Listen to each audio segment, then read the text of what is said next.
Yeah. Some journeys ain't loud. They just steady, they just real. Nature's odyssey. Yeah. Still standing. I walked through fire, didn't fold and break. Lost some love, but I still got faith. From the silence, I rebuilt my name. Nate's odyssey, still in the game. I done seen the highs and the lows unfold. Heart stay warm when the world went cold. Every scar got a story told. Nate's odyssey, solid gold. Yeah. Back when the road felt heavy on my chest. Suitcase full of dreams, pain in my steps. Left everything behind just to breathe again. Sometimes freedom don't come with friends. Late nights thinking where the time went. Love got distant, heart got bent. But I ain't crumbled, I just adjusted. Real men rebuild what's disrupted. Panama breeze with a silent mind. Tryna leave the past behind. But growth don't come if you stay the same. Sometimes you gotta walk through rain. I walked through fire, didn't fold, didn't break. Lost some love, but I still got faith. From the silence, I rebuilt my name. Nate's odyssey, still there in the game. I walked through fire, didn't fold, didn't break. Lost some love, but I still got faith. From the silence, I rebuilt my name. Nate's odyssey. Ain't no shortcuts in this life I live. Every lesson cost some, had to give. Trust broken, ego tested. Still I rise, still I'm blessed still. They say why you move so calm. Storms don't shake us steady. I done learned what peace really costs. You don't win unless you lost. This ain't flashy, this ain't hype. This grown man, purpose tight. Every episode, every mile. Still got vision, yeah, still got style, yeah. This ain't just travel, it's transformation. This ain't just silence, it's elevation. Yeah. Nate's odyssey.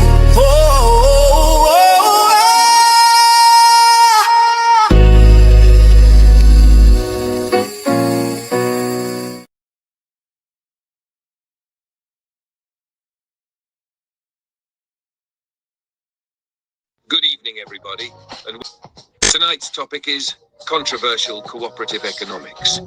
Now, before we start talking about boycotts, Black Wall Street, group economics, or any of the things people usually argue about online, I want to tell you a story. A few years ago, I never wanted to be a YouTuber. I never wanted to be a podcaster. I never wanted to run a cleaning agency. I never wanted to organize caregivers or transportation services. Truth be told, I was perfectly happy writing my books, managing my properties, and minding my business.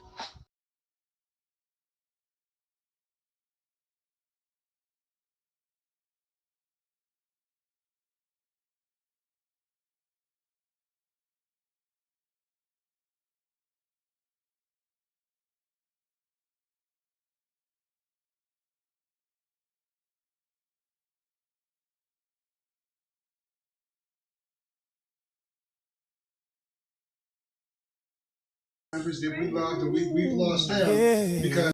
Good evening, everybody, and tonight's topic is controversial cooperative economics. Now, before we start talking about boycotts, Black Wall Street, group economics, or any of the things people usually argue about online, I want to tell you a story. A few years ago, I never wanted to be a YouTuber. I never wanted to be a podcaster. I never wanted to run a cleaning agency. I never wanted to organize caregivers or transportation services. Truth be told, I was perfectly happy writing my books, managing my properties, and minding my business. Then something happened. A woman invited me to her apartment in San Miguelito, Panama. When I walked through that door, I saw something I couldn't unsee. I saw mothers sharing a small apartment. I saw children. I saw people pooling resources together just to survive another month. I saw women making difficult choices because survival doesn't wait for opportunity. And that's when I realized something. People don't cooperate because it's trendy. People cooperate because sometimes they have no choice. The real question is not whether people should work together. The real question is, what are they working together to build? Because every community practices some form of cooperative economics. Families do it, churches do it, immigrant communities do it, business networks do it. The controversy only seems to begin when black people start talking about doing it intentionally. Tonight, I want to have an adult conversation. Not about hate, not about exclusion, not about blaming anybody else. I want to talk about alternatives. How do we move from survival to ownership? How do we move from dependence to opportunity? How do we create systems that give people another option besides desperation? And why does collective action become controversial when black people decide to participate in it? Let's talk about it.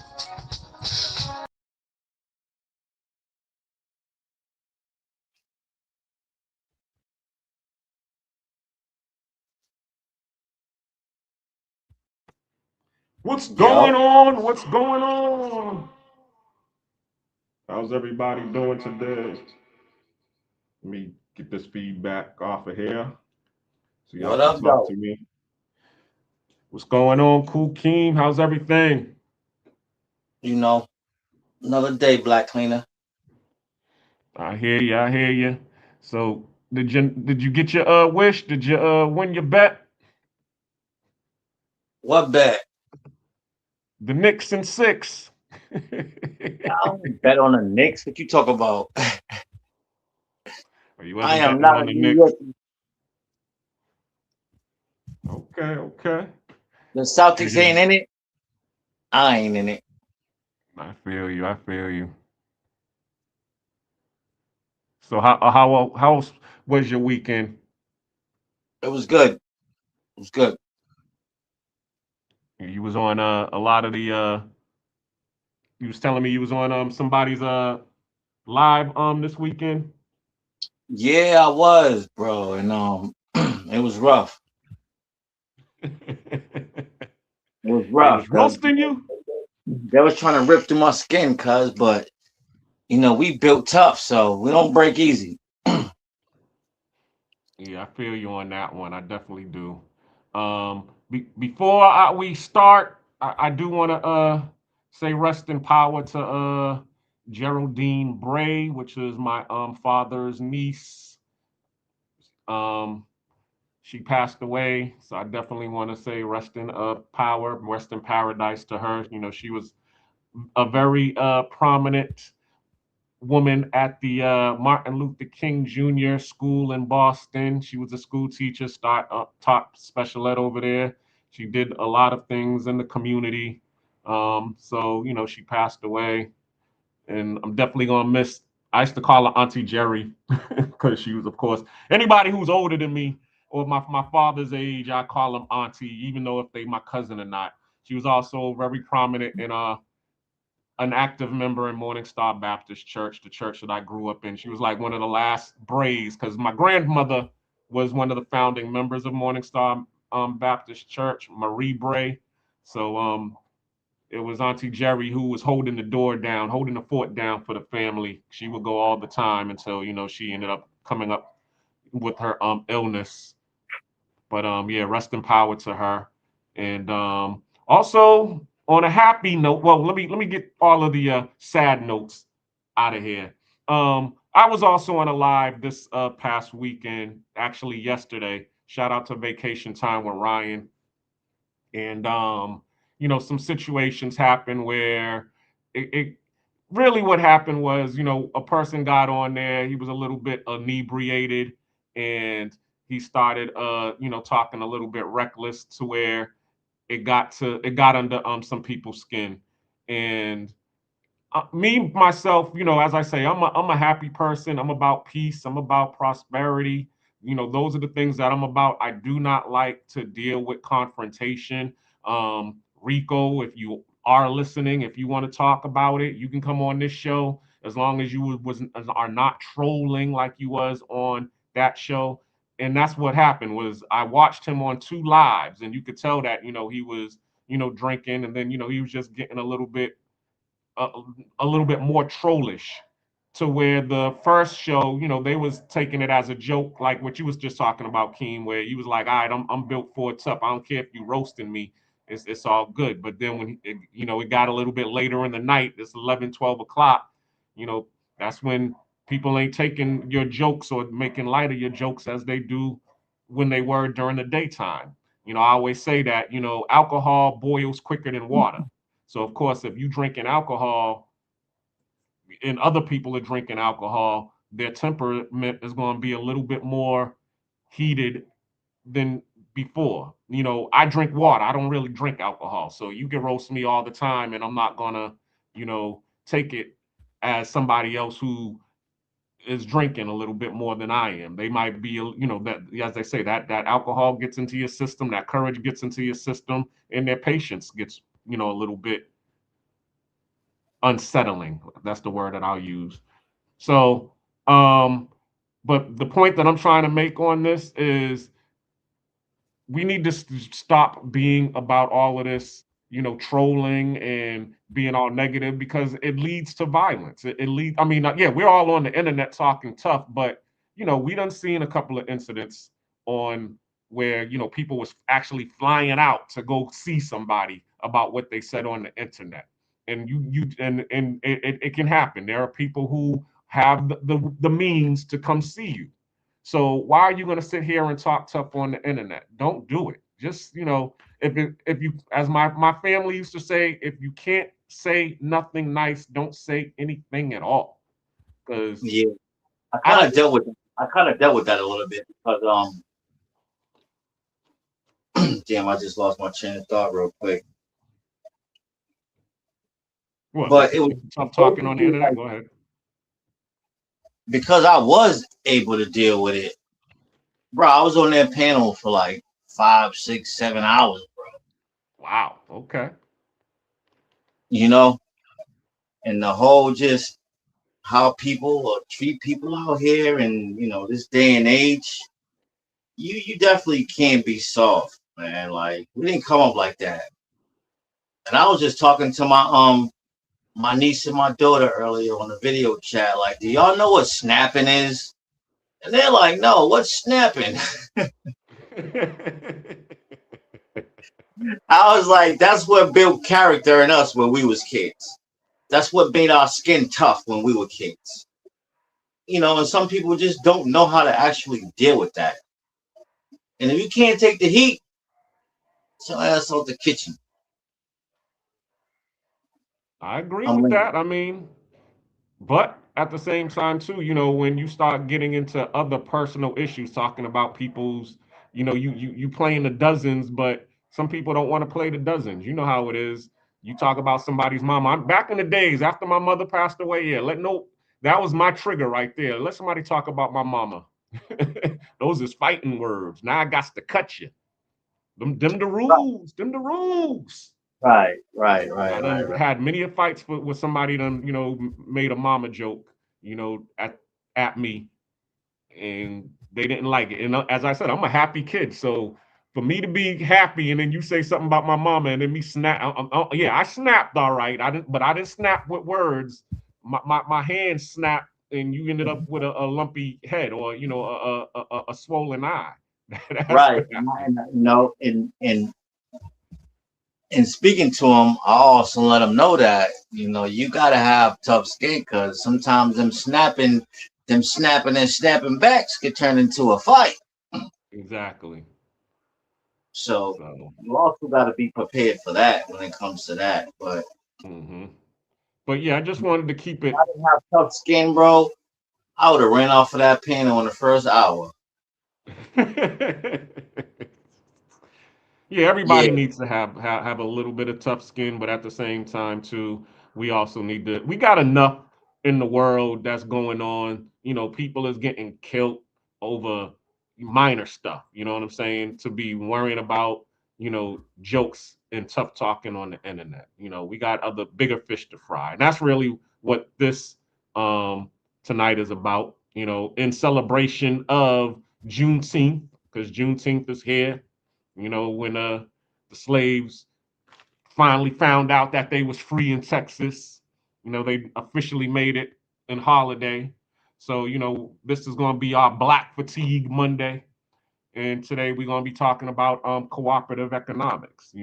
Why every time, as y'all saw the intro, when Black folks come together, we come together to try to do some things. There's always, naysayers and people who want to slow us down and impede progress. Or when we actually do build, there's always somebody who wants to come there and destroy it. And I was just looking through, history, and I was seeing all of these different situations in which that happened.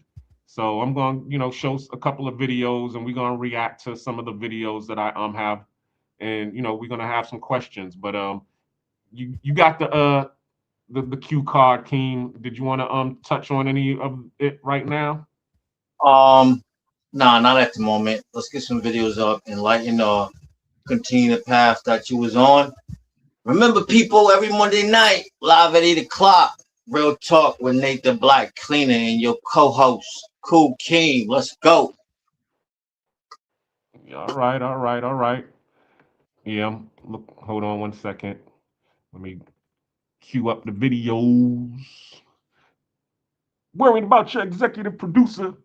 All up in the videos. All up in the videos, on the songs and Come to death row. hey man, shout to the Knicks, man, winning that title. It's been a long time for y'all, but I can respectfully respect it because you guys have been a long time Boston Celtics rival. And I'm on the East Coast, so I got to go with the East Coast. So, big salute to the New York Knicks, man. Facts. Okay, here we go.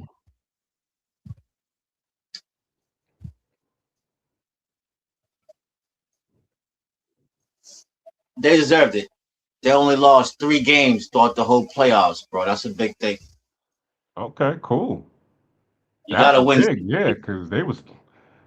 I don't know nothing about the Knicks, but I did hear that they ain't won a playoff since 1973, 79, something like that. Yeah, it's been like ooh, something almost 50 years or something like that. damn, Knicks. So yeah, y'all definitely deserve this chip. I know they got tired of seeing their rivals winning all the goddamn time. Yo, it's like a kind of I don't want to say like a transformation, but the same team ain't won it back to back in like the last 8 years. It's been a different team every year. And I kind of like that because, it gives the underdogs an opportunity to come up and take them a title. Mm-hmm. We get tired of seeing all the same people. I'm not going to never get tired of seeing them Celtics winning. So, Facts. All right, let's start with video number 1. What's When this one? access to banks, capital, and land was restricted, Black communities built their own systems. Cooperative economics is the practice of pooling resources together to create shared ownership.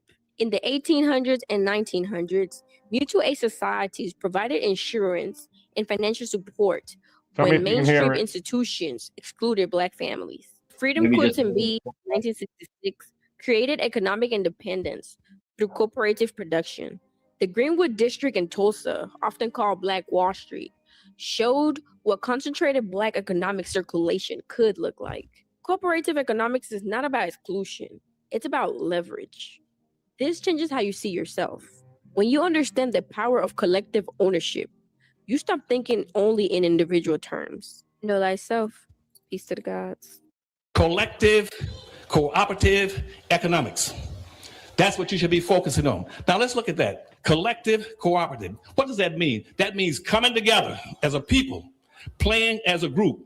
Why? Because see, racism is a group sport. It's a team sport. Either you play as a team or you lose by default. That's your problem. You're not playing as a team. You have never played as a team. That's your problem. You cannot talk about coming to this ceremony and start talking about collective and cooperative economics without understanding at one point you're playing games with yourself. In recent years, young adults have been increasingly drawn. All right, so what do you say to that? Bro, you just showed me 2 different things. I know it's all Same like thing. it coincides together. Mm-hmm. But Yep.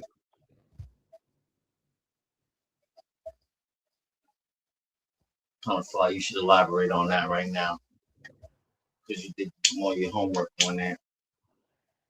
I mean, we came from a cooperative economic family because if you look at the history, our family came from Georgia, from the Savannah area, Georgia. They moved up to Boston because of the factories that was up in Boston, and all of the opportunities that was going on during the industrial age. My grandfather, he ended up getting a job at the scrap yard, working the hydraulic machines in order to crush the scrap metal. We had other family members who on our grandmother's side, Nana's brother, Uncle Lewis and Uncle Buddy, they came home from the military and they was using what little military benefits they got in order to come together to save their money, and that's how we was able to buy the properties that we had um, all over Boston. In Dorchester, downtown, not downtown, but across the street from Northeastern, near Slade's Bar and Grill. We owned the corner store bodega. We've had that in our family for almost 80 years. You see what I'm saying? Even with Meadow Bank, you know, Auntie Linda and my mom's coming together in order to buy that house, and that became like the family house that everybody could come there if they fell on hard times. We offered a room for them to be able to stay in until they was able to get on their feet. So we come from cooperative economics. It's now because a lot of people now rely more on their system, which is i.e. job security, which is Section 8, which is, child support, all of these things that Uncle Sam and the system provide, that we stopped relying on each other like we used to. But when we used to rely on each other, we was able to thrive. Because we was all working together, for one common goal. And that's really what cooperative economics is all about. And that was another reason which, had me move from the United States to Panama, because I was noticing that there wasn't a lot of family members that I could, partner with. There were a few that I was able to partner with. Shout out to my brother Nick. Me and him was able to partner together and create businesses, and he was able to help me to drum up my skills in pest control and environmental, doing the oil spill cleanup. He didn't help me do that, but he actually, put me in that trajectory because he was more so in the construction part of it. So that's what he does now. He still, does the skills in construction, but he also, did hazardous waste cleanup. He also, when he was working for the city of Boston, he was a health inspector. On the rodent end. So he would go out and invest, properties that had a lot of rodent problems. So he was always in the environmental sector, environmental services. That was the department that he worked in with the city of Boston. So he had me, go towards that area, and that's what allowed me to be able to make money and get skills. And when I tried to pass it forward or pay it forward, with friends and family, because they rely on the system or they rely on getting over on people, it just started to diminish. You have jealousy and dissension amongst the ranks. That's what happened. And there was times when me and you we worked together, cooperative, economics, where we was going out here and doing pest control together and selling uh electronics that I was able to get from Japan, them radios. Remember that? Yeah. So that's really all cooperative economics is that's what it is on a smaller scale. And when I came to Panama, I seen it done a lot more here on a smaller scale, but that's because they don't have their system like we do in the United States. They don't have, job security here, especially for those who, are of a darker hue. If you are an Afro Panamanian or you an Afro Latino, it's difficult for you to get a job because they want all of the cute people to get the jobs, meaning the people who are of the Eurocentric standard of beauty. Right. So when you go a lot into a lot of these corporations or companies here in Panama, what you're going to see is a lot more light skin or blanquitas or mestizas working. And then when you go out in the streets, you see a lot more of the Afro Latinos out doing hustling. They're either going to be taxi drivers or they're going to be security, DJ, or they're going to be out here begging, or they're going to be doing some, illegal hustles in order to survive. So because they're relegated to the underground economy. So with that being said, you also do see a lot more of them, dealing with cooperative economics, because that's the only safety net that they have, is to be able to rely on each other. So, but with that, I land. So you have an understanding of what's going on. So what do you say to it? We need more unity amongst Black people. I spoke on it on a panel before where, like, if y'all ain't fucking with us and what we got going on, we shouldn't be mixed mingling. I hear you. We can all come together and be cooperative with each other, and whatever you're trying to present to me is accepted, and whatever I'm trying to present to you is accepted, especially within neighborhoods. Like, there's a Chinatown in every major city in America. Mm-hmm. How is that? A Black town in Chinatown in China. So, cooperatively, Black people need to be more unified. But what is that going to take? Are we even capable of doing that? Hold that thought. Which brings me to my next video. Are we capable of coming together? Let's see.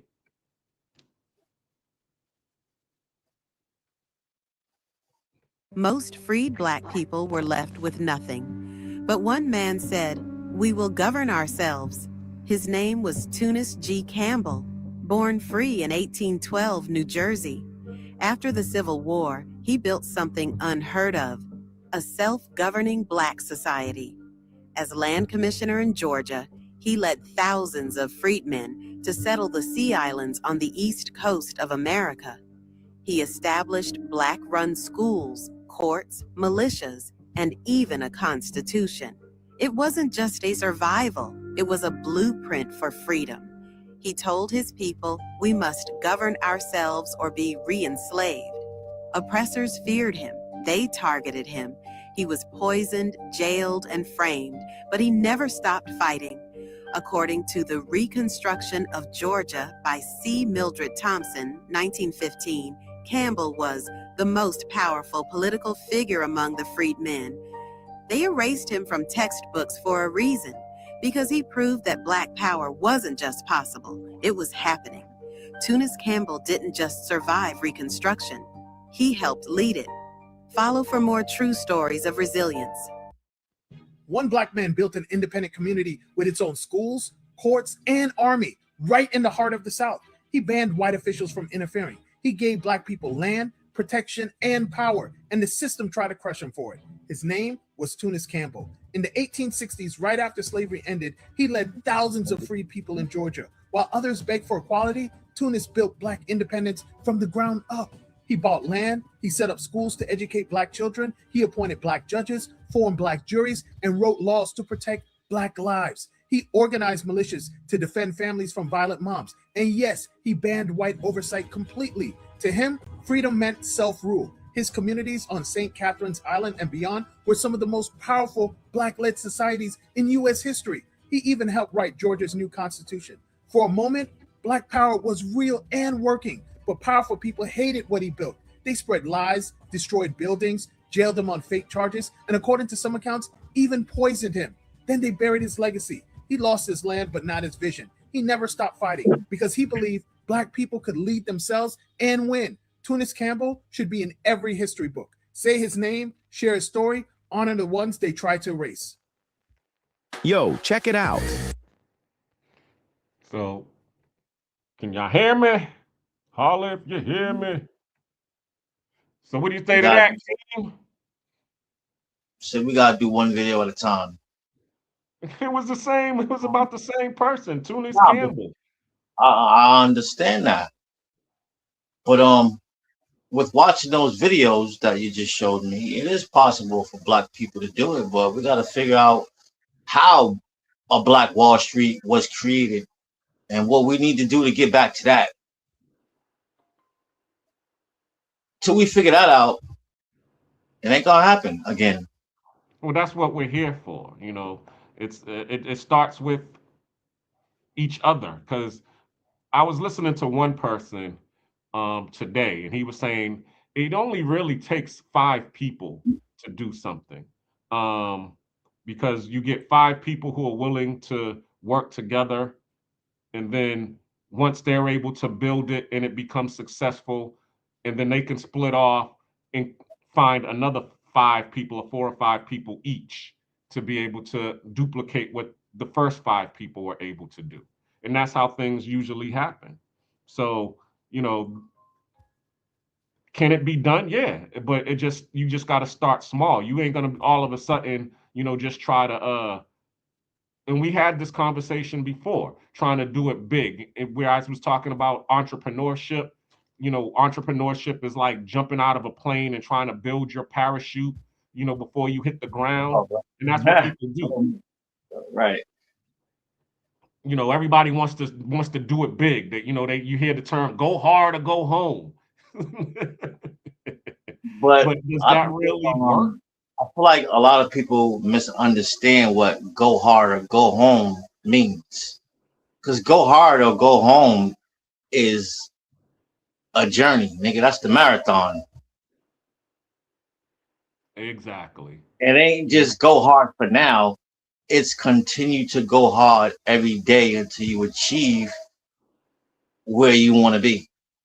Whatever goals you set for yourself ain't gonna be accomplished in a day. So a lot of people don't understand that. That's about the journey and not the now. Mm-hmm. I definitely agree with that. And you do have some people who they choose the sprint over the marathon. You know, they want it now and they want it fast. It's like, as I said on a live recently, it's like taking the elevator. But just as fast as the elevator goes up, it can also go that way, go the other way just as fast, sometimes even faster. No. Versus taking the stairs, you know, it's a long way up, but you know, once you get there, it's a whole lot worth it. And an example is this, like me living in Atlanta, Stone Mountain area. I would always visit Stone Mountain Park. The first time that I actually visited Stone Mountain Park, it was with my Asian girlfriend, and we ended up paying to take the trolley, you know, the little sky trolley up to the top of Stone Mountain Park. But when we did that, once we finally got up there, we was like, oh, this is it. This ain't ish. We stayed up there for like 10, 20 minutes, you know, took a couple of pictures and then left. But then when I, you know, officially moved to Atlanta, everybody used to always talk about going up to Stone Mountain, but walking up Stone Mountain. And not only sometimes not walking up Stone Mountain, but walking up Stone Mountain in the morning to go see the sunrise. And it's a mile up to go up to the mountain. And people actually do that on the regular. So, you know, I actually did it a couple of times, and I've actually brought, you know, some people, myself to go up there. And once you walk up Stone Mountain, once you make it to the top, it's a whole lot better, because now you've done the view is a whole lot better because of what you had to go through in order to get there. You appreciate sitting up Right. there and watching and looking at the view. And even when you see the pictures that you've taken when you have gotten to the top of Stone Mountain, every time you see the picture, it always brings back that feeling. Oh, that's the time that I walked up Stone Mountain. It was an accomplishment. So it's the same thing when you take the stairs, when everybody works together and they accomplish what they accomplish. I understand, people want stuff now because, tomorrow is never promised. But you also need to, you can live for now, but you can also live for the future. True. Into the cue cards. What was one of the top questions that was on there? It's question number 1.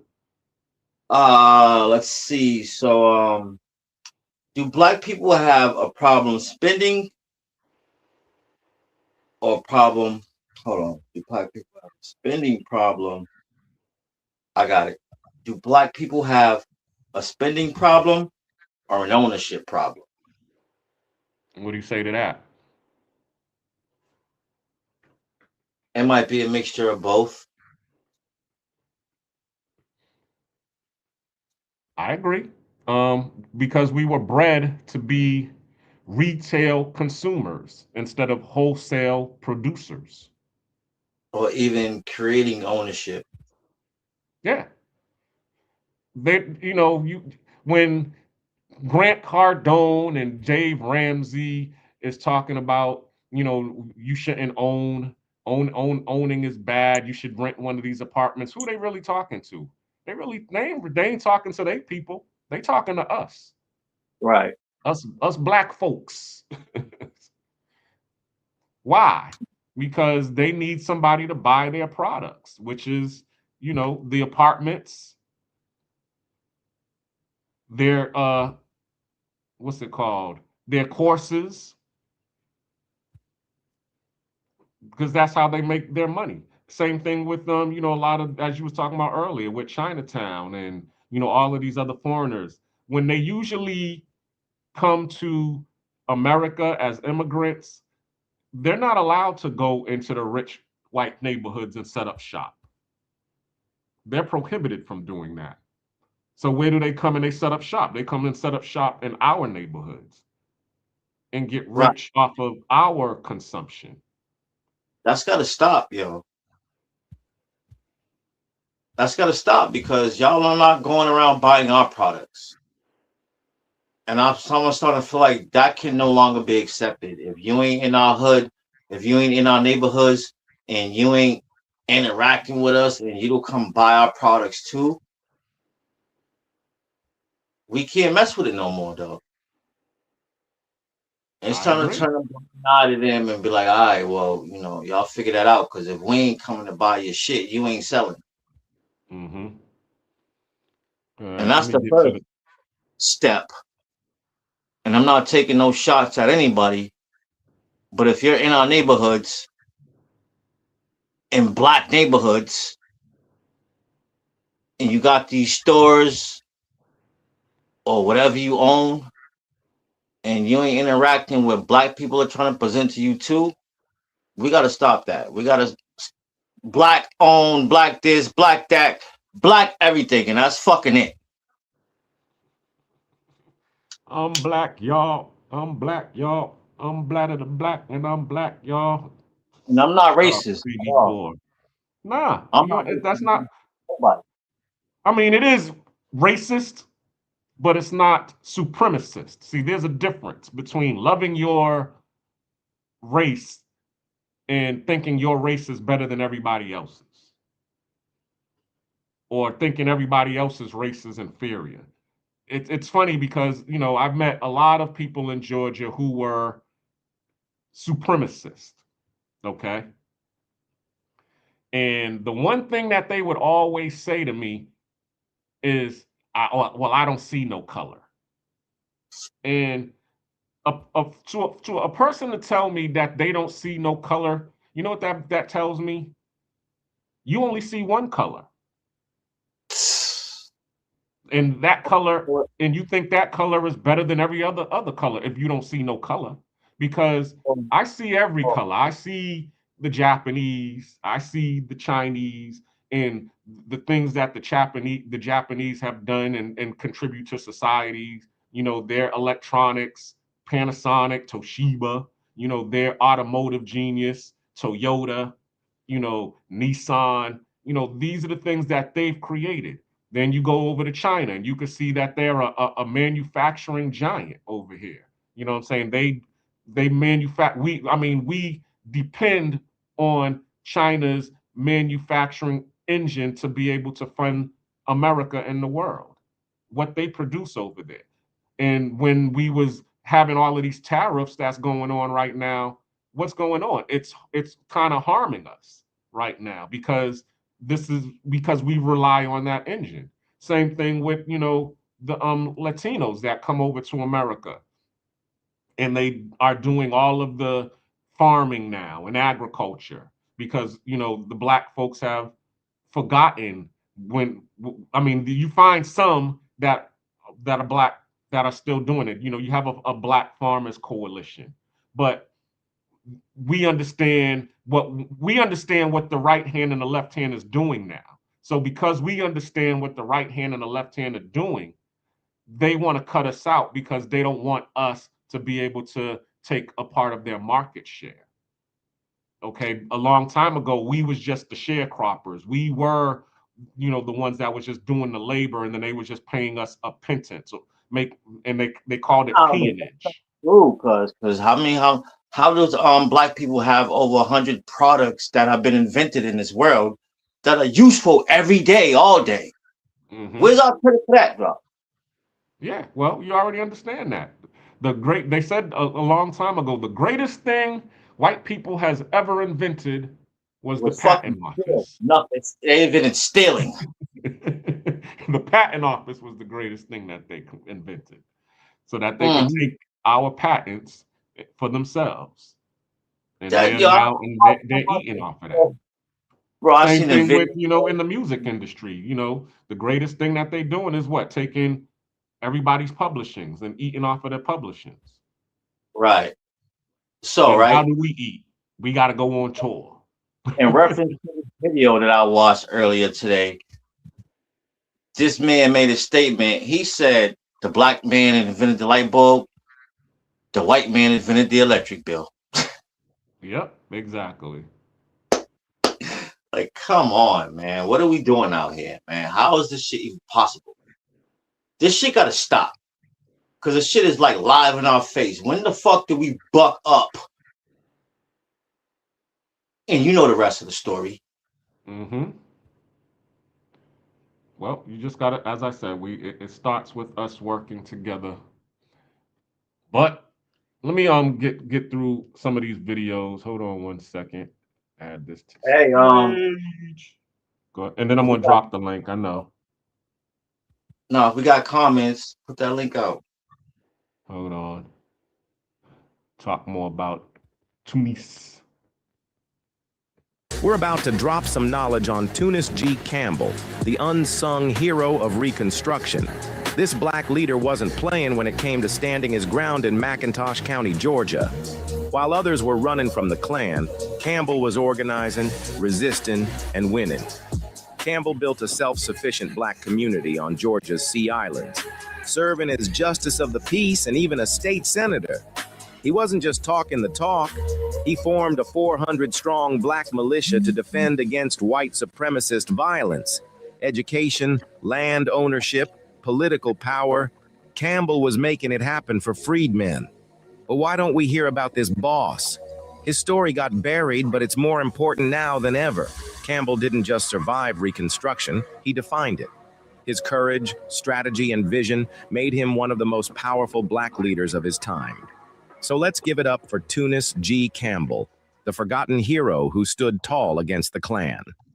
San Basilio de Palenque, located in northern Colombia, is a town with a powerful history as the first free African settlement in the Americas. Founded in the late 1500s by escaped African slaves known as cimarrones, the town was a refugee from Spanish colonial rule. The town's most notable leader, Bencos Piojo, was a former slave who organized resistance efforts and established a self-sustaining fortified community in the wilderness. After years of resistance and rebellion, Palenque gained official recognition of its independence in 1713 from the Spanish crown, making it the first legally free African town in the Americas. This historic victory cemented Palenque's role as a symbol of freedom and resistance. Today, Palenque is renowned for its distinct culture, including its own language, Palenquero, which blends Spanish with African linguistic roots. Palenque stands as a testament to the resilience of African culture in the Americas. Yes, Black Colombians exist. And if you ever go to Colombia, tú tienes que ir para Palenque, which is the first freed Black town in the Americas, formed by enslaved Africans who escaped their masters. Now, this is an 1.5-hour drive out of Cartagena, but the fact that the city is still preserved and exists is insane. There is so much history and culture in Palenque. Like, this is my second time coming, and I've learned so much. They even have their own language, Escucheneto. ¿Cómo está? Es ¿cómo están? Si quiero responder estoy bien, la lengua palenquera es usa está bien. The way that they've been able to preserve their traditions, like I was there and I was getting emotional porque eso no se ve mucho, you guys. Literally felt like a piece of Africa, which is what they refer Palenque as a lot. You even learn about how the women would use their braids to create maps to escape. They would even hide seeds for food in their braids. My grandma has always told us that we have direct descendants from Palenque, so being there was like such an experience, y'all. And the food too. Actually, last time I came, I didn't try the food, pero la comida, 10 out of 10. Y escuchen esto, no one in Palenque died from COVID-19. They believe that herbs and plants are the true healers for when someone gets sick. Esto lo utilizamos para expulsar cálculo, también regula la diabetes. Like, I love that. They even let me try a tea that they made with the plants that they grow, and they bless my bracelet to protect me from bad energy, because that's real. I even learned how to box a little bit, because guess what? The first boxing champion from Colombia was from Palenque. Coming here made me even more proud, like even more proud to be Afro-Latina, to be half Colombian. I'm so grateful to be able to learn more about my history, and y'all, Palenque is somewhere where I just feel like everyone should go. If I asked you to picture a Colombian person right now, you'd probably imagine someone who looks like this, or this, or this, right?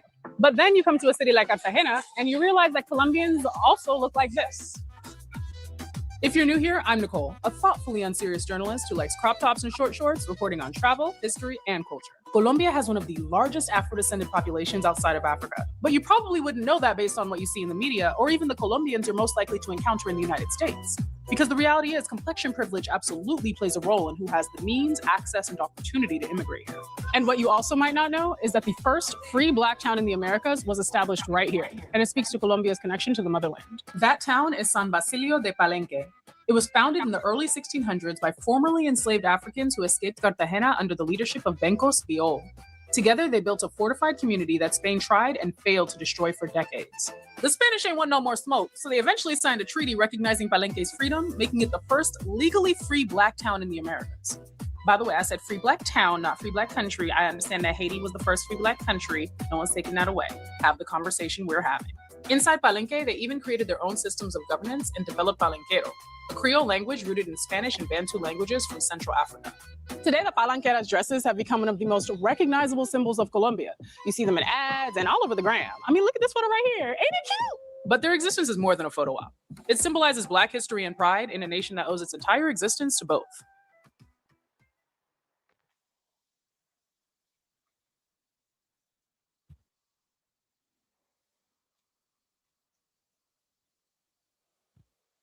All right. So let me go to the comments before I continue. But salute. Is that sick of the lies, man? I always be seeing your thing all the time, and I be wondering, because I can't pronounce all of that the words that hold on. He said What? salute.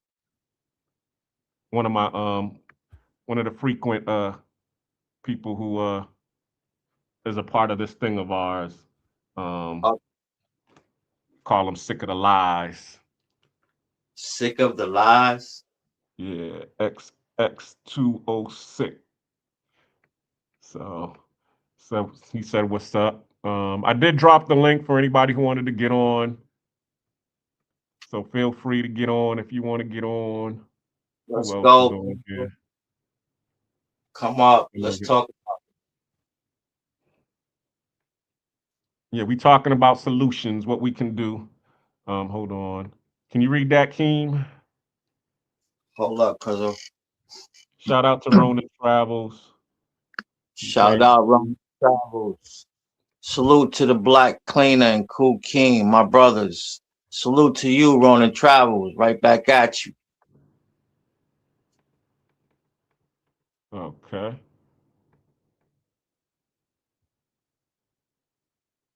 Oh yeah, that's Ronan again. Salute.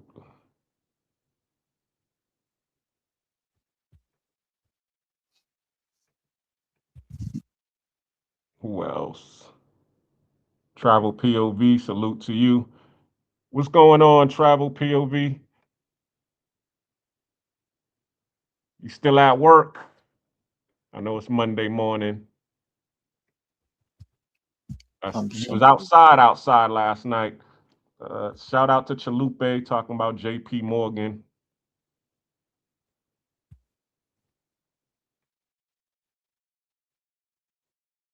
Who else? Cuzzo. Yo. Anybody backstage?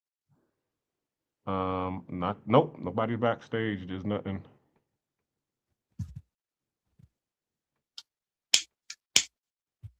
What's that one say? Can you see it? Seattle is now taken over by the white elite. It was where the Federal Reserve was formed in the 1910s. Sea Isle is now taken over by to white elite. Oh yeah. Yeah, because oh yeah, shout out to Chalupe talking about Sea Islands. Yeah, because Tunis Campbell, the black senator, one of the first black senators. He after slavery, he became a black senator of the Georgia Senate, and he also created the black town in St. Catharines on the Sea Islands in Georgia. That's pretty much what he was in reference to. It was an all black town in Gucci Gullah Gucci, Georgia. And actually not too far from where my family is from. We weren't on the island per se, but on Blackshear, Georgia. That's in on that Georgia coast, Brunswick, Georgia. All in that area. We're in the swamp. We're a little bit, like 45 minutes away from the coast in the swamp. But and it always made me wonder why our family ended up, because originally my family, my mother's father's family, they came from North Carolina, Duplin County, and moved from Duplin County during Reconstruction down to the swamp, Okefenokee Swamp, around that area. And I was like, why would they move down south instead of going up north? Because I thought, of course, me being from Boston, I always thought, the freedom was up north. But then you later find out that there was an underground railroad that actually went down south towards Mexico. But also, too, during the Reconstruction, they was giving a lot of land away during the Reconstruction, the Freedmen's Bureau and all of that. And Tunis Campbell actually knew that eventually these people was going to come to take the land back. So what he did was he said, cut down the trees. There was a story because I was actually looking at the documentary. He said, what you need to do is cut down the trees in those areas and sell the lumber to the lumber mills. And that will give you enough money to be able to, be free. Because what his game plan was this. After Reconstruction, they took back the land. But the trees was cut down. And of course, these white property owners was looking for black folks to come on the properties and sharecrop. But the black folks was like, nah, we ain't doing that no more. We free now. That's free now. We ain't doing that. To the point where, because a lot of the white landowners didn't have workers to come work the land, they had no choice but to sell the land. And because the black folks cut down the trees and sold the lumber, they was able to buy the land back for pennies on the dollar from the white landowners.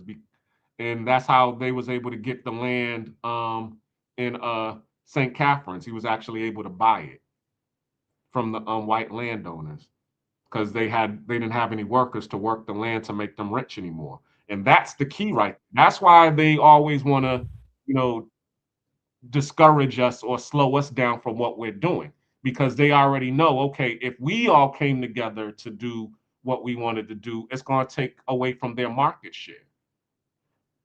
Right. So is buying land better? Yes. Okay. And I've always heard that. The reason being is because there's so much things that you can do with the land. As I said, there was a book that I wrote, that I read that talked about, buying land, buying land 101 or whatever. And it said what people do, the one is selling the lumber, because of course these lumber mills, they need wood in order to build houses, in order to make paper, to do all of these things. So if you have at least 50 or more trees on your land, they'll be happy to come and cut the trees down so that they can use it to turn into raw materials for construction. So that's number one. Number two, okay, if you're not going to use it to live on and make it a homestead, you can always, lease your land out for for farms or for livestock. So there are other uses that you could do with just land. Even a They'll commercial turn one. their land into a petting zoo. Some people will turn their land into hunting grounds to hunt deer and wildlife. Some people, if they Mall. have water on their land, they'll make it a fishing hole or a watering hole to go fishing. There's always so many different things other than just, turning it into construction or commercial property. I remember Right. my Do a little plaza yeah. with a donut shop on it called Winky Dinky Dog. Yep, and sell whole cakes. Holy Winky moly dinky donut whole shop. cakes. We got Holy Moly Donut Shop where you get a hmm free donut every day with right. All that, there's because it's land. And now because we have all of this technology now where, you can actually go get it, have a tiny home or go get a shack or a shed and just have that transported and just build out the shed or the shack. And remember when we came from Miami, we did that Miami trip and we stopped in our ancestral town in Blackshear and we Yeah, saw so our cousins. quick question. So Grandma Gladys grew up there, right? Well, she grew up closest to Savannah, but whose house that we went over, cousin William, that's actually cousin Gladys's um nephew. So that was his house that we went to. That was his house that we went to, yeah. Okay. Understood. So she would come from where she lived at. She lived in Hinesville, Georgia, which is a small town near Savannah. That's where most of the black folks lived at, around that area in Chatham County. And she would come visit the great, her cousins that lived over there in Blackshear, Waycross area a lot. And that's actually how she met my grandfather, because my grandfather, the land that we saw where all of the brush was, all covering the whole land, that's where my grandfather lived. And Okay. that's where she was able to get him, and they was able to get married, and he ended up moving to Boston, taking her. She was one of the first out of her family members to move to Boston, and my grandfather was one of the last of his family members to move to Boston, because our family moved to Boston and Buffalo, New York, and the Anderson / Gray family, they moved to Boston, and New York City. So we have a lot of Anderson family. Did you know that Kenny Anderson is actually a part of our family? Yo, I heard that before, but I never like truly believed it because there was never no proof of it. Yeah, it's proof. But the Anderson family is actually our our great grandfather, Dan Anderson. That's his family. So you know how it is. We got we have how many? We got two sets of grandparents, and we got four sets of great grandparents. So So that's why hold up. So that's why my brother always be like, "Nigga, I'm Anderson." exactly. Okay, but that's in the bloodline though. Yeah, because as I said, Grandma Gladys, or your great grandmother, she's actually a Gray. So the Gray family married to the Anderson family. So her mother and father, her father was last name is Anderson. Her mother's last name is Gray. Okay, I'm getting a history lesson y'all tonight Yeah, because it's exactly. so knowledgeable. I've always loved this guy in my life, all my life, because I've always learned something from this guy. So I'm getting a history lesson right now. hmm Let's go, Nate, the Black Cleaner. But the point that I was trying to make was when we went to cousin Will's house, he lived on his own land, and even though he lived in what you would call what is it, a mobile home or a trailer, whatever. And we went up in there, and it was real nice, right? Don't go home because that what we saw still on the land though, like the structure, it didn't look like a mobile home. It was a small house, but I wouldn't say mobile home because they couldn't pull Yeah, off and relocate that. but that's what they call mobile homes. Those are just the ones that you can move them, but you just have to attach them to a trailer. Um, what they do is they put a what's it called, a skirt around the bottom, so you won't be able to see the underground, to where you can see that they can put wheels on it and move it. Yeah, true, and I've seen that before. hmm But the point that I was trying to make was we went up there, and cousin Will, I was kind of low key flexing because I was saying how me and Cuz Keem, we just went to Miami, so we was on our way back from Miami, and then when I said that, I guess cousin Will kind of knew that I was kind of flexing. So all of a sudden, cousin Will started flexing on me. He was all like, "Oh yeah, we was up in Miami like 3 weeks ago. We went and took the kids down there, and then we ended up going to Disney World. And then actually, we on our way next week to go to the family reunion up in DC. You coming?" And Right. I was over here like, oh damn, Miami just broke me. I gotta go home and go to work so I can go, continue paying my mortgage and living. And this dude done, did like 3 and 4 trips in under a month. How the hell is he able to do that? But I realized, number one, he owns his own land. It's paid off outright. Okay, which means that his house is all paid off outright. So any money that he makes go straight in his pocket. The only thing he got to pay is his property taxes and his utilities. Right. That's it. That's So how we he has. Go ahead.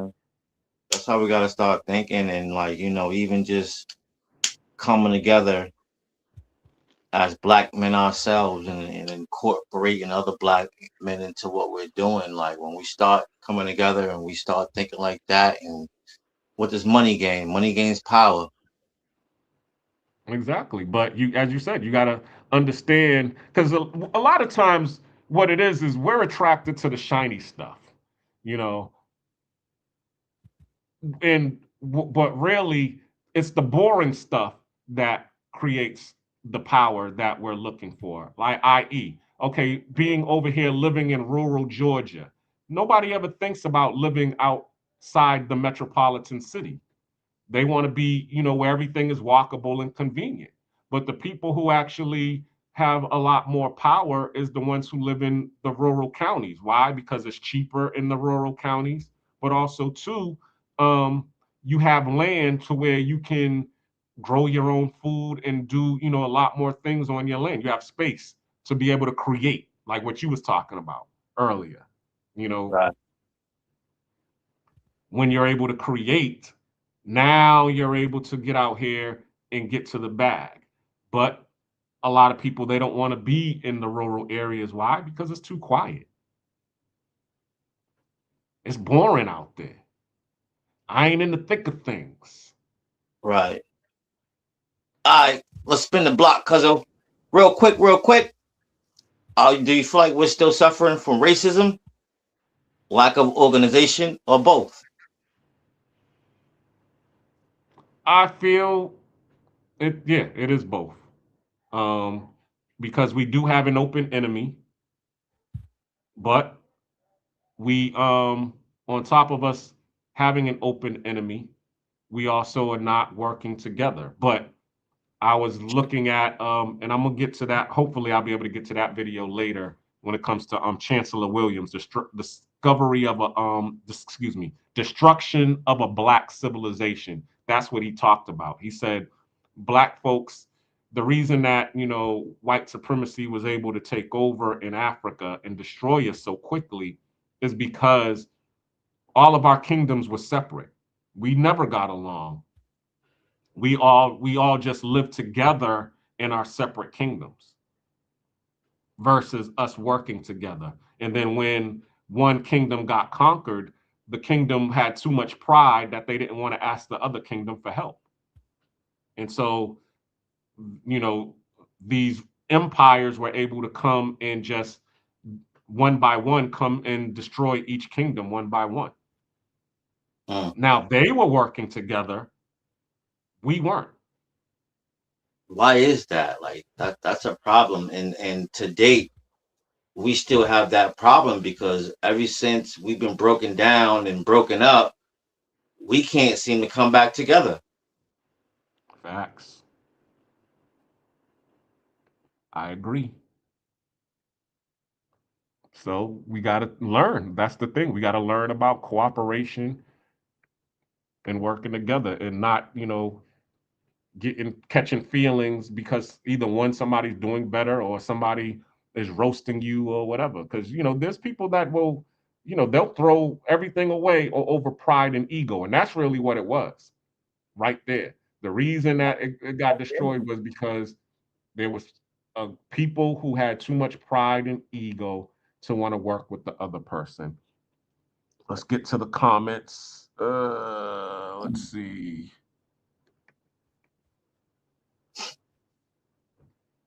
I know. Where was I?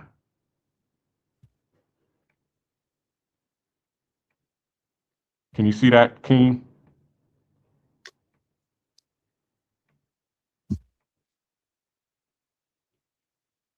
Travel POV. I am simple. I don't know what the title. Say it again. He said, I am simple. I don't know what the title. I don't know what the heck that means. Me either. You're gonna have to explain yourself with that one. Shout Travel POV though. Mm-hmm. Let's see, who else?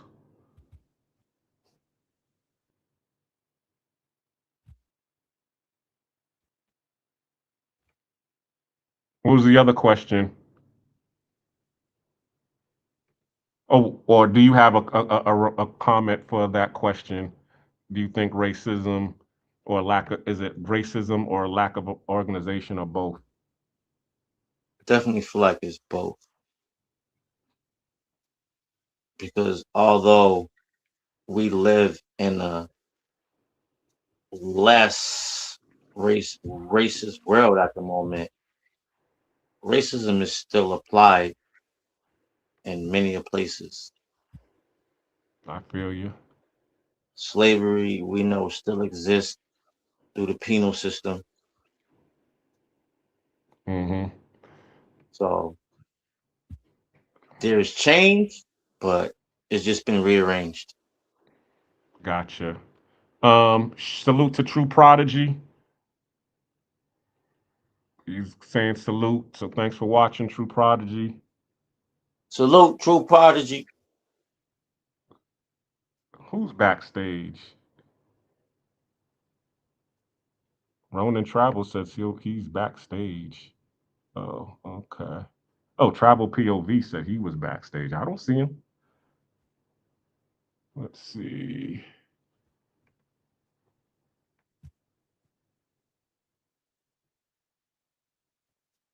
Thank you, Coming to the everybody, for tuning in. stage.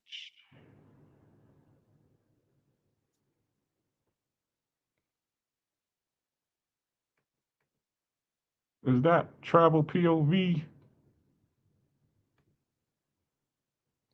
Salute. Is that you backstage, bruh? Man, I've been back here for like 15 minutes. Man, we going on our tangent. Sorry about that. I think Roland is backstage too. I think he said he was. He said he'll be up in a couple of minutes. I saw that. Yeah. No. He the last comment he said he's backstage. All right, hold on. Let me look. So how you doing anyway? I'm doing all right.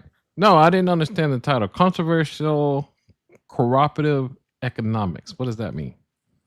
Basically, anytime that black folks want to get together and do cooperative economics, it's controversial. Everybody else can do it and nobody says anything, but as soon as we do it, everybody wants to make a whole hoopla about it. Oh, okay. Oh, he was talking about me being backstage. Oh, okay. Yeah. Yeah. For example, the reason I did title it that way was number one, the whole situation with I'm listening, but hold on. I'm listening. Go ahead. The what was it? The 14-year-old Cyrus in South Carolina, Cyrus Carr, I can't think of his last name. I don't want to mess it up. But he ended up getting shot in the back by the Chinese convenience store owner. And he thought he was stealing, and he chased him down he chased him pretty much over a football field, and ended up shooting him in the back and killing him. And then he ended up getting off on it. So, of course, that created an uproar in the black community. And when it created the uproar in the black community, of course, the first thing that they said was, let's boycott, all of these Asian markets. And then once he said that, there was a whole bunch of YouTubers that got on, Anton Daniels being one. There was another lady who got on there and started talking smack about, the black community. They need to do better. They need to raise their children better, so on and so forth. So, Ronan, Travel POV. My question to you is: do you think that boycotts, buying power, can be in an economic strategy? If we can tonight.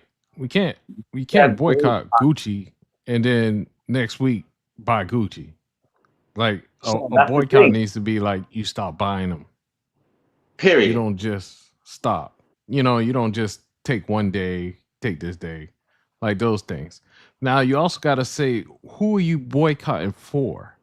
Like when I was looking at the Target thing, I remember the Target thing. We were boycotting mostly our own people in a sense, because they put a lot of our black people in the stores, and we started boycotting Target because of the they took out what's call it, whatever they took out they took certain all the things. black-owned businesses or the black-owned manufacturers. They took it out, but they still had the black people, and we didn't support them. And the people who were leading that, I remember seeing them, are the blue-haired white people, which I didn't understand that. And God damn, um, not Jesse Jackson. What's the other one? Al Sharpton. Al Sharpton was leading it, but he had a lot of white women with him. I was just like, I didn't understand it. So those things to me, I think if we really want to make a dent, we need to support our own people. Meaning, like, we need to support black people, black businesses.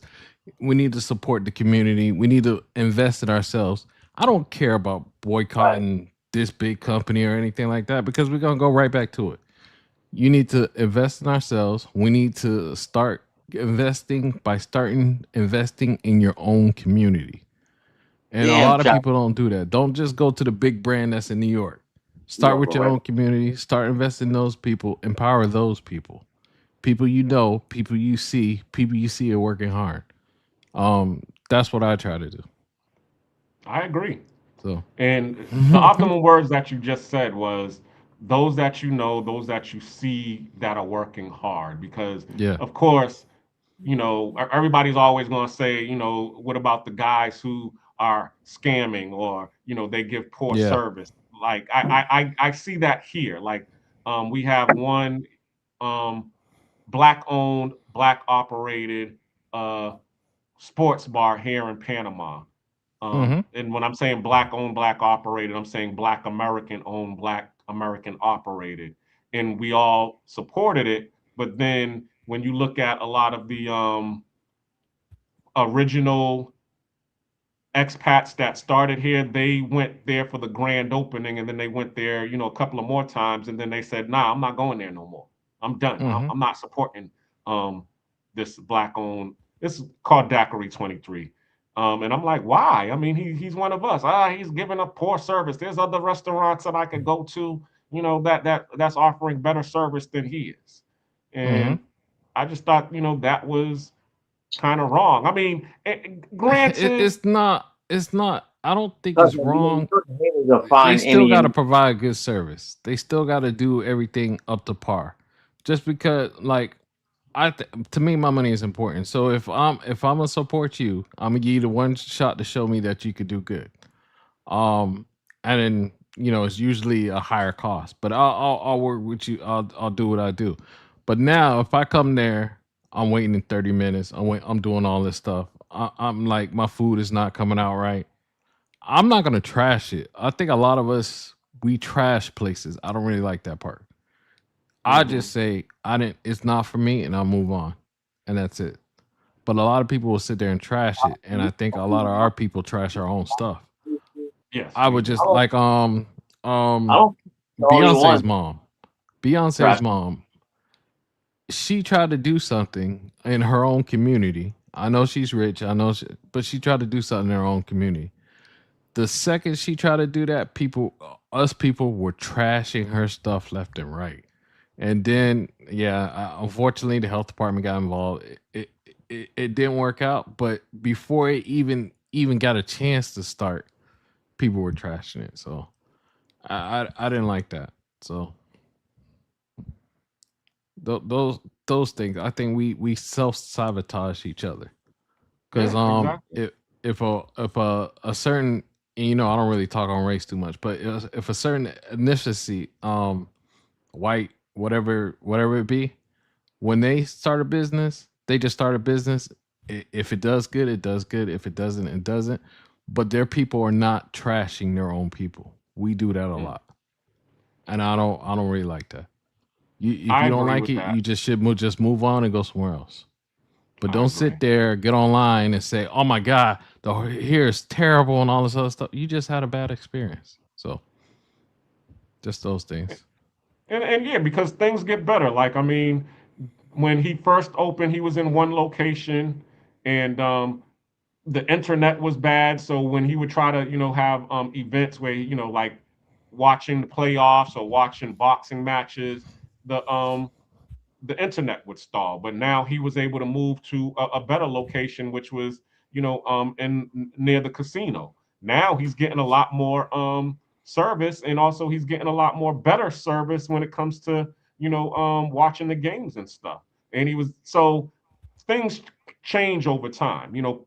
I mean, in the beginning, you're just trying to work out all of the bugs. Not everybody's going to be 100% perfect coming out the gate.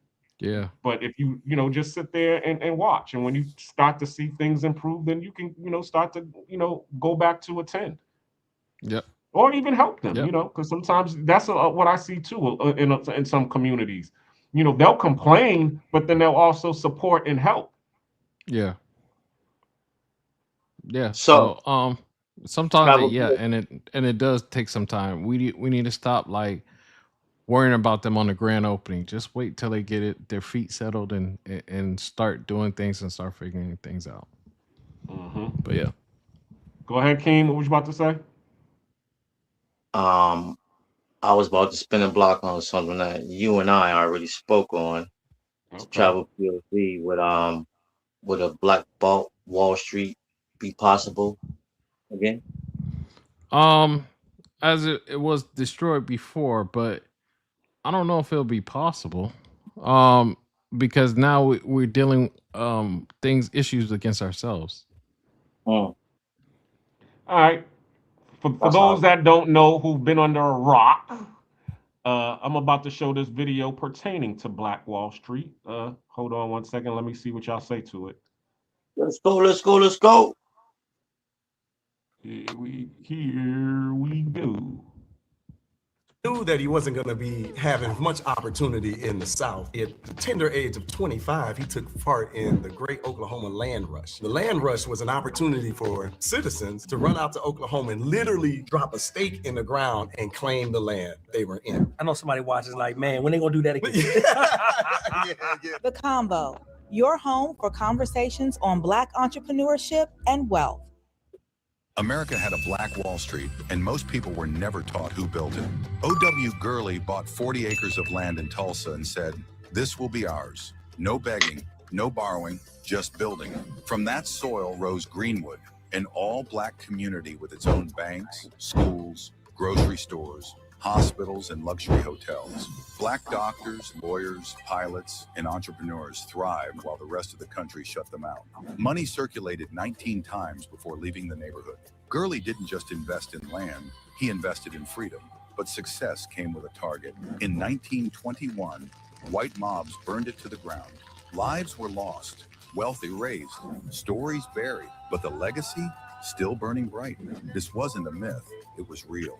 And it started with one man who dared to dream beyond survival. O.W. Gurley didn't just create a neighborhood, he built a blueprint. And that blueprint still matters today. All right. Yeah, he built a legacy. So what do you think about what O.W. Gurley did? What's your response, Travel POV? Hello? Everybody there? Okay, give me 1 quick second because somebody keeps calling me. Hold on. Okay, no problem. King, we'll go to you. What's your response to it? I mean, I feel like you and I already spoke about that. Mm-hmm. And those are the type of things that we got to get back to.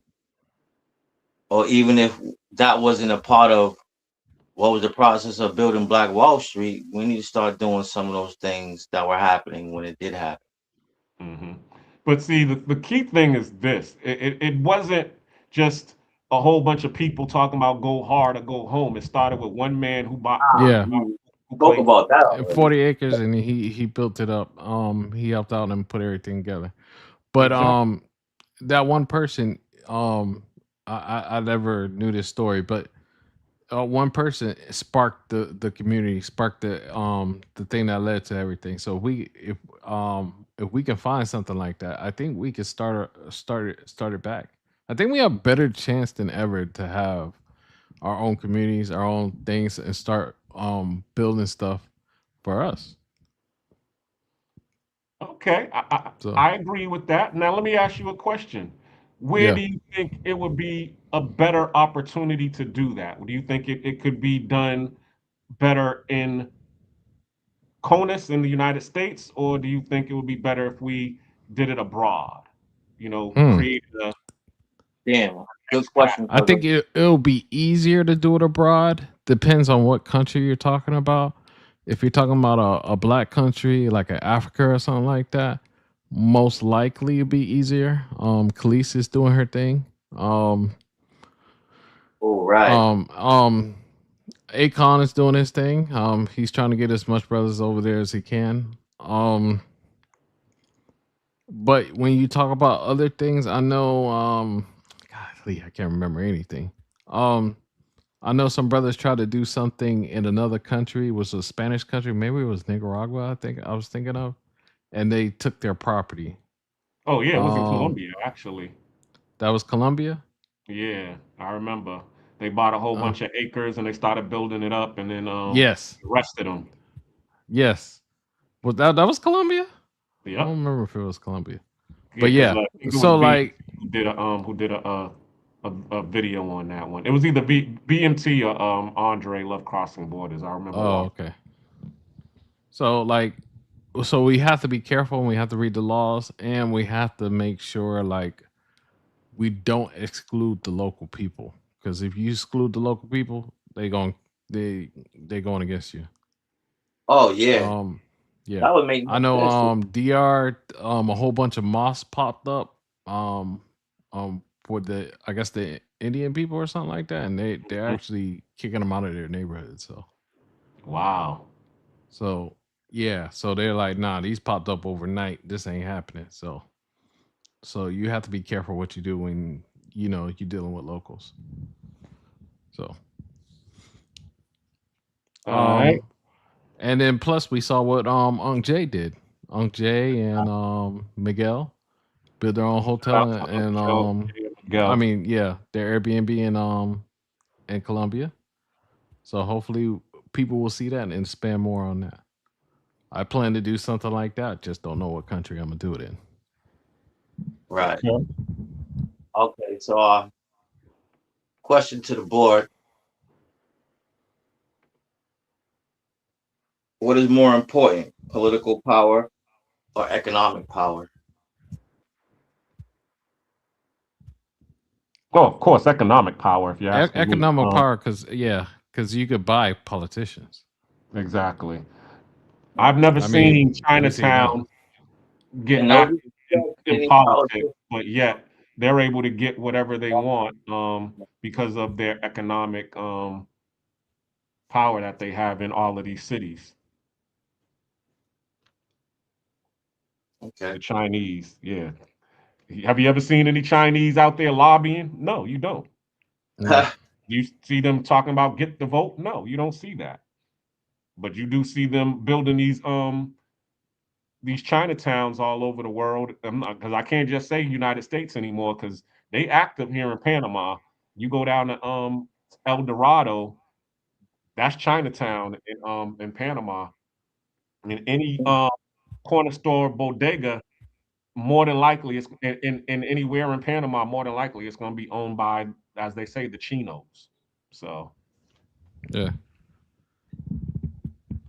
yeah. Yeah, and Economic. they're everywhere, and they have a Yep. big influence, and they own a lot of places in a lot of countries. Every country you go, they have a big community. Yeah, Why salute is to them. And actually, that was another reason why the Orange Man wanted to take back the Panama Canal because they was actually building a lot of their real estate along the coast of the Panama Canal, which was going to I give them heard. ownership to the Panama Canal. And the Orange Man was like, "Nah, we ain't having that. Y'all ain't about to take Yeah, control over the Panama Canal and but then they try to move us out of but here. Nah, we're gonna take it over again. Go ahead." but they got a lot of control in Africa. They have a lot of influence in Africa. They have a lot of influence in it's starting in Jamaica. You starting to see that. Yep. You starting to see their products pop up. They're building their bridges. I don't know what in DR, but other places they slowly start doing things for cheap and they slowly start taking over. Yep. So we all have And to watch out for that. Or So take that's a page why, out of their book. Do the same yeah, thing. I mean, because yep. that's all they do. I mean, you know how many times I get a phone call from Asian people asking me if they if I want to sell my property in Mm, Georgia. Hey, that's a mm, nice property over there. You want to sell it? And of course, they ain't trying to buy it for top dollar. They trying to buy it yeah, for wholesale. And of yep. course, I'm like, nah, this is a cash cow for me. Beat it, buddy. But we need to just take a lesson and do the same thing. Make phone Yeah. calls. Hey, how you doing, Mr. Lee? I like that property over there. You want to sell it? Yep. So Yeah. yeah. What's the next question? Hold on. Yeah, give me one more question because somebody keeps calling. I have to deal with some other stuff when I get off. Okay, no Go. problem.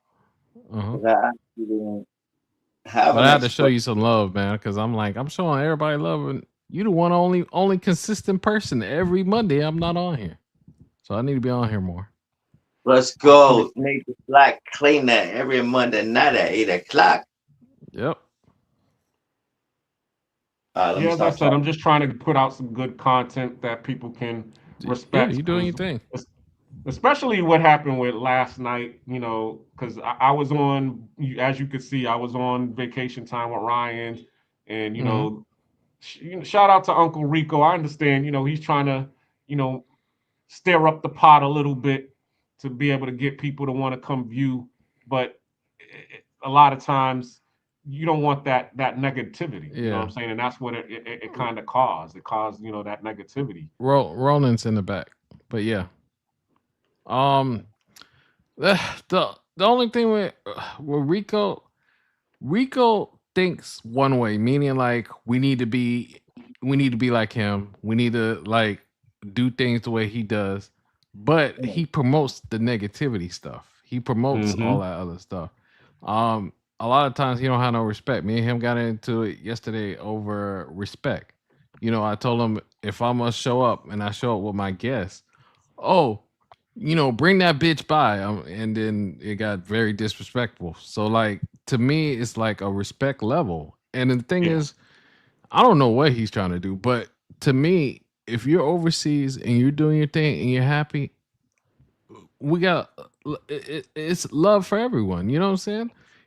Now, the girl, you might be paying, we don't know the circumstances of what people got going on, but you don't have to sit there and tell people, hey, she's this and that. You need to stop. No. So I don't agree with those things. Nah, I mean, I could see because I Now I watched see him. the explore the other part of exporting, take advantage of these people, take advantage of girls and stuff like that, and throwing them on camera doing some wild things. That I understand. That's not right. But if a brother is happy, man, let him be happy. But But that as is you said, he seems to be like using Anton Daniel persona when he's doing everything because it just comes off a whole lot trollish more than you trying to build well, and that he and that's won't what and that's what like creates the controversy.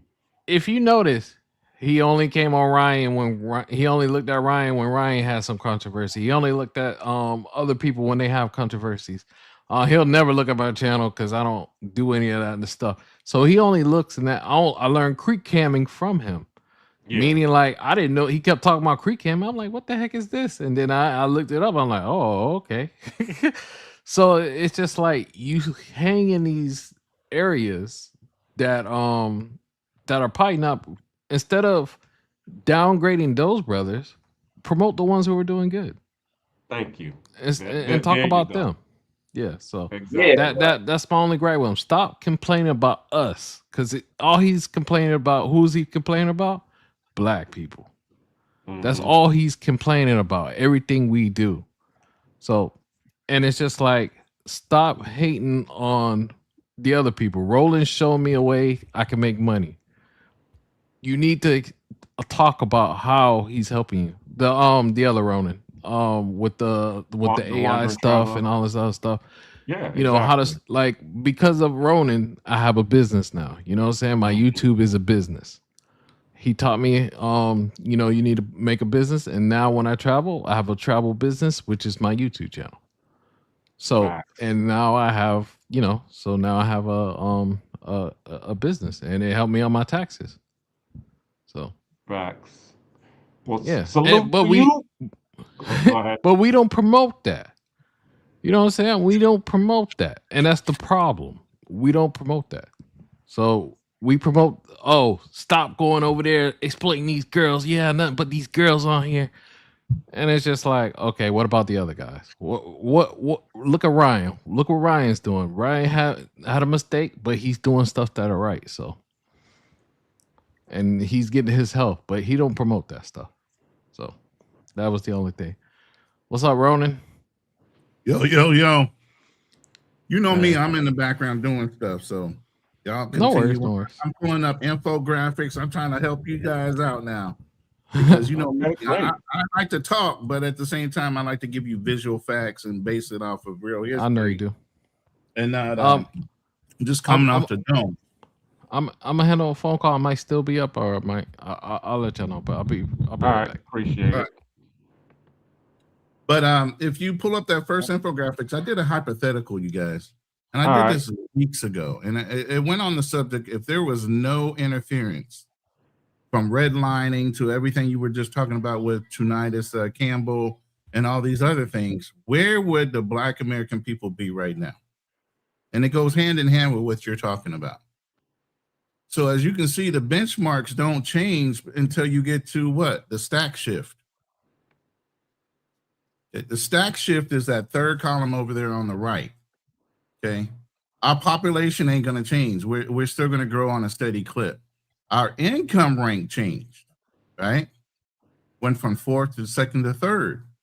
Our wealth rank changed from fourth to second to third. Overall ownership base went from lower because of redlining and everything they did in order to break up communities like Black Wall Street, Greenville, and the town that Tunitas Campbell built. It would be a lot stronger because those things wouldn't have been broken down. And obviously we learned from other people's wins. So that would have been passed on.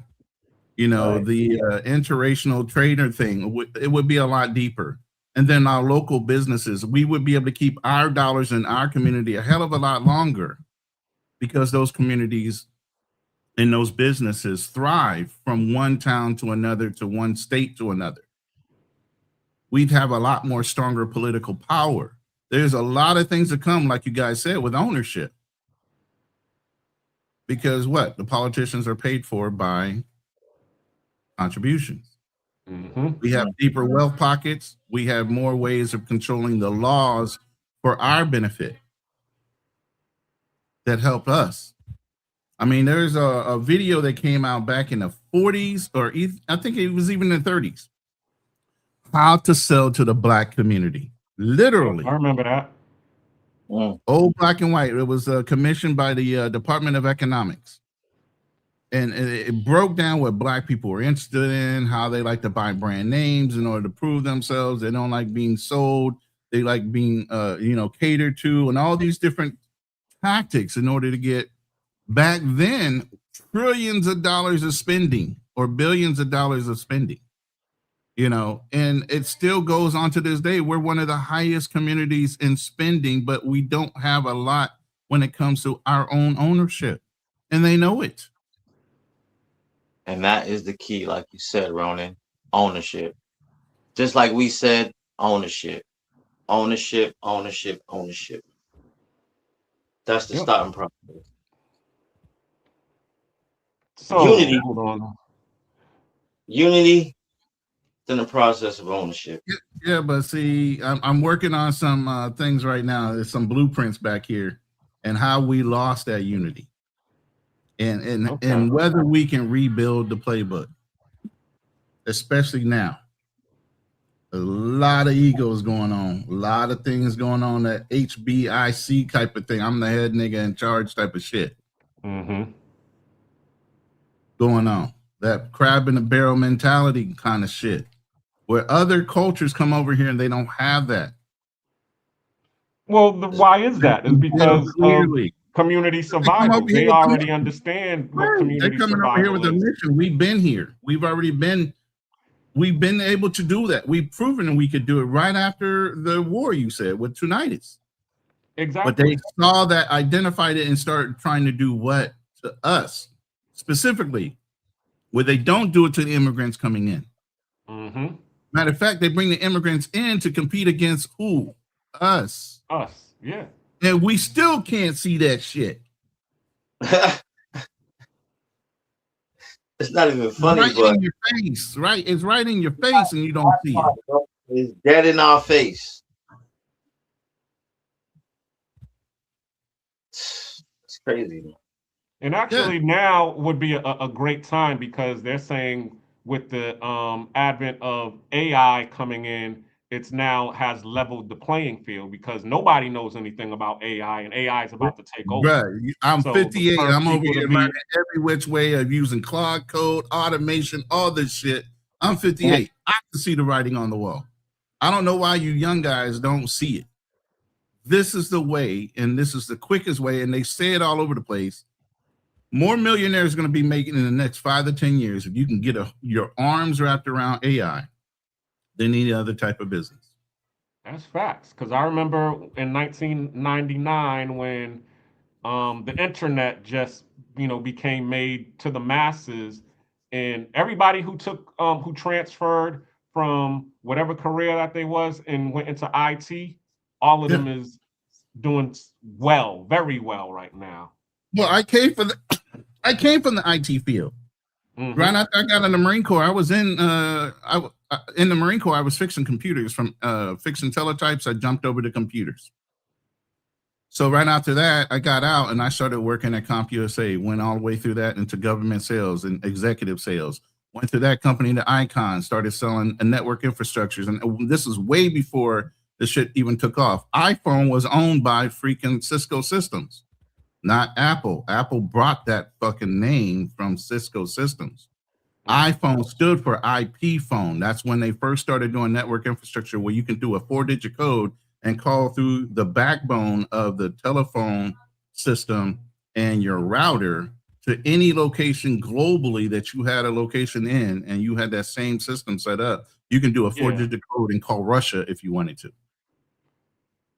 Wow. I've seen this whole thing change. I watched it. I witnessed it. And the writing is on the wall, and you guys can be oblivious to it or you can fucking welcome it. And even when I say AI, you can either learn the technology of AI and learn how to do the programming, or you learn how to fix the systems that support AI. Get into like I was talking about with Cisco System, network infrastructure, setting up servers and building up ways of storage banks for server systems and all those things. There's so many ancillary little things to keep AI running. They have to run redundant systems because servers might break down, power grids might go down. They have another system offsite they're called redundant systems. That might be in a whole nother state. If one system goes down, it reverts over with the power to the next system, so you have no interruption in service. How do I know all this shit? At 58, I watched them build it. I helped them structure that shit. What in the military do you do? 1 is none, 2 is 1. You always have redundancies built into systems. Who do you think taught the civilian world to do that shit? Yeah, and that's what you see when you start coming overseas is that the infrastructure that the military has brought all over the world. STEM is the fastest growing business out there. STEMs. If we all structured ourselves to get into STEMs, China became very instrumental in manufacturing because back in the 60s, they started training all their people in manufacturing and the systems it takes to manufacture products. With them investing in their own people and their own society, pushing them towards that, what are they now? A global leader in manufacturing. What have they done? They fixed their economy to a point where now they're competing with, before there were a whole bunch of dirt farmers in fucking China. Can we do the same thing? Yeah, that we all get on code. Yep. Now, did they do enough to destroy our ability to get on code and pit us against each other to where we can't repair it? We're borderline right there. Yeah, that's gotta stop, though. Question. You got the card? At the moment, we done went through the card. We can spend the block wherever you feel like you want to spend the block, cuz of. Oh yeah, you can ask Ronan the topic of controversial economics. So what do you think would be the number one problem that we need to work on, Ronan, in order Hold to on, I got a whole slide sheet I'm working on right now, and I'm gonna go through it all. Okay. But I know you had some initial questions before you asked me that question. Yeah, we did. Yeah. We are like Go 2 ahead. hours in. Maybe Yeah. we gotta slow down a little bit sometimes because we done already went through our whole chart tonight, but you know, we still spend a block and we still whatever. No, that's why I come with receipts. I'm gonna draw this shit out. We're gonna talk about it because this is what I love talking about. You know what I'm saying? I love encouraging people and black people, especially, and developing and becoming independent. Even when I was in sales, I was one of the first people that you would ever see in a company that was under my own independent contract. You ain't gonna fucking hire me and use my knowledge, use my fucking blood, sweat, and tears to live off of it and give me fucking pittance. And then when you get tired, you want to change the rules or you push me out. I don't do that. Never have done that. Embrace the Jews tonight on Real Talk with Nate, the Black Cleaner, because this Jews. I took the best of what I learned from companies, and I used to roll over companies every 3 to 4 years. If they didn't grow, I grew out of them. And I didn't give a fuck about burning a bridge. They knew what I knew. People always came looking for me. My competition came looking for me. You know, I was the one being recruited as a black man, not the other way around, having to go beg for a fucking job. Salute to the comments, Chalupe. Y'all make sure y'all hit that like button. Like Yeah, and hit the subscribe, like button, man. like and 'Cause subscribe, Ronan was please. cooking right there. He was. I guess he was asking about do we have a spending problem or a ownership problem? So Chalupe was answering that question. He said we get it and we spend it, we don't save. So let me ask that same question to you. And we're flashy with it too. So a lot of times I'm seeing like Rick Ross. When the other day when he was on a plane, a commercial jet, commercial plane, I don't care that he's on a commercial plane. To me, it looks like you're saving money, you're being rich. But then when you have to cap and say, "Oh, my jet was getting Starlink 100 this," and yeah, I hate that mentality, man. I like the fact that you could save money and show that you're not all about being flashy. You all about your business and all the stuff he does. So that's just my thinking of things. You don't have to be flashy with it. We always spend our money and always giving it away. But if we kept our money and put it in the right places, we could have a lot of power. So, but is doing it big without showing it, is that being flashy? Or do you just feel like the whole showing it part is the flashy part? It's flashy as fuck. What you mean? Yeah. Put it out there, right. I totally agree with that. Travel POV, like, you could do it, but why you gotta put it out there? I mean, to me, it's like, the thing is, show people the right way. You know what I'm saying? Like, people see you just throwing money and doing this and that and all other stuff. But the thing he fails to tell you is like he got animal on his property because it helps him with his taxes.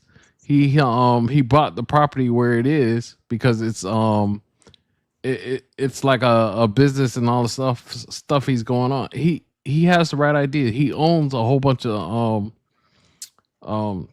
Wing stops. Wing stops, yeah, right. He owns a lot of wing stops. He owns a lot of checkers and stuff like that. Like, promote that part of it. Don't just sit there saying I'm throwing money. Oh, Drake ain't all this. I got more money. Like, I don't want to hear that. That's the part I don't want to hear. Not from us. Yeah, tell us how you did it, but that's the whole thing. Everybody wants to keep it a secret because it's that grabbing the barrel mentality. Hey, I got out. You go figure out a way to get out. I ain't gonna share shit with you. Right. Exactly. That's gatekeeping. But I don't like how, like, in this day and age, like in the industry, like even in the music industry, you got these rappers popping up on the scene and they got all this glitz and this glamour and all this jewelry and these cars and the big house, but we don't know nothing about your story. We don't even know your struggle to even decide if we even believe who the fuck you are or who you're trying to present yourself as. I want to know the struggle. I want to know the story. Right. So I just find that kind of weird. Like you just hop on the scene and all of a sudden you're it without even telling your story. Because we all went through something. Right. But see, that's the whole thing. A lot of people want to self-identify with the person before they believe them. And then you got a lot of guys that have been through some shit, really don't know some shit, but they got great mouthpieces. And they'll talk you into doing some shit for them that they benefit from, but you never do. Yeah. Get what I'm saying? Yeah. I mean, pole mentality all day long. They'll throw it on you too. Oh yeah. But I loaded the slides. If you want to load up the slide deck, I can go through some of this stuff and kind of bring everybody home.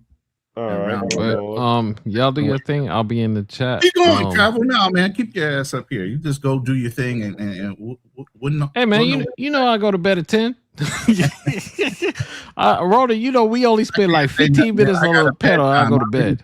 My lady put me on a bedtime, bro. Both of us in the bed by 8:39. 10 o'clock, the lights are out, doing whatever we doing. You get what I'm saying? And I stayed up last night with the riot thing, man. I'm tired. Oh man.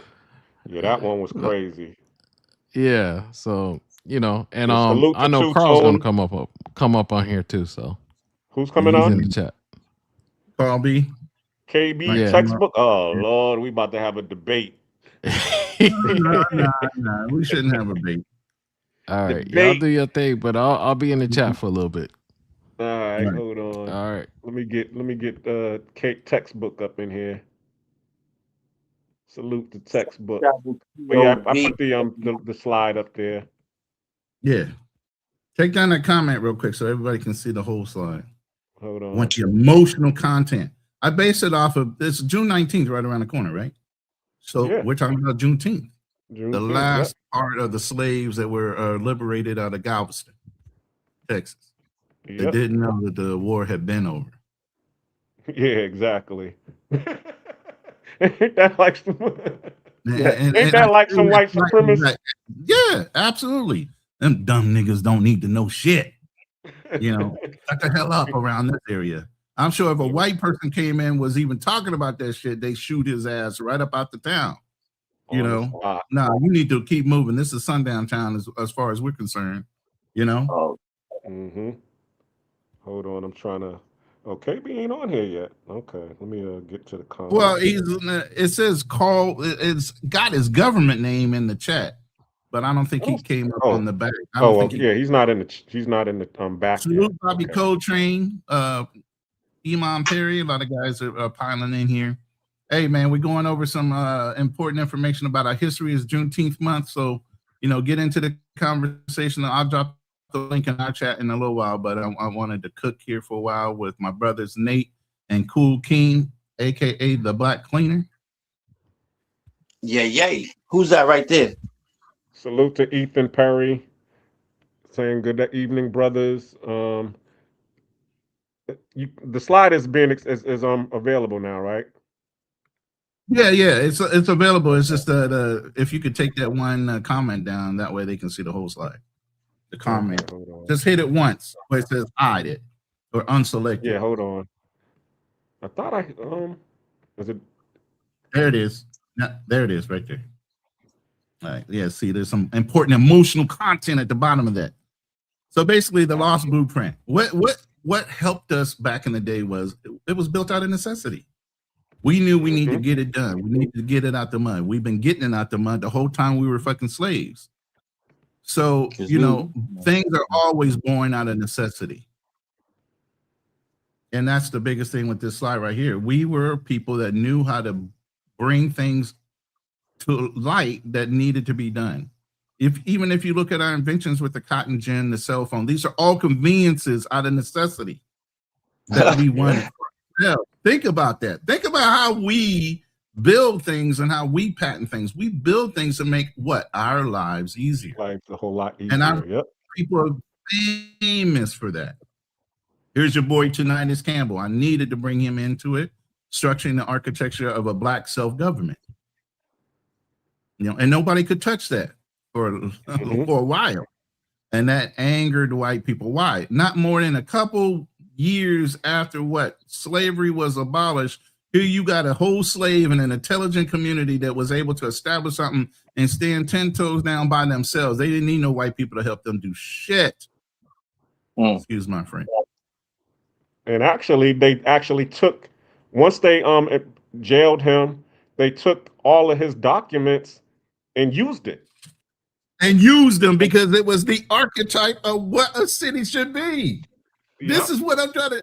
We have done this repeatedly over history. Think about it. The Moors going throughout Europe and teaching them how to educate themselves, take baths, and all these different things that they brought to those cultures.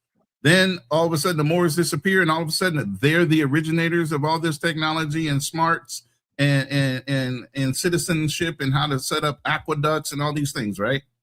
Get out. Fuck out of here. Y'all have been stealing. Right. I'm Stealing is their history.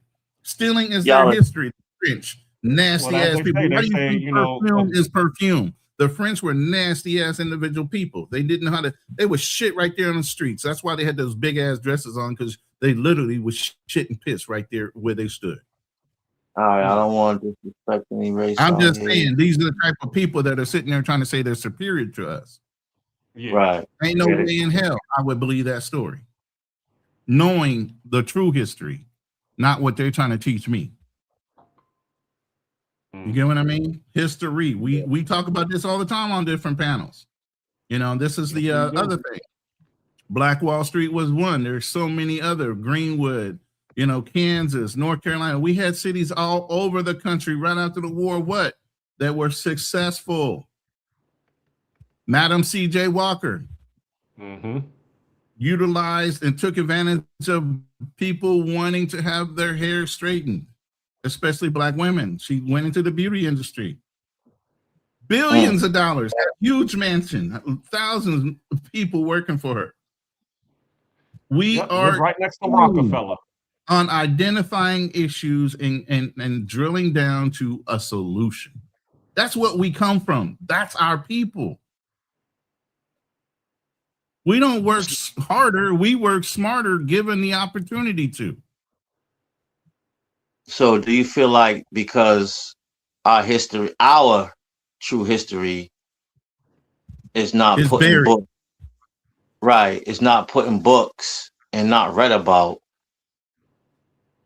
Is that creating a place of lacking for us?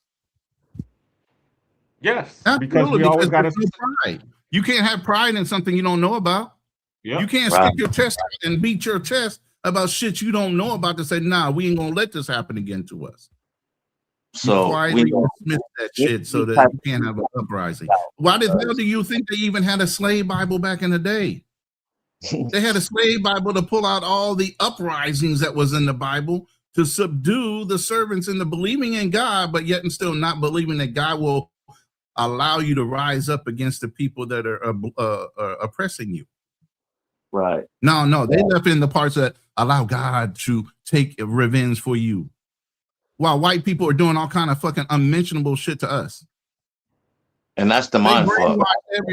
They brainwashed everybody into believing this shit. To this day, they use religion as a way of saying, God you're not going to go to heaven for this shit. Do they care? Why don't you think they care? Because their heaven is right here on this earth. Like I'm experiencing heaven now. Damn, that's hard as fuck. Because what God do white people pray to? The same God that Black folks pray to. And so then you have to start looking at what religion actually builds within the community. Does it enslave a community or does it free it? Does it hold it to rules and parameters, or does it allow you to be a free thinker? And even if you're a free thinker and you read the Bible says go and look and justify things for yourself. Don't believe the man talking. Go and dig. You ever read the book of Enoch? You start reading all these other books, and all of a sudden you're like, what the fuck? This ain't necessarily all true. The Ethiopian Bible is the most original Bible. They took that, and through the canon tales, they built the Catholic King James Bible to cater toward a narrative to control what? Society. So then the Crusades go out and beat you about the head and body with your old religion that used to be in Ethiopia. Now they're calling it Christianity, and they beating you over the head and body with it and say, if you don't fall in line, we'll just kill you all. Look at history, man. I love history because history tells the truth. All you have to do is seek it. Yep. Facts. But here's the next slide. And like I said, I'm just telling the story here with this. I'm not going to go into detail. Okay. Why the model worked back then? Land ownership. You guys touched on that. If you own land, then you can start controlling the school boards and everything else. Look at the Somalis in Minnesota. Look at the Ashkenazi Jews in Jackson, New Jersey. How they control their community. They started owning the land. They started investing in the schools, the local businesses. They started controlling the politicians, the school boards, the mayor, and so on. Let's go, people. Let's go. The map and the program has been outlined. We keep ignoring it to try to reinvent a wheel that's already been proven to work. And I don't get why. I think it's a distraction. I think there's psyops going on in our community. You know, that's what broke us up in the first deal with J. Edgar Hoover and the FBI. Exactly. There's all kind of psyops going on. Here it is. This is the rebuild the playbook. Is this ever going to happen? Are we ever going to be supported, trustworthy local businesses out there? Rebuild the playbook. The whole part of this is trust and building unity again. You know, and none of this is going to work if you can't do that. And when you got strong black independent women competing against their black males within no other community, do they do that as harshly as in our own community? Until we can break that cyclical cycle, that none of this will work, because all the other shit was out of built-in necessity. When you got a whole group within a group saying that they don't need anybody, they're so self-reliant on themselves, or they're so self-reliant on the system we built to help them be self-sufficient. Damn, preach, Ronan. You get me? How's that going to work until both come together and say, you know what? Damn all what society taught us. We need to rethink what we've been doing. So we got to start where we even got to go back to getting the black man back in the household. Yeah, but see, that's going to create discomfort. And I talked about that on last week's live. Hey, the link is in the chat. If anybody wants to come up that was hypothetical. That was like fucking, wishing on a star. But if anybody wants to argue these points, hey, you're more than welcome. This is all a perspective. I ain't saying I'm 100% right, but I'm right down in the fucking ballpark. I can guarantee you that. Elaborate. What did you mean? That was just wishing on a star. What do you mean? Because, would that ever be a realistic thing? Even how this new generation, how they even deal with relationships. These kids are super weird these days. Agreed. I definitely agree on that. But the point that I was trying to make was the reason, and Ronan touched on it. He said a lot of people feel that they're self-sufficient because there's a system that undergirds them that makes them comfortable. And it's really, they're not self-sufficient. It's that they have a system that makes them comfortable. Like the dog around, who has the collar around his neck. He's not free. He's just fed. We're just spoon-fed Negroes. Ronan is speaking about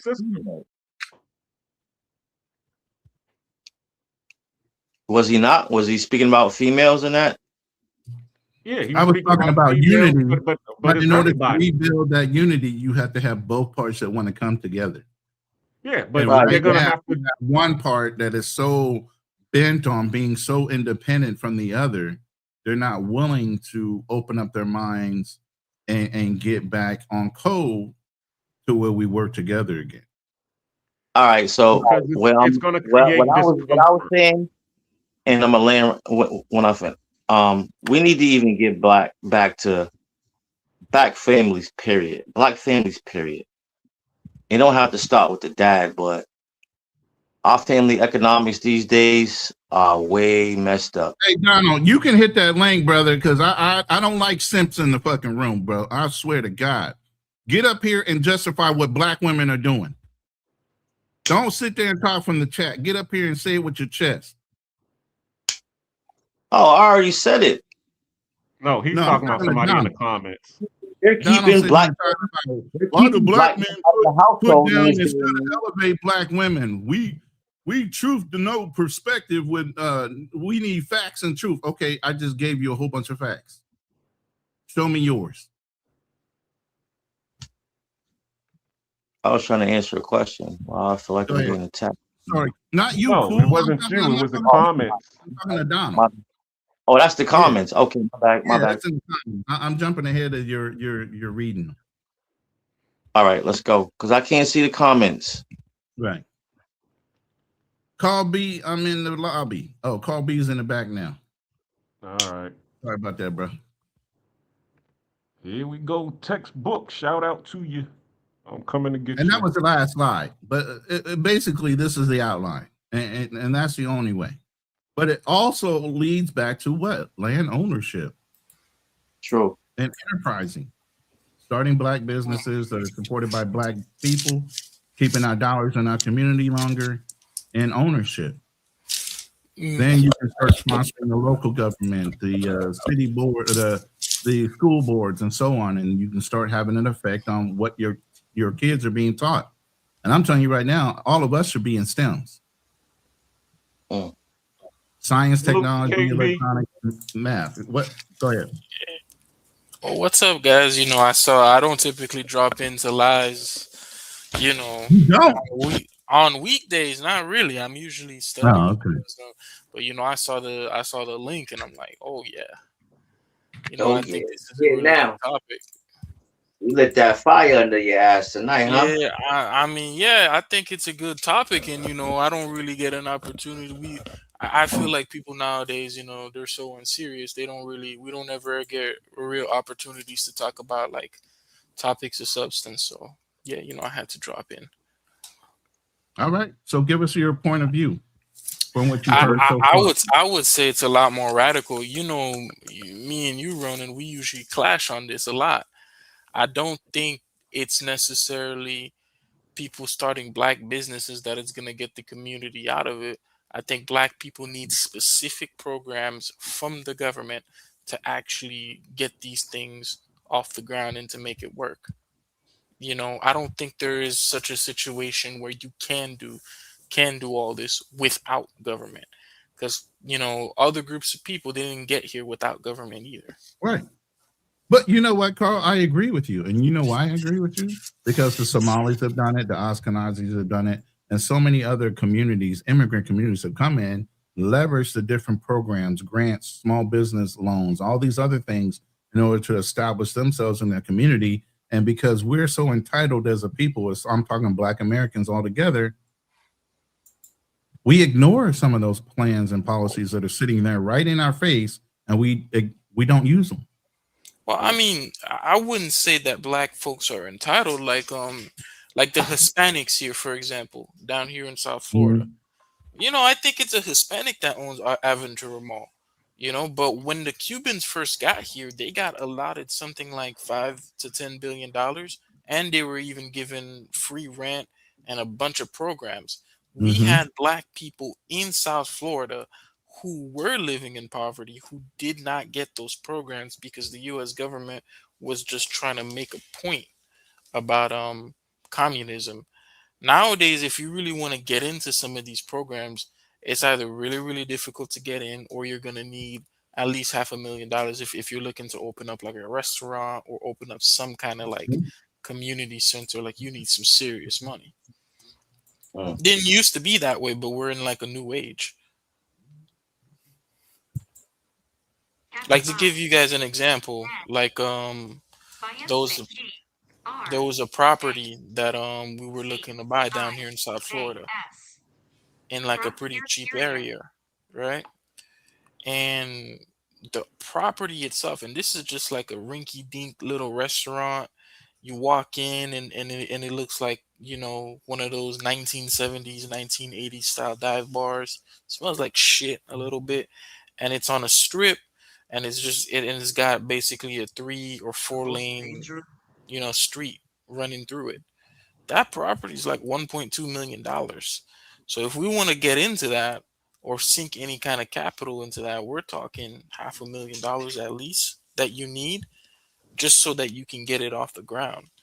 So like when you look at the Somalis, for example, you know, or Haitians, or maybe not Haitians. Haitians are a little bit poor, but like if you look at the Ethiopians, the Asians, a lot of those people are coming to America with advanced educations and like a ton of money already. Like my auntie came here. She's a JD. Before she can even qualify for any of her stuff to get here, she needed to demonstrate. She had to have a peer-reviewed paper that she had the immigration board look at, and then she also needed to have a certain amount of money. She needed to travel and leave this country and enter and exit at least, I think, 2 or 3 times while following the law. And then she also needed to like show her degree and her JD and whatnot just to come in.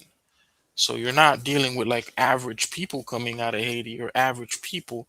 You're really dealing with some of the most exceptional that country has to offer, typically. Okay. We're going to spin the block real quick. So why does the success of Black institutions face resistance? This is going to sound crazy and a little radical to people, but I think America is a fundamentally racist country. Oh, shit. That was hard. You're absolutely 100% correct. No, but bro, if you're gonna finish it like that, bro, if you're gonna say it like that, you gotta finish it against Black people. Yeah, that's exactly what it is. Black people who came from or who come from the United States, whose lineage is from the U.S. I mean, I think when I say this, a lot of people think that I'm being crazy when I say it. But when you look at the U.S. Constitution in America, codified into law before 1865 after the Civil War, you know, you had the 3/5 compromise. So that meant that for every 5 slaves that you owned in the South, it gave you 3 votes in the House of Representatives. So the slaves, you have all these rules that people are, you know, all people are endowed by their creators by certain unalienable rights, but then you have a whole class of people who can't vote, who are slaves, and then you're counting them as 3/5 of a person so that you can get votes in the House of Representatives, so that you can affect policy on the federal level. So of course it's fundamentally racist. If there wasn't a civil war in this country, we could have been in the 20th century and that would still be on the books. No jokes. Oh, you got the hand clap tonight, bro. Finally agree. Totally agree with you, bro. Good analogy, well spoken. So what do we do about it? Because everybody's now talking about this race war and all of this stuff going on. Do y'all think that it's going to lead to that? Lead to what? Another civil war? Lead to what? Yeah, blood in, blood out. They say, and that's what they, you know, somebody said that's what the American flag represents. The American flag, the red is at the top and the red is at the bottom, meaning blood in, blood out. If you're trying to change America, Who has you that want much to time on their hands to look at that shit like that? A race war against who? Who against who? Where do we? They saying What Do we really want to all they saying is what Ric Flair always said in his spew. If you want to be the best, you got to beat the best. We done took it. So all right, you want it? Come get it. Because we ain't just gonna give it to you. Blood in, blood out. Those days are going over. There ain't nobody just running up on that shit and just taking it like that no more. Exactly. So that'll never happen. And just let me answer this question real quick from my troll JM. Why do you still want to work, Ronan? You can just stop working and enjoy life like Sean from O2O, like my boy. Okay. I mean, OTO still works, but right, and exactly my point. I'm sitting here I'm sitting here right now in semi-retirement mode, and the reason I will always say I'm semi-retired is because I'm always looking at angles of making money. Why at retirement age would I pass up a comfortable way of making money? That makes no sense to me. That I'm just going to pass up money just to have a life. Why can't I have a life and not be under pressure to make money, but make money while I'm having fun? While you're retired or not. I'm not being pushed to clock in, clock out a 9-to-5 job. I don't work like that. I haven't worked like that in years. I've always controlled my schedule. Even when I showed insurance and I had financial people that I had to advise, I scheduled them. Hey, is this time or that time better? And I'd look at my schedule for whatever else I was going to do that day. I close 1 to 5 deals a week, and I'm good. You're talking anywhere from $20,000 to $50,000 a fucking deal. Why do I need to work hard? I learned how to work smarter. So even if I wanted to get back in that business, my clientele would still be very casual conversations, but net me a great amount of money for the time I invest. That's not working. I haven't worked like that since 2011, where I was clocking in for somebody else. I've been independent that long. So you can say I'm goated because I've always been independent. You live longer when you have something to do too. Yeah. Yep. Right, when you wake up with purpose every day and something to look forward to at least. Yeah. Yeah, the Japanese had a proverb when they was talking about the samurai. They said, when you stop running, you die. That's why a lot of the samurai culture, they ran a lot. Well, it's not even that. It's just and that culture, because my name is Ronin. I obviously studied the history of what a Ronin was, and it was a samurai warrior, believes in a Bushido code. But at the end of the day, it's also a thing called Ikigai. Yep. Ikigai is a way of life. You become perfect in one thing, and you just specialize in just doing one thing, and that's your whole purpose. And they were fine with that. What we try to do is do all this all the time, keep ourselves busy, and that's by design. They want you distracted to where you can't focus on one thing at a time. I don't subscribe to that. Never have. Go ahead. Chalupe in the comics says factual ownership is a jet is better unless you are consistently using it.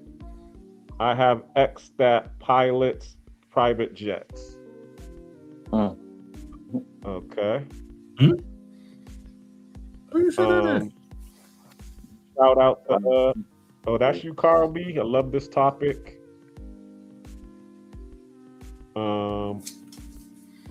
Carl B. Cooperative Economics has a lot of problems. Okay. What do you mean by that, Cape? Textbook? What I mean, okay, how about this, right?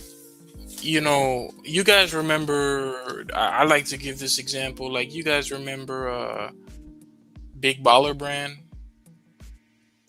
I think so. Like, you know, LeVar Ball. Is that the Ball brothers?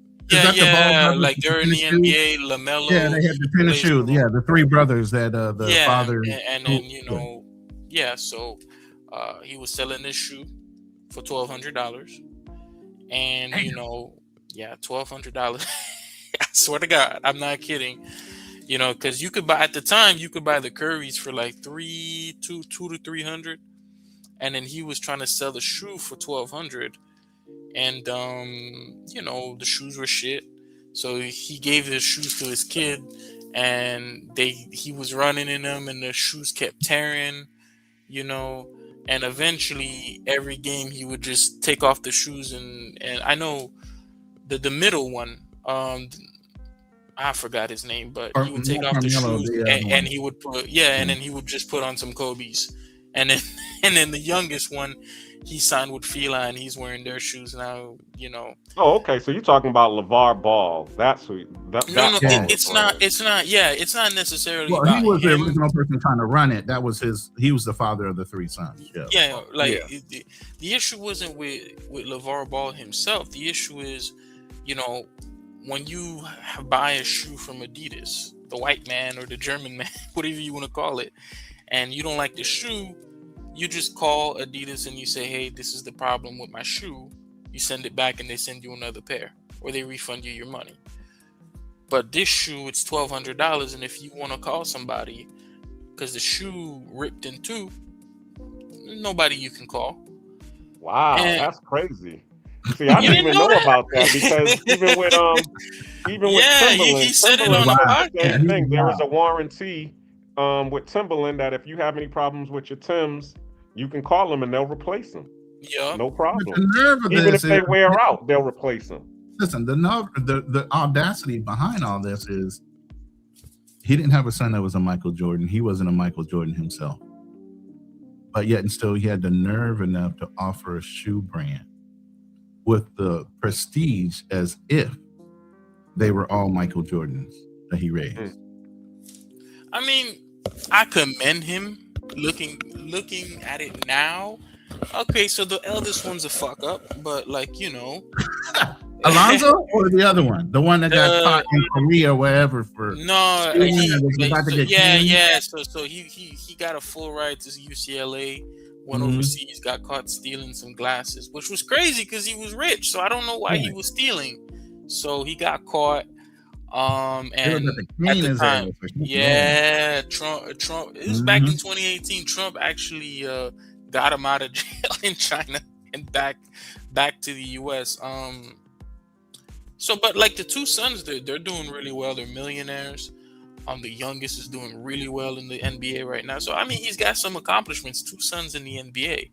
But the point that I wanted to make was that, you know, yeah, he started the brand, but he didn't have any of the tools that he needed. He didn't have the capital. He didn't have the institutional support. He didn't have the know-how. He didn't have the manufacturing.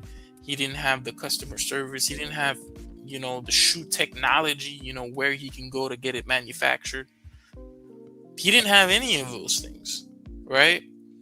And that's the problem with cooperatives, or that's the problem or obstacles to, I would say, black business, because it's like, you know, things are so competitive now. You just want to make a piece of clothes, and you can't just make the clothes and sell it. You need some way to get the clothes from the factory delivered. Like Jay-Z bought 3 of these shoes for $3,600, and after 3 months, I don't think he even got them. He said he didn't get them. Let me put it this way, and this is I hate to say it like this. This is one of the problems in our community. We try to do half-ass work and get paid full cart for the little bit of work we do. Okay. If you already know there are brands out there, this is where I talk about not reinventing the wheel. If you already know there are brands out there, if you already know that most of those brands are made out of fucking China, it says made in China, why before you started to make a shoe brand would you not go over to these same manufacturing plants and say, hey, I have a shoe design I need you to produce? That's exactly what they did. But they must have went to the cheapest one, because obviously Nikes don't fall apart. Adidas don't fall apart on the first wear. So they did something to cut a fucking corner somewhere. I see what you mean, but it's the margins, Ronan. It's not that they The necessarily... margin is ungodly. You're talking about $1,200 a pair of shoes, and he ain't Hold on. Like Nike, they can sell millions of Jordan 8s or millions of Jordan 6s, right? Right. And after they sell millions, their margin might be 8%, 6%. Like after everything is all said and done. If you're gonna sell a shoe and you think you're only gonna sell 500 or 1,000, you have to put that price up there because that's just what you have to do just to break even or be like. Okay, man, I'm gonna tell you something about business. You know what I'm saying? But yeah, I sometimes had to explain this. I had to explain this to. I had to explain this. Go ahead. When you starting out, and if you're not a big name, you can't just go and have mass production and think everything's gonna sell. You gotta start creating the product as the money comes in and the orders come in. And you gotta base the business off of that. So like going to spend this much money and having all this product is like diving in way too soon. Yeah, he used to have pop-up stores and everything else in order to try to sell his brand. And that was the thing. He would motivate people from coming through pop-up stores. Let's go to the comments. We got family in the comments tonight. Black Cleaner, where you at? Or Ronan, where you at? Donald Tavares in the comments. That's family in the comments tonight. That's actually my birth dad, my biological father in the comments tonight. Shouts to my dad, Donald Tavares. I love you, Dad. Thank you for tuning in. Okay, what is he saying? Go to the comments. I can't. You can't. I thought you said I didn't it. know that was him. I apologize. Can you see it, Ronan? I mean, I thought I. Well, this is one of the comments I was commenting to when he was talking about black women. Okay. So I apologize for that. But well, my dad's name was Donald Tavares in the chat tonight. Thanks, Dad, for being in the chat once again. He said a famous quite, but Harriet, I could have fed or freed more if they were just if this knew they were enslaved. That's very true. You got an enslaved mindset too. It goes along with everything. There's a lot of people, and that's why I said that Bible was wicked. Look it up. I want somebody to Google right now the slave Bible. Look it up. Look at how they structured that Bible. They kept you enslaved just by believing that God will take care of all of the things you need to do. All you need to do is get on your hands and knees and pray and let God deal with them. That's why we stayed enslaved so long. We waiting on God to answer our prayers because we were such strong faith believers. Damn, man. I like religion, but I feel like religion is just like a mind fuck and a separation plan. It can be, if you allow it. And that's what it is being allowed, because this religion creates separation.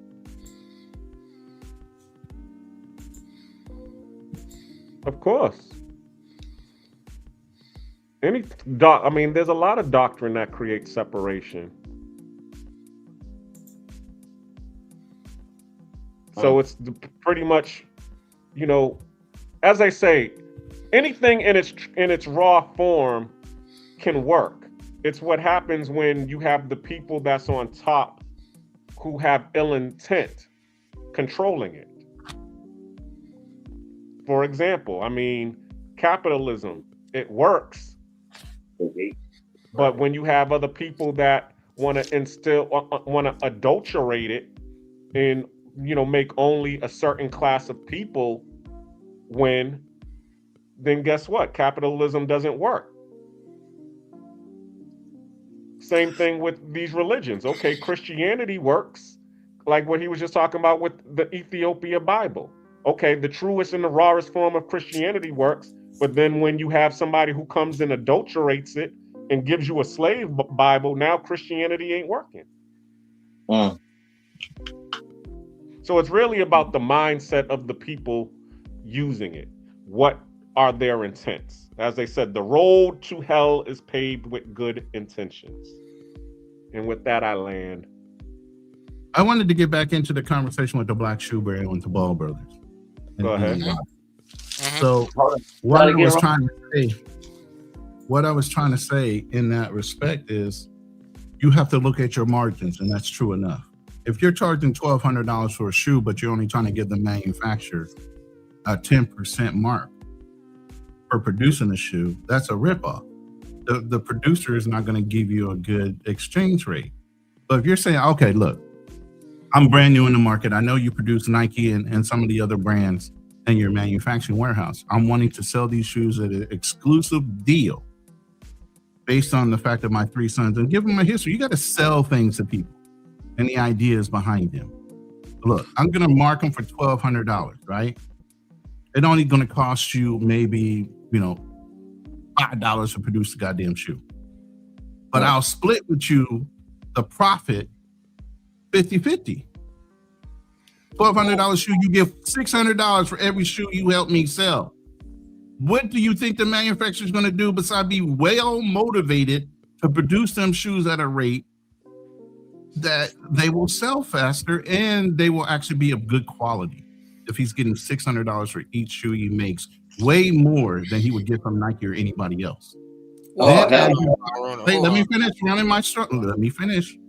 So as you start becoming more productive and you're selling more and more shoes, the shoes become a name. They're more reliable. Your feet ain't going through the goddamn sole, right? Now you're producing more. Now the renegotiation is you drop down the profit margin because you're producing more. So you're making just as much. You get what I'm saying? And if the manufacturer don't want to go along, there's other manufacturers now that can take over that brand that has a more reputable name. But see, we don't have the mindset, because I had to teach I used to sell pharmaceuticals in a medical supply company. And when I went to work there, he hired me as a sales lead, like a sales executive. He didn't want to give me the title of vice president or anything.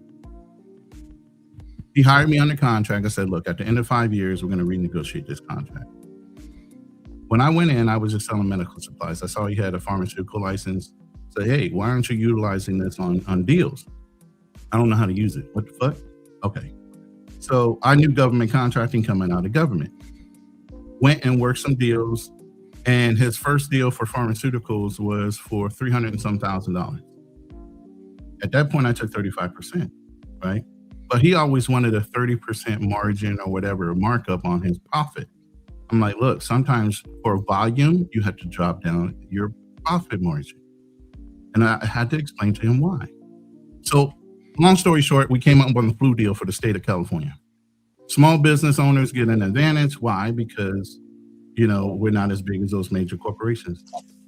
I competed against the people that manufactured the fucking flu to get the deal.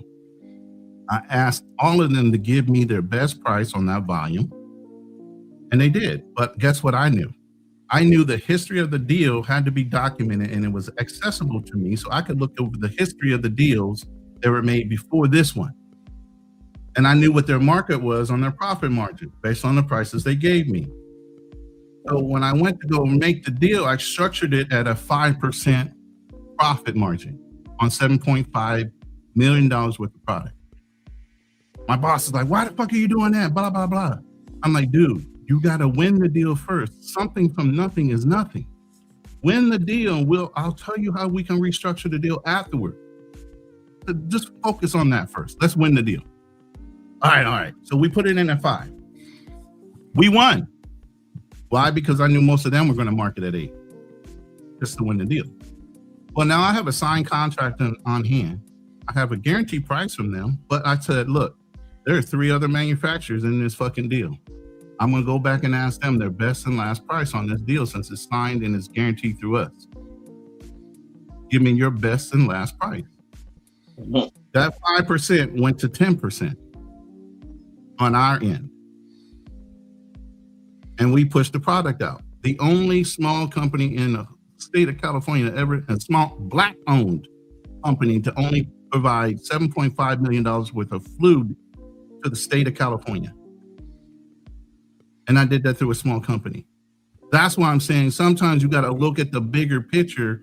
And while you might look like you're getting a small margin now for giving up a lot, it puts your name out there big enough that you can sell later and get the margin you really want. You got to play the long game sometimes. We are so short-sighted sometimes when it comes to business. I want to make my money now.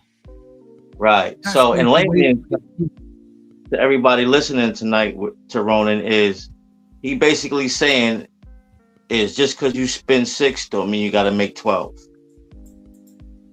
A profit is a profit.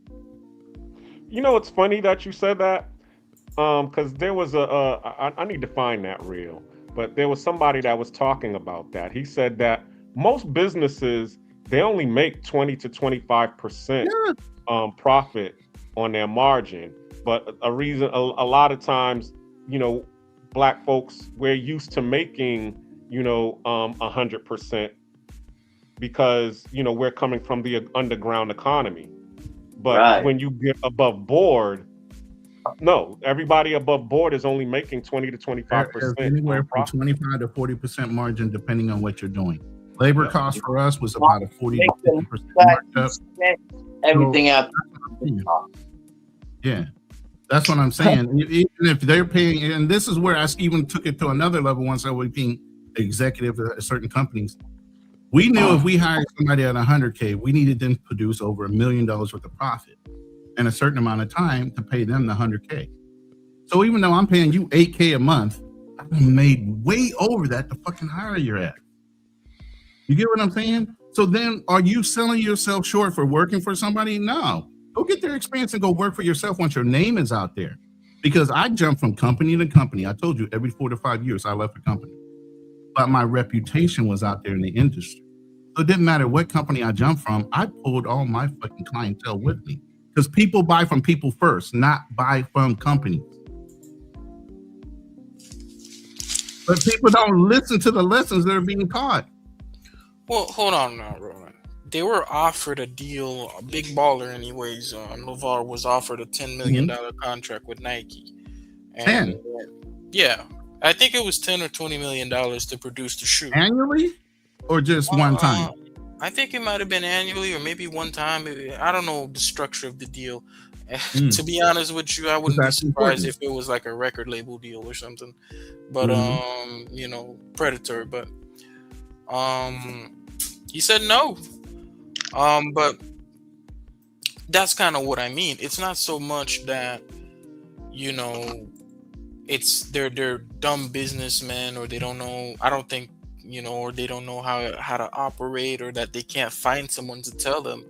It's just that Black folks in general, they don't own the means of production because it's not just a shoe. Neither do the white people. Neither No, do they. that's not. I mean, that's not necessarily true, Ronan. I mean, look at Nike, Adidas. Adidas is German. I Where's think. their warehouse is at?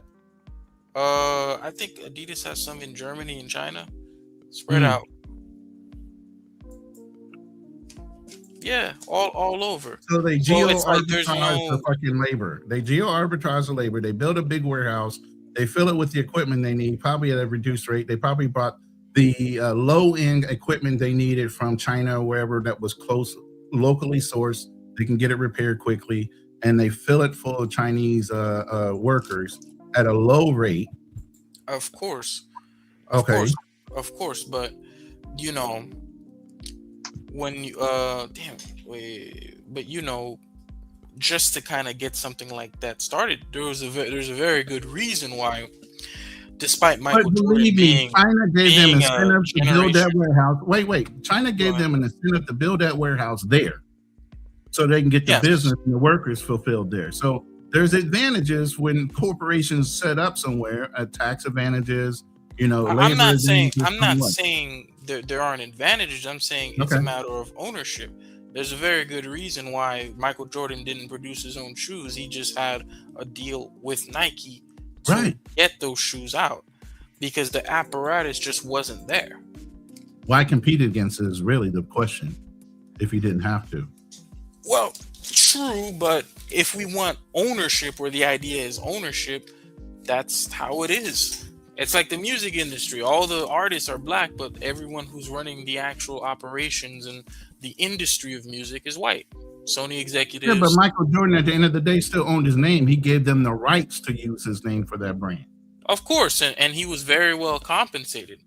Exactly. Very well compensated. I'm not arguing that. I'm just saying that, you know, Black people, for the most part, it's not that they're trying to. I don't think Big Baller Brand was just trying to gouge. I think they really needed to charge that price just for the money to make sense.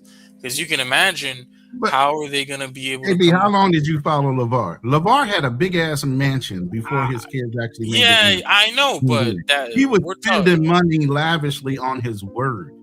Of You know what I'm course, saying? of course. I So know the he was man's in got. that catch up mentality. He wasn't in that I'm in I have the money to do it, but Of I'd rather course, use somebody else's I money. know, to do I it. know what you mean, but there's a difference between being able to go out, buy yourself 1 or 2 Rolls Royce and live in a really nice neighborhood, and having to come up with $200 million for distribution, creation, advertisement, customer service, all for your shoes. That's like a whole different level of capital, and that's just $200 million just to get the shoes out. That might not include any other associated costs, like from other professionals that you might charge, shit that the government might ask you to do, etc. It's a lot of money, and that kind of money, I would say, the black elites in America, they don't have anywhere near that amount. And I don't want to hear anybody say Oprah. She does not have that amount. There's very, very few black people in America who have that. Oprah. I wouldn't count Oprah for shit. Shit. Her You know, homegirl she's still trying to be working on at YouTube. ABC. Her homegirl still on ABC. Well, If I had a billionaire best friend, you think I'd be working? I'd be working for him as an But the whole executive. thing is a steady check, regardless if she's a multi-millionaire, because most of them are. It's a steady check, and it's something they like to do. That's the whole point. If you like doing something and you're still making money at it, why would you quit? Well, no, because I'm saying when people talk about Oprah, they don't realize that she's more of a facilitator. She doesn't actually own any of this stuff. She connects the dots. Yeah. And even her own network, like her network that they said was, Yeah, the Oprah Winfrey Network owned. It got sold for $70 million, but people were playing it up like she was like a billionaire. I'm like, no, she's not at that level. I'm not saying she's not a rich But even woman, when but she it's would give like, her giveaways, everybody didn't understand what affiliate marketing was. When she gave her giveaways to the different people in the audience, that was affiliate marketing for her. Yep, affiliate marketing. Anybody that saw her give that away, now all of a sudden they're wanting to buy what Oprah gave away. That's how she sold that shit. Crazy. I don't know if you guys seen the Epstein emails with Oprah in it. That's a foul bitch. All right. Spin the block, team. So your answer was you don't think that we can get cooperative economics because we need government? Was that your answer, KB? We don't have the money, we don't have the resources, we don't have the institutional power, and we don't have the political power. If you guys want, go ahead. First of all, we don't have the unities and everything else you said. My fault, cuz I had my popcorn in my hand real quick and I was like, you know what I'm saying? Gotcha. So, and then Ronan, you said the solution is pretty much back to community survival. We don't have these things, so we need to create these things. Is that what I'm getting from you?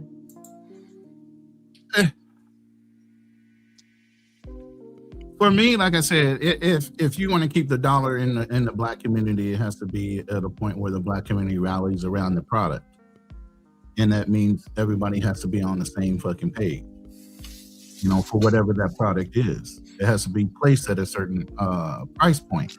1, so the company can keep thriving and growing, and 2, where it's equitable for the people that are buying it. Sometimes when we put out product, we put it at such a high, like let's use Laval. At $1,200 a fucking pair, it becomes unattainable. Even though you're trying to make it an exclusive brand or something, you don't have the name behind it. You guys are pulling the cart before the horse, meaning you don't have the name, but you want to charge the value of a brand name product. Sometimes. Okay. What about Shaquille O'Neal owning Reebok? But we're not supporting Reebok like we do Jordans. That's just taught. Salute Charlie Chan TV, man. Hit the link, brother. Anyway, but here's the thing. Reebok is a brand name. And this is what I used to tell people. I used to go to it's a brand name. It's somebody it's name recognizable. It's not like a ball thing. Okay. So here's my mindset with Shaquille O'Neal. Shaquille O'Neal is doing. I used to go into companies, like I said, I switched every 3 to 5 years. I would switch company. The company I'd go to was happy to hire me, and they're like, okay, we can't wait to see what you can do. I said, give me all your old clients that don't buy from you anymore. They're like, what? Give me all your old client base that don't buy from you no more. Why would you want them? Watch. I took their whole client list, rebuilt the relationships, and brought them all back into the fold. For that, it netted me an easier commission. Why did I decide to take the old client base instead of starting from scratch and going and finding people who want to believe in the brand? It wasn't about believing in the brand. It was the fucking person that was handling the person that caused the grift. I told you, people buy from people, right? Yeah, exactly. Not the companies. So it was a person that was involved that got that person not to want to do business with you. Not you as the company. It was never you. You know what I mean? So I would wind up returning all that business back to the company. Go, what the fuck did you just do? I just had to fix relationships that were already there for your company, but not with your sales rep. Same thing with Shaquille. He buys a brand recognizable name like Reebok. People know the brand. Now, the reliability, the little things, the ancillary things that might need to be fixed or tweaked in order to make that company grow again might be minor. But nobody wanted to do it. Maybe he sees it that way.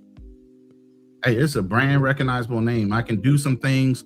I can get some popular players or whatever. I can give them off contracts or produce their own shoe through Reebok, blah, blah, blah, blah, and run it on down the list. There's a map already. Nike did it. Adidas did it. Why can't he do it with Reebok if he fixes the little things?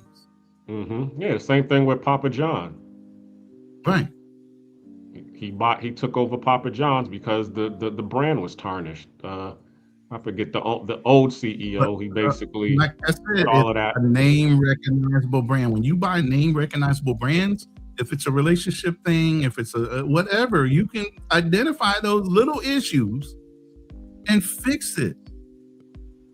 Yeah, one thing I do know, with all these entities that Shaq has a hand in, Shaq ain't going into it unless he has ownership in it. Yeah, not just like Mike, the basketball player Johnson, Magic Johnson. He's not a dummy. He's brought into companies that were name recognizable as franchises. He grew his business acumen from there, and then he went into ownership of different things because he learned from the ground up on how to structure things. Sometimes you got to start off small to understand structuring, finance, and all the things that take to run a corporation on a corporate level, not as an employee level. A lot of us go into a job just wanting to be employees. I went into a job wanting to know the infrastructure and the workings and how things move to make that company profitable.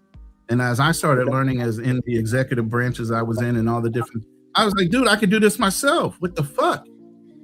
Not everybody goes in with that level up mentality. Some people get comfortable and they cool where they're at. They're paying for your comfort. Thank you. Yep, an employer pays you just enough so that you don't quit, and you work just enough as an employee so that you don't get fired. Bringing Charlie Chan to the stage. What's going on, brother? How you doing? Man, chilling, man. Seeing you brothers was on here cooking up something. Figure I'll pull up and show some love. How y'all doing? Good. Hey. Yes, sir. Okay. What you got on the topic, man? You heard us. You know what's going on. Controversial corporate Cooperative economics when it comes to your family or the black community as a whole. How we fix what you see happening right now? By okay. I'm going to this just a little bit quick and stuff like that, guys. Y'all know I don't be trying Right. to do too much. I wouldn't have went fast. These niggas be extra to take the pressure off of them sometimes. They be talking so much, but go ahead, brother. No, I would gladly take the reins for a second. Man, a whole PowerPoint. What you mean, King? Well, I think for one, you did, and it was dope as fuck. Because I love when I get on panels, on my own panels, and I can learn something. That's a fact. Go ahead, Charlie. Sorry, man. I didn't mean to. Oh no, you're good. I would think, like, say for one, is being the change that you want to see. For one, you know what I mean? Like, sometimes you gotta lead by example, and two, the most important thing when we talk like this, everybody making it seem like all people of a darker hue have to get together and sing Kumbaya while looking into the sky. When that's truly not the case. All it takes is a couple like-minded brothers that's moving in the right direction and don't mind sharing it with other people of like-minded brothers, even if it's different sectors, different communities and stuff like that. That's how we could begin to grow, just because we could grow and learn off of each other. And when it comes to a unit, a team, that means everybody has a place. Everybody has something that they're accountable for. So I think that's just to be the first step, in my opinion. Sometimes, Charlie Chin, motherfuckers don't want to play Pippen to your Jordan. Well, here's the thing. Them motherfuckers won't be on the team, Cool King. You know what I mean? Because that's the point about it. I totally agree with you on that. I'm sorry, go ahead. I totally agree with you on that. Yeah. Nigga, you got to be off the team then if you fall in line. Yeah. Go play for the goddamn Spurs or something. You know what I mean? Like, but we a winning team over here, and if you don't want to play your part, we don't need Wow, they lost bruh. They won up until the finals. And everybody won up until they lost. How about that? Right. My dog don't bite until he do. Like, come on now. Toxic. He wants that second place trophy. Charlie. Yeah, exactly. Yeah, that's the young generation. They deserve it. No, that's what the winner is for. They get the props. Man, imagine you spent your whole life playing basketball for a nigga to be like, oh, you lost. That's crazy, bro. Is it though? Because you did lose. Like, niggas not like don't you get paid to win? Hold up, KB. For that check, don't they get paid to bring home championships?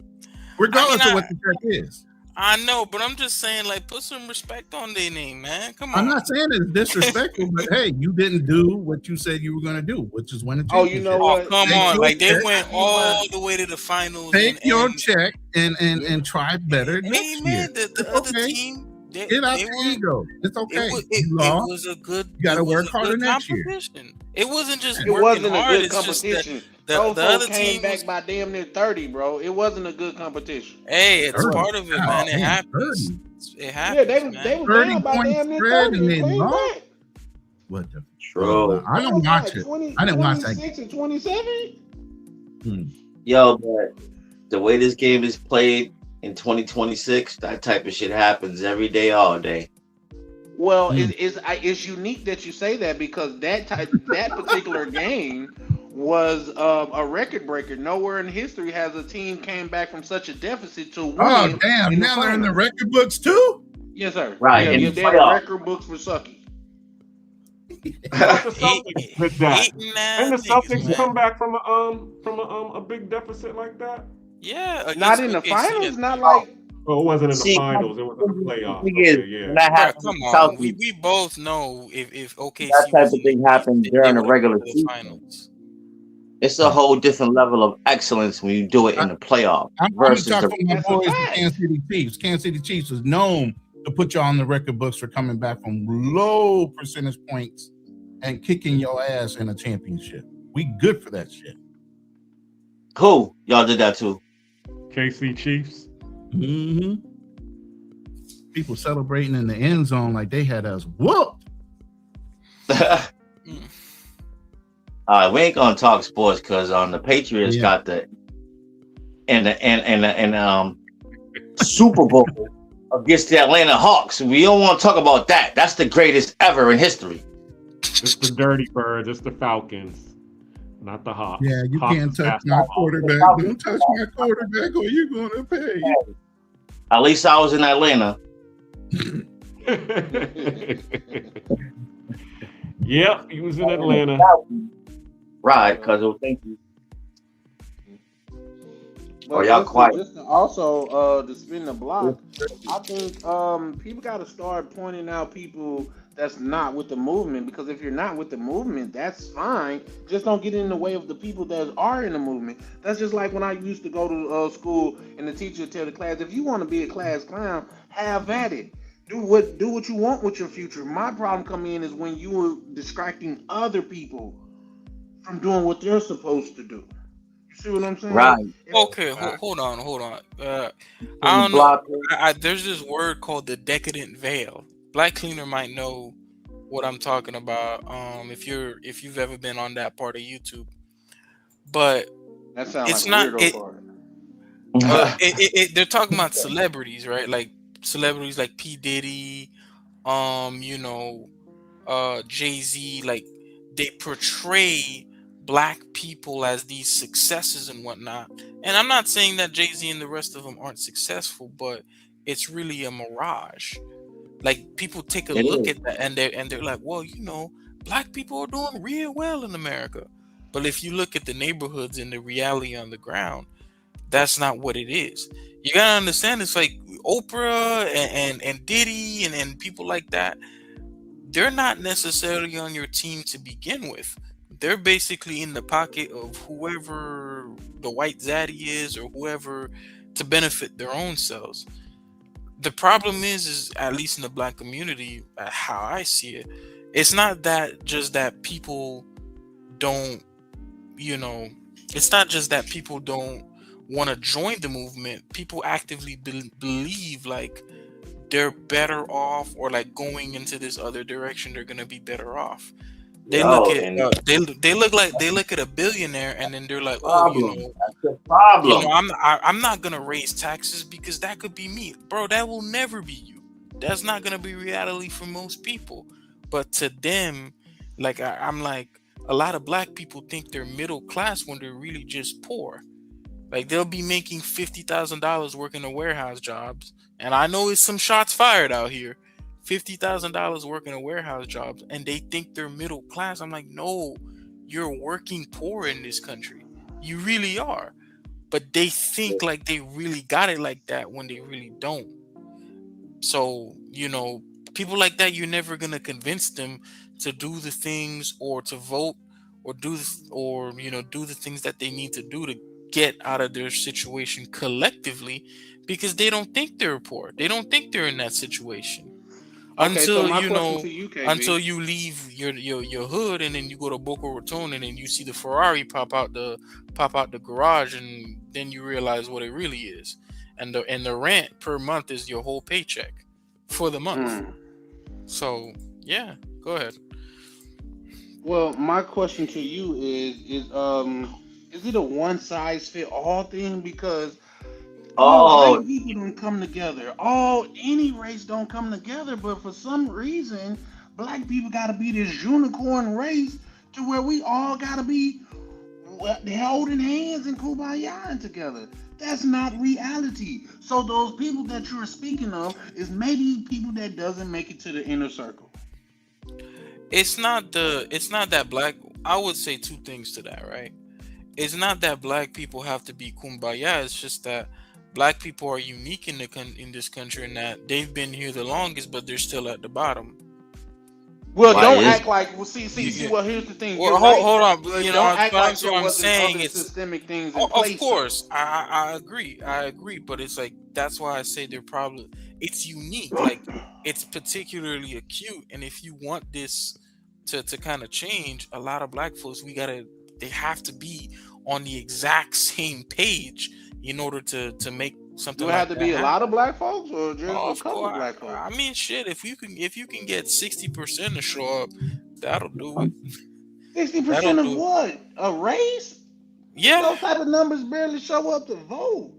Yeah. Well, you know, it is. And Let's secondly, go ahead. My bad. I just wanted to show this video because you was hitting on something about us coming together, and it made me think about this video. Hold on one second. Let me see what y'all think about this.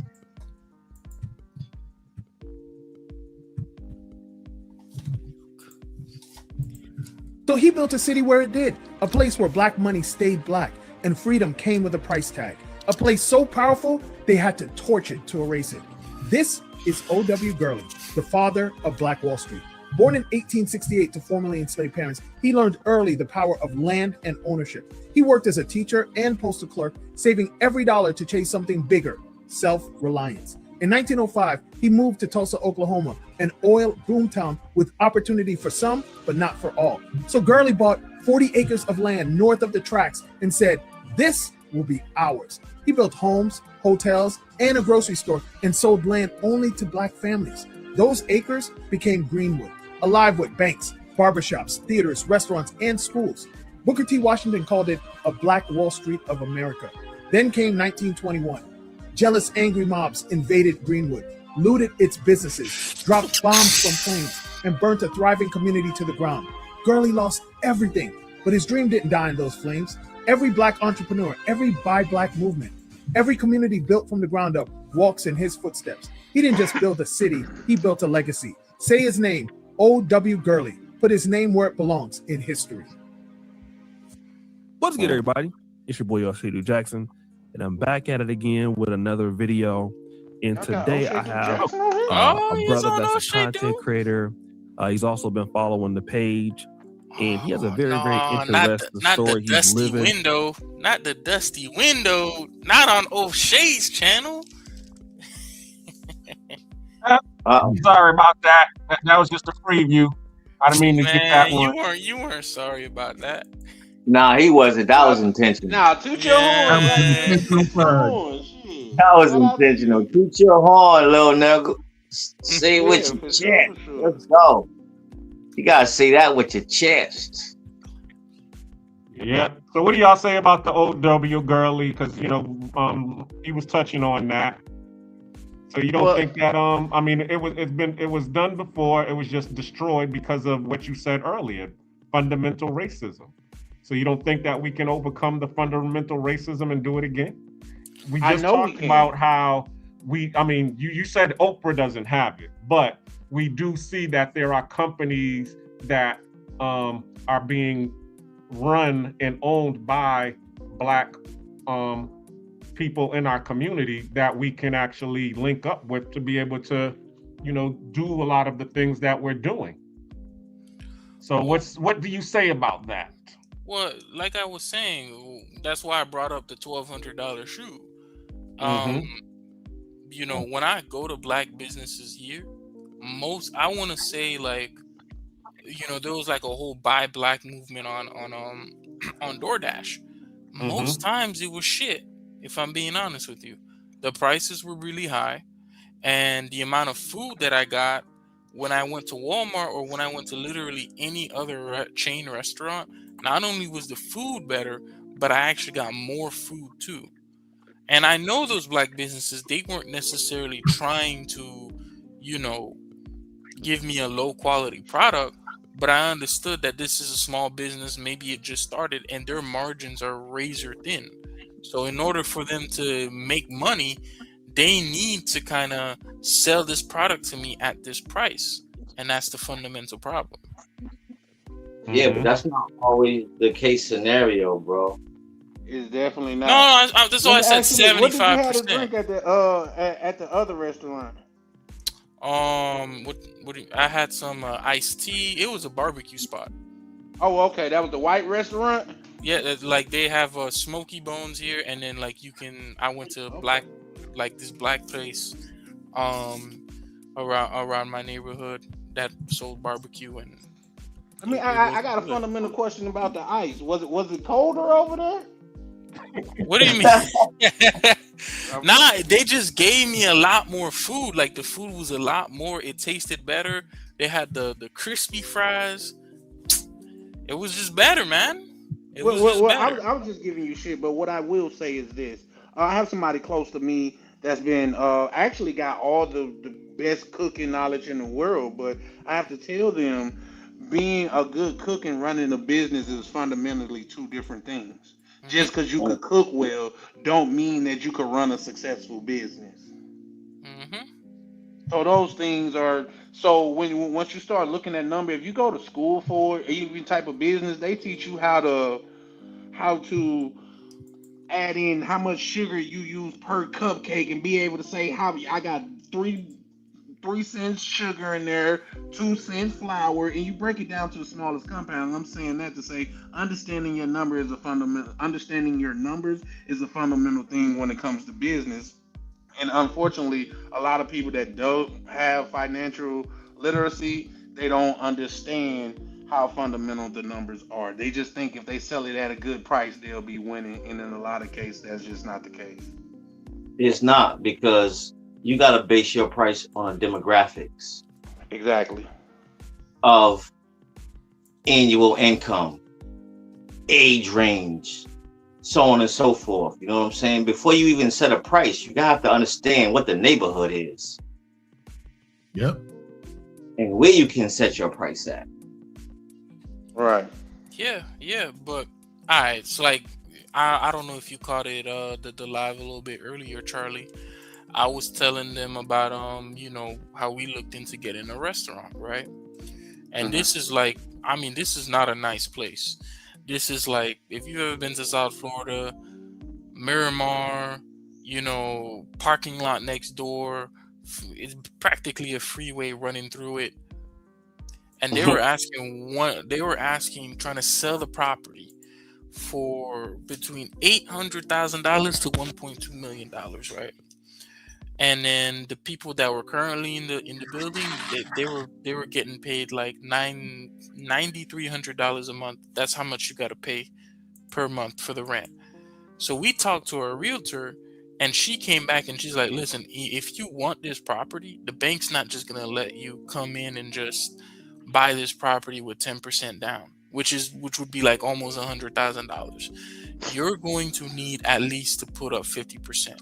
So you're gonna need to put up $400,000 to $500,000, and then the bank might match it. And then you need to produce your documents and do all this because they're gonna charge you some serious interest rates, 4 to 6%. So the rent itself, if you were to rent it out 100%, you would be $700 short a month if you decided to just buy the property, not including anything else you got to pay, like renovations and stuff.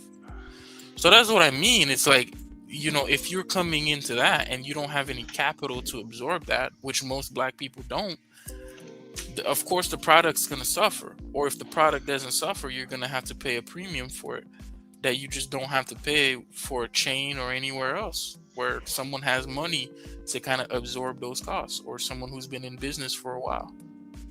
Or if you hold off and you create as the orders come in, and not go head in first with creating all this product, and you don't even have a lane to sell yet.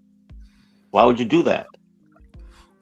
Well, because you want to own stuff. You what? It is, you want to own stuff, It's not just me saying it. It was. Yeah, we talked about that. People being addicted to the you said something about Rick Ross, that's people being addicted to shiny stuff. You don't have to start off on top. You can always, start at the bottom and scale up. That's number one.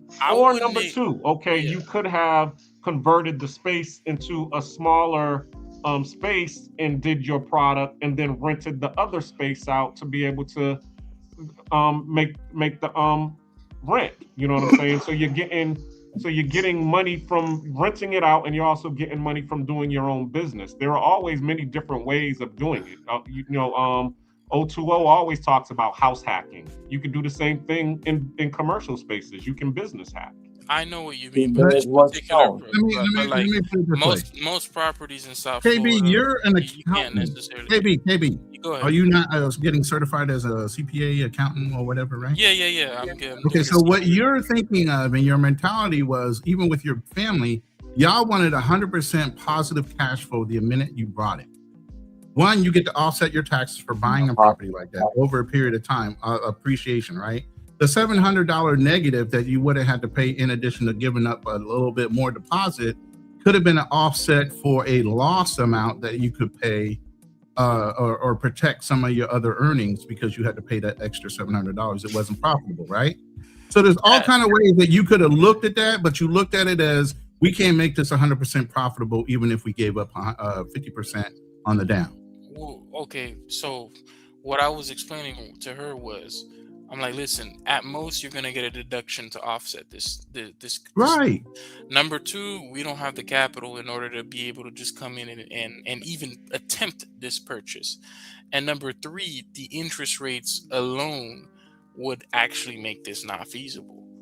And I think, a lot of Black people, they're in that position where due to the history of America, whatever you want to say, they don't have the capital to participate in these particular businesses. And when they do participate, it's not that they're trying to put out a bad product or they don't understand. It's just that they can't really compete. They put themselves under the gun and behind the fucking wheel where the rock is rolling faster than they can produce. All right, so quick question, because KB is... If Black Cleaner, if you can pull that first slide to the left. But go ahead, Blue King. Sorry. So, it kind of sounds like KB is stuck in his ways, but that's okay. So my question to the panel, would you guys rather the journey or overnight success? The journey. How long? Because if you have overnight success, when you fail, you know how to fix it. If you go through the journey and you start to fail, then you know what you need to go backwards and fix. But I got two slides, Black Cleaner. Oh, go ahead. If you can pull up one slide. Go ahead, Charlie Chan. I just want him to pull up the slide while you guys are talking. No, I was just asking Keem, how long is this journey? Doesn't matter. It don't matter how long the journey is. Would you prefer the journey does. or overnight success? The journey. All right, so let's base the journey on a 5 to 10 year basis. Okay, well, in that case, I would probably go more or less with the overnight success, and I'll tell you why. Guys, when you think about it, wealth is measured in time and not dollars. Because if it takes an individual 20 years to make $1 million, and it takes me 2 years to make $1 million, whether I made it at the end of his 20 or he made it at the beginning of mine, who is more rich? Who has more wealth? So who has more wealth in the journey or the overnight? That's what I'm saying. So I'm looking at wealth as, if we're just talking about just wealth strictly, if you're talking about a journey building person and stuff like that, it's a different conversation. But if we're strictly discussing wealth, give me the overnight success so I could continue, so I could get to the life that I need to have. Yeah, but you won't be able to maintain that life if you had it overnight success because you didn't know how you got it. You lucked up on it. Nah, that's true in some cases. Let me finish my point. Right, I'm with you. If you take the journey, it's like building the foundation. You know what it took for you to build that foundation, to grow it. And then if there's a little kink or some kind of change that you implemented that caused you to lose, you can back up, restructure, or even if you wanted to take and sell that whole business, you can replicate that same base and everything else in a whole nother business line. Why? Because you took the journey. You didn't luck up on it. Facts. You know what I'm saying? It's not lucked up on, and you can appreciate overnight. Sometimes the overnight success, you could be a one-hit wonder in that moment. Tag team back again. Check to effect and let begin. I get what you're saying, but with the only outliers that you're adding is it a 5 to 10 year growth or overnight? if you get it overnight and you know how to scale a business, they got a book that's called a $500 startup, to where you should be able to get any idea off of the ground and going far as a micro level. So just because I get a bunch of money overnight don't mean I have to spend it overnight. And if it's a bunch of money, why can't I diversify? I was just talking to somebody the other day to where I asked them what was a lot of money. They said $100 million. I said, if you had $100 million, what would you do? Oh, I would start off little and get me a house back in our hometown, and then I'll open a business and work like that. Like that's just, I just wanted, I asked them that to see what their their thoughts and things was, not knowing that when you talking about $100 million, you're really not talking about physically working anymore. Because if you put that into a dividend that's paying you 10% per year, that's $10 million a year. So why would you have to physically go out there and work for? So it's all in the situational thing. That's why I say whether it's overnight or 10 years, as long as I got that money, I will take overnight. Could respect that.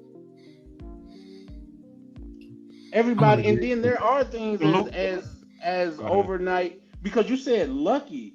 I wasn't under the term that someone got lucky. Like say it could be where a person came out with a stellar ass product and they blew up. Y'all remember the stop drop commercial, the little cushion that you put on the side of your seat for to stop making shit fall between your seats? They say that person made millions of dollars off of that. Yeah, So do that was I smart. gotta learn how to sew to do that? No, give me the overnight bread.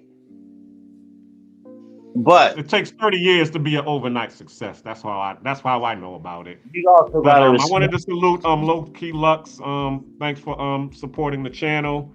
Ronan, I know you want to look at the slide. Do you want to read the comment before you look at the slide? Sure. That's why I made the slide, because Loki brought up what is middle class. He said, I think the middle class is definitely narrowed over time. Also, social media has made things that are upper class feel like they need to be maintained by the middle class. So, yeah, the middle class has always been reaching to perpetrate like the upper class. You live above your means. But somebody actually asked the question in the chat, and that's what made me make these two slides, is what is middle class? Now, by government standards in 2024, the medium income was $83,730. Now you can look at the breakdown, low, middle, and upper. But then it comes down to cost of living. If you hit the other slide, Black Cleaner, I broke down cost of living. Instead of it being in the middle, I have a separate slide for that. So I'm gonna take this one down and remove it, just so you only have one choice. Hold on, KB. Let me finish my spiel, because you haven't seen the other. That's household. That's household. Right. And so then I just said, here's a household. This is the average cost of household income, depending on what part of the country you live in. That means because that could be really skewed if you live in inner city, upstate New York, versus being somewhere in a country in a small town. But they're saying the average monthly income is about $1,400 as far as rent. Food is $846. Electric on the average is $144. And then internet ranges of $96 a month. Your overall basic monthly income is about $2,500, which means a basic annual income of bills alone is $30K. So even if you're making $50K and you're spending $30K of it, are you really actually living? Is the point of the slide. No, you're maintaining. Thank you. But go ahead, KB. That's all I wanted to show. Oh no. Well, before KB goes, I want to bring 020. He's been waiting patiently to say hello. So what's going on, 020? How you doing? Good, my brother. Can you hear me loud and clear? Yes, sir. He's all relaxed. You know it. The CEO and the fisherman once again. What's going on? What's going on? Shout outs to the panel. What's going on, CEO? Much respect, much respect. Now, I'm not so much a CEO, so I don't want to take no accolades that I've never actually sat in. I never sat in the shoes of a CEO. So shout outs to the CEOs, though. Okay. So what do you say about tonight's topic? Controversial economics. Yeah, I don't know when you joined in. I know I sent out a link, but I don't know if you Kind joined of in. just joined in because I've been listening for a bit, but I kind of just joined in, so I kind of wanted to maybe just go where you guys are at, or just go at the title. So just let me know which is best, Black Cleaner. Wherever you want to fall in and comfortable, do you, brother? There you go. Okay, cool. Bet. Controversial, cooperative economics. I think, I mean, it's a market, so whatever people decide to do, they can figure that out. If you're talking, I'm pretty sure you're talking about Black focus and centric, right, Black Cleaner? Yeah, basically, what happens is anytime Black folks want to get together and cooperate in order to improve their life here in America or abroad, there's always going to be someone to step in and slow down progress or even speak ill of progress. Okay, bet. Yeah. That's no doubt. But I always love to point out, and I know maybe some people don't agree, but I still have to point it out. That's just a human thing. You win, people are going to hate on you. End of story. Chinese are doing better for themselves, so people are going to start to say something about it. They used to clown them, call them cockroaches. You didn't have a Chinaman's chance. That was the actual slogan. Now, they hated them when they were broke and busted and disgusted, and they hated them when they were not. So that's just a constant. So you as the opposing force or the other party need to do what's imperative of your own interests.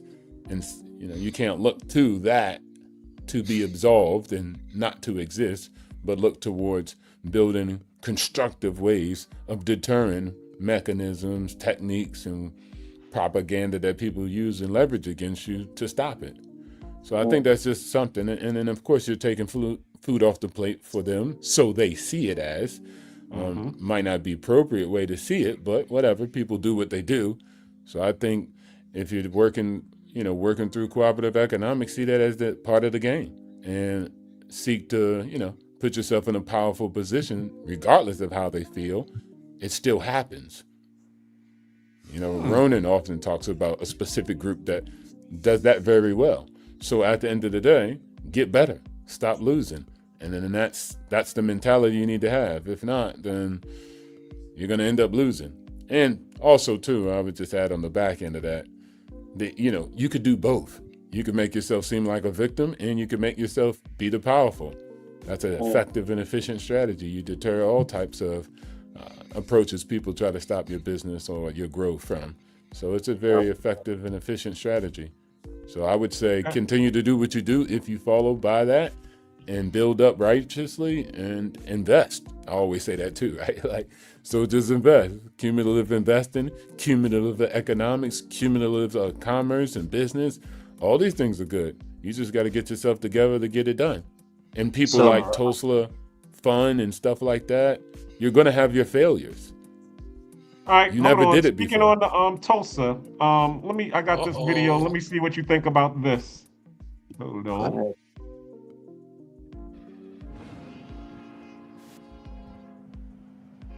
Bombed its own citizens from the air. 1,256 homes burned, at least 300 people killed. 1921, Tulsa, Oklahoma, Greenwood District. Known as Black Wall Street, the wealthiest Black neighborhood in America. Black-owned banks, Black millionaires, luxury cars. Built by freed slaves and their children who'd become wealthier than their white neighbors. White Tulsa couldn't stand it. May 30th, 1921. Dick Rowland, a 19-year-old Black shoe shiner, steps into an elevator with Sarah Page, a white operator. She screams. He'd tripped, grabbed her arm to steady himself, or maybe the elevator lurched. No one knows. But by evening, the story spreading through Tulsa is Black White Woman. A lynch mob forms at the courthouse. Black World War I veterans, men who'd fought for America overseas, arrive, armed. Not today, they say. We're not letting them lynch him. Someone fires a shot. May 31st, 11 p.m. Thousands of white men march into Greenwood, but this isn't a mob. Police, National Guard, city officials. They're deputized by the city, given badges, given weapons. This is a government operation. They torch every building, block by block. Then something unprecedented happens. Private planes take off. They circle over Greenwood and drop fire bombs, turpentine bombs, dynamite. The first aerial bombing of an American city. By dawn, 35 blocks are ash. 1,256 homes destroyed. Every church. 10,000 black people are rounded up and held in camps. Official death toll, 36. The real number? At least 300. Bodies thrown into mass graves, dumped in the Arkansas River. The city deliberately undercounted. Dick Rowland? Charges dropped. Turns out he never assaulted anyone.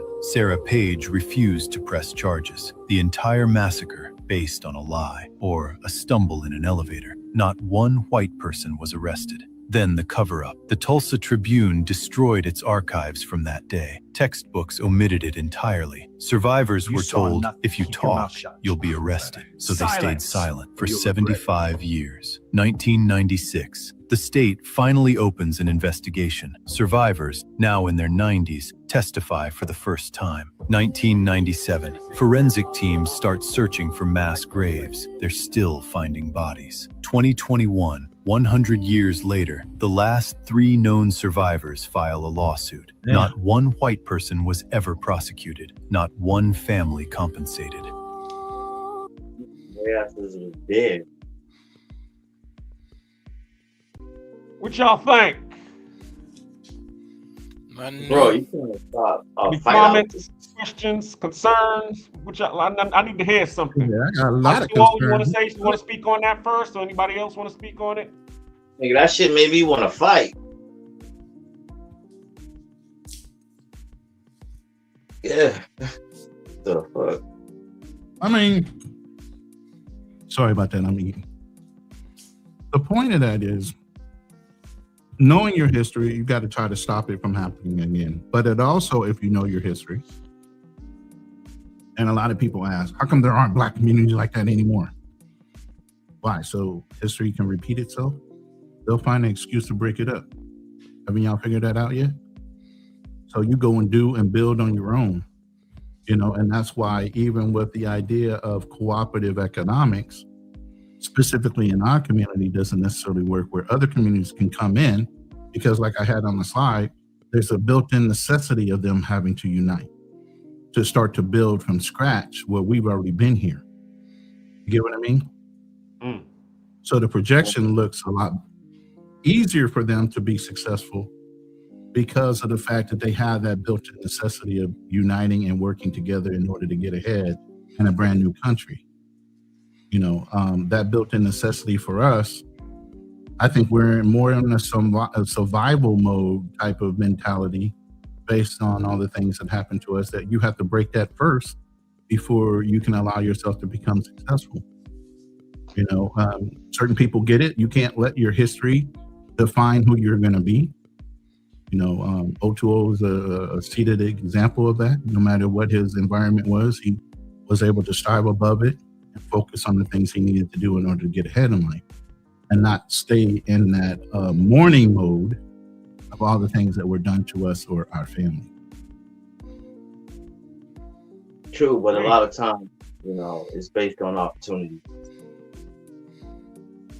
You want to unpack that, King?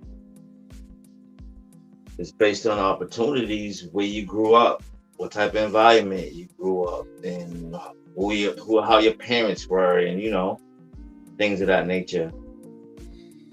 A lot of kids in the hood don't have as much opportunities as others. I agree with that, but I don't know if you know O2O's history. My history is the exact opposite. I came from that gangster mentality. My family worked for the fucking mob. You get what I'm saying? I wasn't disadvantaged at all. I didn't know what disadvantage was or even what a ghetto looked like until my mom was single, working as a nurse, and decided to step back and work and living in a government apartment complex. That's my first exposure to it, and I was already in middle school. You get what I'm saying? I didn't grow up like that, but other people did, and they still got out. True. You allow those things to limit you because you live in that mourner phase or you arise above it, and you don't let it discount what you are capable of doing outside of what happened to your people in history. Well, that's where I gotta disagree. Well, All right, oh yeah, KB. go ahead. Do you think, KB? I mean, we can understand that history, but I would definitely say, you know, those systems didn't really go away. They faded, but they didn't really go away. You know, I'm not saying that black people, you know, you can't advance and you can't do more, but I really think that if we were to see a country where there's some level, maybe not parity, but you know, there's a demographics of black people actually owning things, it's definitely gonna have to be through government or something like that. I'm not gonna go as far as saying like maybe reparations, but I do think that, you know, government is really the only thing that can come in and kind of tip those scales. And it's not just white people who use government either. You know, when you look at schooling, for example, the Appalachian Fund that they set up specifically for white people in the Midwest, or, you know, the housing programs that they had where they would specifically exclude black people. You know, a lot of little things like that. So I do think black people, you know, they would do well to kind of get that on their side too, because you're not gonna beat it out capital to capital, in my opinion. I agree, because I put up a slide to prove that. Remember the one, if we were unabated, where would we rank in the United States economy? Did you see that slide, KB? Hold on. I don't think I saw it. I was looking at something else. I'm gonna pull it back up again for you. But go ahead, 020. Okay. I'm pulling that up. Okay, yeah. Again, what I'm about to say is my perspective, and that's all I care about. And at the end of the day, that's what I use to move forward. As far as the video that was showed, that's life. I just learned from it that some men stood brave, stood tall. Shout outs to them. They said not on their watch, and it happened on their watch. But that's what happened. You lose battles, and you lived, and then hopefully the next person, you know, if they want to, they're not going to lose that battle. I'm not going to lose that battle. And if I do, then I do, and it is what it is. I'm not dying. I'm not crying. I'm not a bitch. I went down as I was supposed to go down. That's life. I had a good life. I'm out of here. But that's all countries. So I'm not complaining. Hey, that I'm not slide is crying. loaded for you, Black Cleaner, if you want to pull it out while 020 is talking, because that will probably help him and show him exactly. And again, the 020, just like when he said it, it's called obstacles of opportunity. I take a different approach. That's why I got different results in my life. I say that the obstacles that I've been through made me the man I am today, and it made me the killer I am today. I'm better than anybody else from a 2-parent household family. I'm better than anybody else who had everything gave it to them, spoon-fed. Shit, 70% of wealth, it's failed, even if it's handed down. Then 90% of it fails in the third generation. So actually, wealth is not inherited. It really doesn't matter who your parents are. It matters where your drive is. Drive results in everything, regardless. I can have $1 million. If my kids don't want to do it, they will not do it. End of story. If I want to do it, I will do it. End of story. There's nothing in my way. Humans are amazing. They can adapt and they can evolve to anything. So at the end of it, when I hear about everybody else's wealth, that's their choice. They have a choice not to focus on wealth. They have a choice to do this and do that. I was raised in the same thing, but people told me stories like that all the time. Yeah, because you ain't got this, you ain't gonna go nowhere. And guess what? They were wrong. They went nowhere. They were projecting. I went somewhere. And so that's the message that I put to any young black man that's listening to me. Y'all could push y'all message. I don't care. It's your message to push. My message is to push. You can change your life. Well, I don't know. Okay, well, look at my results. Well, that's only you. Yep, I got it. And you could follow it too. And shout outs to the Chinese man. I listen to them because they prove that the white man's not Thanos. Shout outs to America. I still love my America and I still love my white brothers. But at the end of the day, they not Thanos. They not God. But every time I heard a black man open up his mouth, he spoke to him like as if they were Thanos. I'm not listening to y'all no more. And shout outs to you. You can say whatever you want. I don't agree. I'll keep it pushing. Build what I got to build. And one day, young brother's going to look up and say, I want to be that Superman. I want to talk like that. I want to walk like that. I want to move like that. I want to get results like that. And then they're going to rock with me. That's my tribe. Let's get it. Let's run it up. Let's go to war. The other people who don't, cool. Do you. Get your results. I ain't trying to stop you. Quick question. Are you Black Lives Matter or All Lives Matter? All lives matter all day, every day. Oh, no. All lives depending on the character, too. Let me add that on there. Shout outs to Martin Luther King. Content of the character. All right. Before we proceed, I want to go into the comments. Shout out to Mr. Felipe. He's saying that we're getting off into the weeds. We lost the circular economy soil that helped previous generations economically thrive.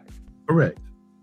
And I wish you would have been able to see those slides earlier, Felipe, because I talked about that circle that caused us to thrive. But even to your point, this infographic on the third stack, a shift. Had we been unabated, Black Wall Street never was affected, and all these other places were never affected as far as our own communities.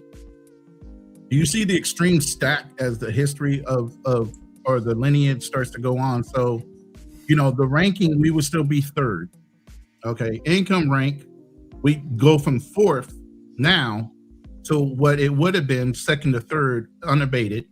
The wealth rank would have increased to second and third because we would have had what? Ownership basis. So it went from lower to stronger. Intergenerational transfer of wealth, which is thin back then or now, it would have been a lot deeper had those things never happened to us historically. And then local businesses or density thinner now, it would have been a lot denser. We would have kept our Black dollars in our Black communities that were already developed, and those would have been structured even more. We might have been able to control not only just the city government, but it could have advanced into state and federal level influences. So those things historically have stopped us on a hypothetical scale. If you look at it, and this is computer, has nothing to do with me, in my opinion. They looked at, if we were unabated, where would we stack up on a national ranking as far as our people in our community? But in sense, you got a lot of people that have pushed towards separating us, whether it be by skin tone and melanation, light skin versus dark skin, whether it be women versus men and Black women wanting to be strong, independent women versus wanting to be in the Black nuclear family and talking all kind of head to Black men. They've done so many things to destroy us over these generations. To try to get back to this hypothetical stack is what we're talking about right now. The government or Black women? I said the government, FBI. See, that all started with J. Edgar Hoover. Alphabet agencies. Yeah. Yep. So that systematically is what it caused us to come off the rails, where had we stayed on pace without any kind of issues when it comes to the government trying to break up our successes, that's where we would have stacked hypothetically now. But it hasn't happened. We're in that other current status range right now. And that's, you can use that as an excuse like O2O said, or you can take that as motivation to say, I'm going to break that fucking cycle with my generation moving forward. I'm going to break that cycle with my mentality moving forward. I'm not going to allow those excuses to continue to exist in my fucking reality. That's where you have to get the mind shift change. Yes, these are reasons in our history why we are where we are. But are those the reasons that are going to stop us from moving forward? Or those the reasons that are going to fucking influence and hype you up to break that from this day forward and the things that you do to motivate you?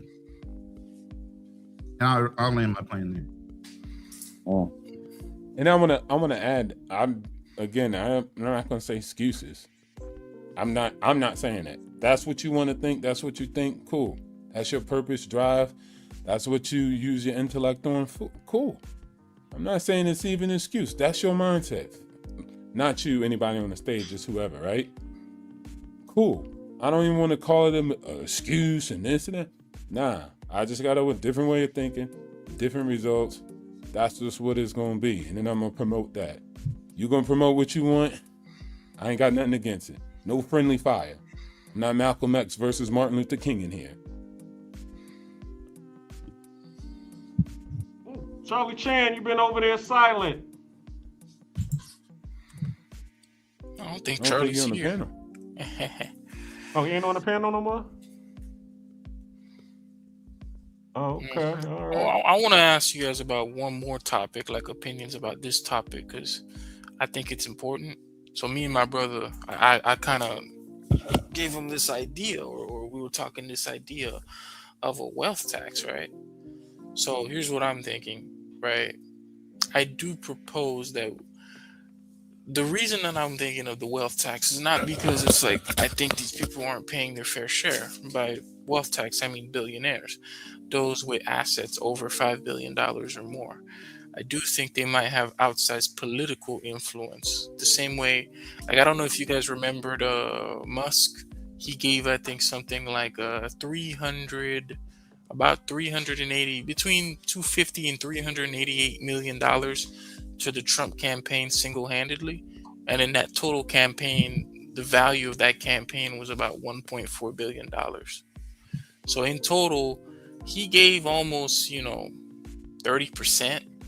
25% of the campaign donations. And that's just what we know about publicly. We don't know about any undercover gifts or anything like that, right? But because of that, he managed to get himself into the White House. He managed to get the Tesla cars in front of the White House.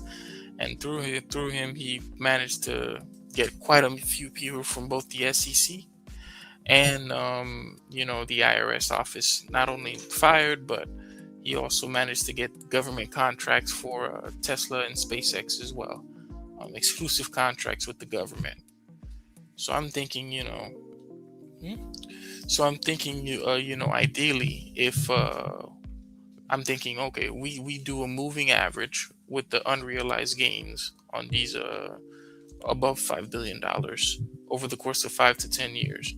So let's say if they hold an asset that has a valuation of, say, $6 billion for the first 3 years, and then $2 billion for the last 2 years, right? Additional.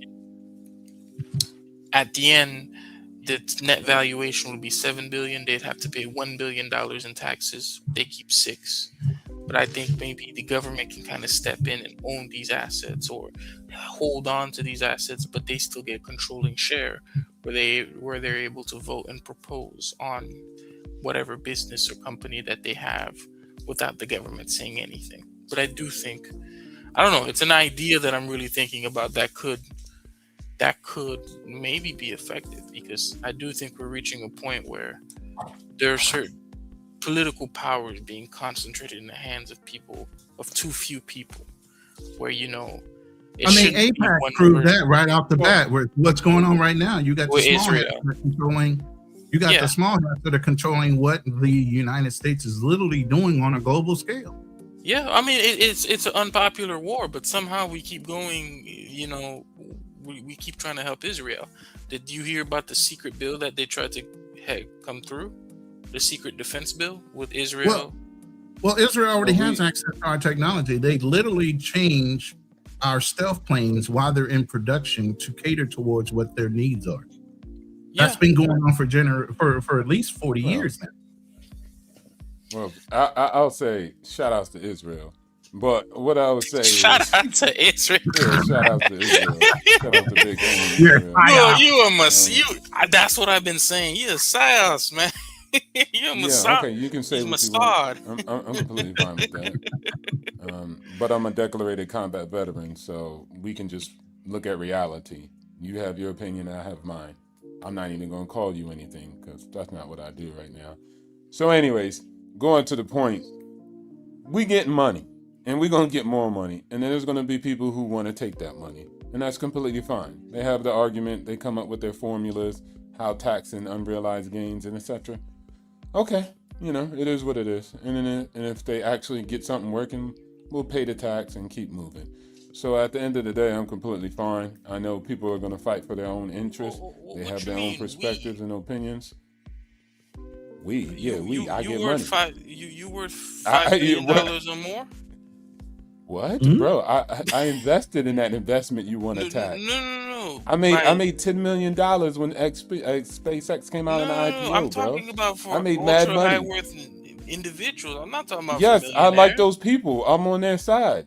Yes. It's not even gonna affect you. It's not even What gonna you mean? Like affect you. Elon It's not Musk even made gonna, me it's not gonna my affect wealth. you. He gave me a 44% gain in the last 25 years. It's not even gonna affect you. It's gonna be. I have my 2,000 opinion. You people have in your the United opinion. I didn't say your opinion's wrong. I didn't say you shouldn't do that. Do what you do, brother. I'm doing what I do. You trying to tell me who I'm aligned with? Nah, I'm aligned with who I'm aligned with. I didn't say anything. I'm a shareholder. He is my principal, custodian of my capital, a billionaire, Jeff Bezos, Elon Musk. You're not the part of that class. That's what I'm saying. Yes, I am. What do you mean? I'm a shareholder on a legal document. You could be. There's plenty of people who are shareholders. There's people with $500. Yes, and I'm one of them. Duh. They work for me. You know exactly interest. what I Our mean. interests You are know aligned. exactly what I mean. I don't You're care not for part what of you. that I hear billionaire what you mean. Hold on, You can KB, say are you trying whatever. to say because he's a major shareholder, he wouldn't be invited to a shareholders meeting just because of his skin tone? Is that what you're trying to imply? No, that's not what I'm saying. I'm saying No. He's not saying that. He's that's just not saying. that's not. Go ahead, KB. Say what you. No, I'm saying it's He's like saying that he's not a talking part of about- the billionaires club. That's basically what he's saying. You're not a high net worth individual. 10 million. Actually, I am by definition, but you know what I mean by high net worth, man. You know what I'm Ultra high saying? net But worth. again, say what you want. It doesn't matter what you say. It matters what I do in my life. It matters what I execute. And then plus, I know a lot of people are just financially illiterate, so that's where that comes from, right? Because to say the CEO, all right, so I work for a company, I'm a manager, and to say it doesn't matter what happens to my CEO, even though we're part of the same corporation, is kind of ridiculous. Of course it matters. He is the CEO. He is the principal custodian of the actual shares in which people want to tax, they want to create rules for it. So if that changes on what he has to do, if he has to leverage, if he has to sell out of positions, if it's being confiscated by the government, that's going to affect the actual amount of shares that are allocated to the market in some shape, form, or fashion.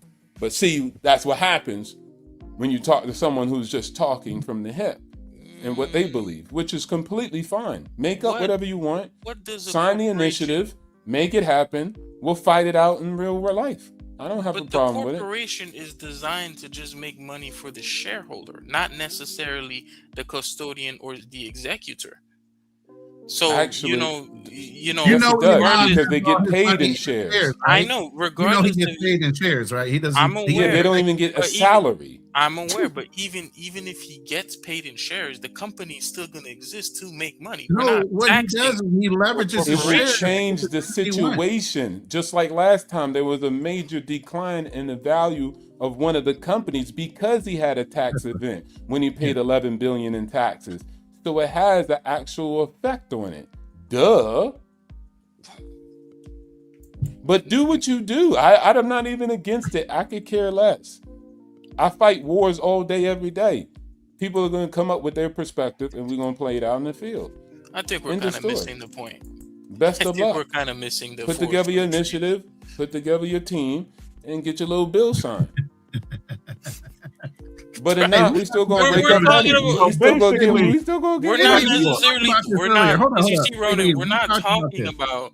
But listen, we talked about this earlier about corporations leveraging the advantages that governments or even cities are giving them to build industries.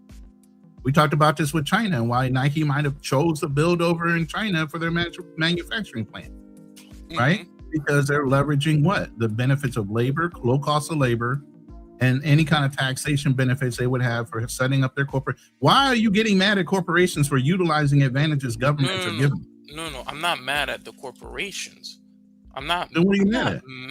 I'm not mad, but I'm saying here in America, we're having a situation right now where we have wealth being concentrated in such a way where it's starting to affect our politics, where we see things coming through that are deeply unpopular, but almost seemingly come through regardless of the level of unpopularity. This has been happening since JFK. What are you kidding? Are you kidding me?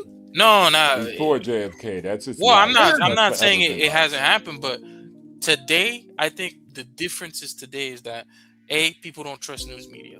People don't trust the Who institution. started that? Who started that?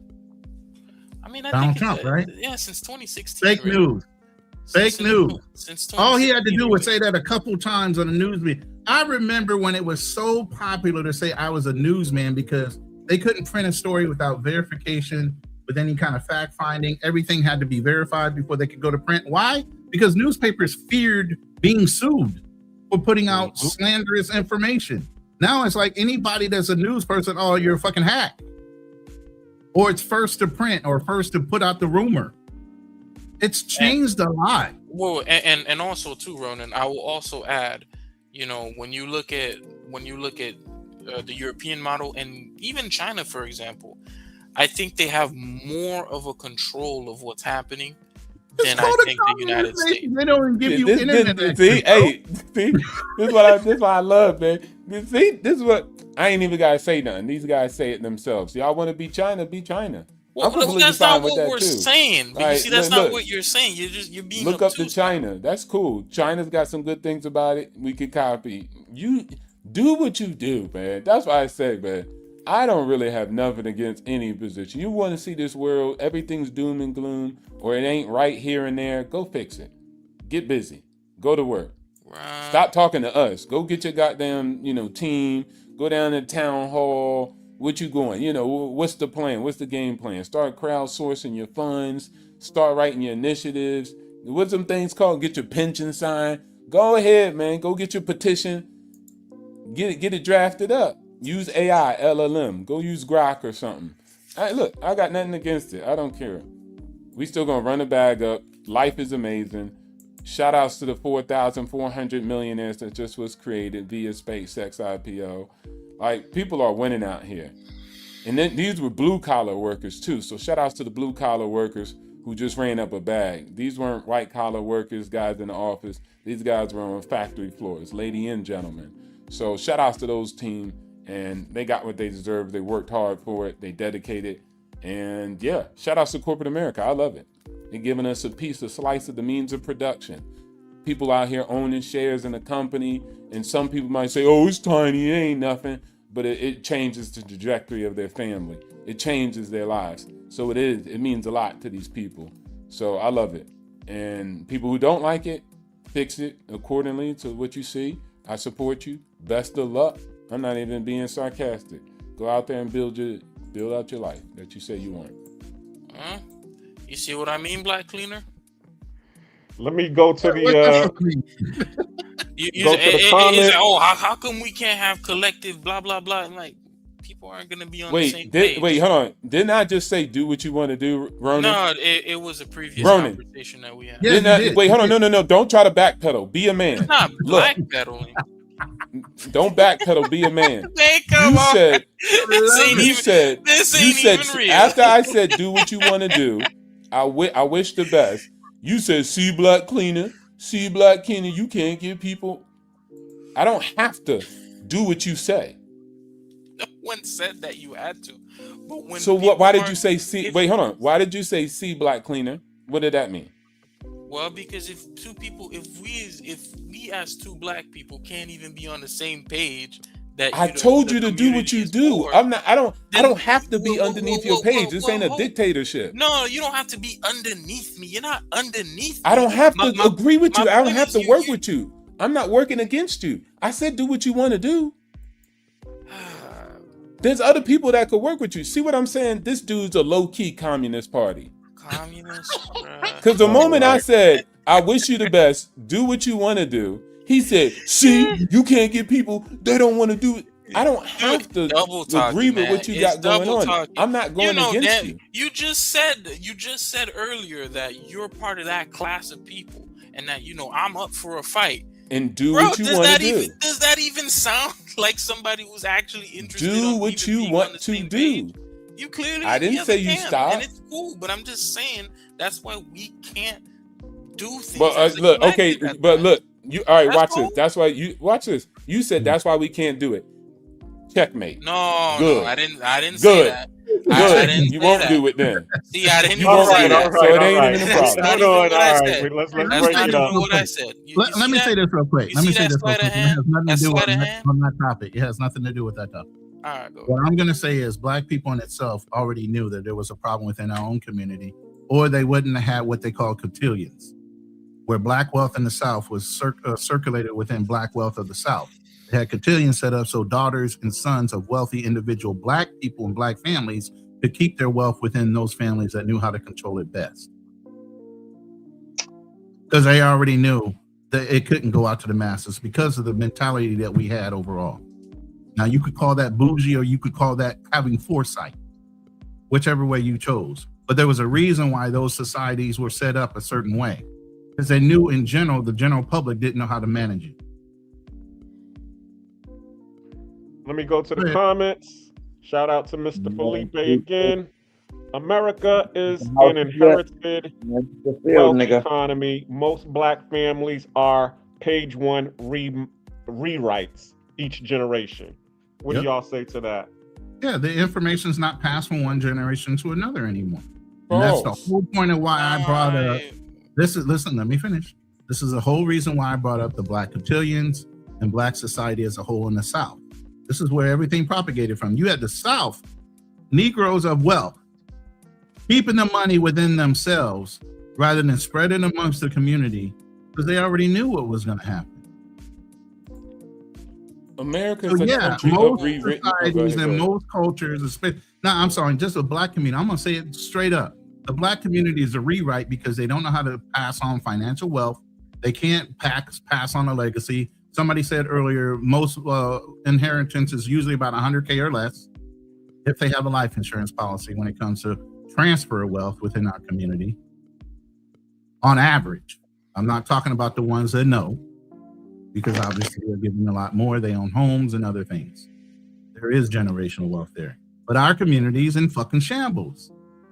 So yes, it is a page one every time a new generation is built, because they're not transferring that shit up. There's a whole bunch of hateration. I've delivered plenty of life insurance policies where the family just took what they could for immediate gratification on wealth and left their fucking rest. They didn't give a fuck about it.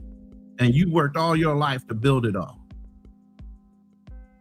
Also, we're fucking beginners in this game for some of us.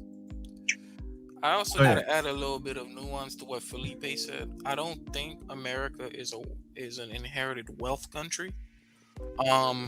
Statistically and just data, I know, right? Statistically and just data wise, that's just not true.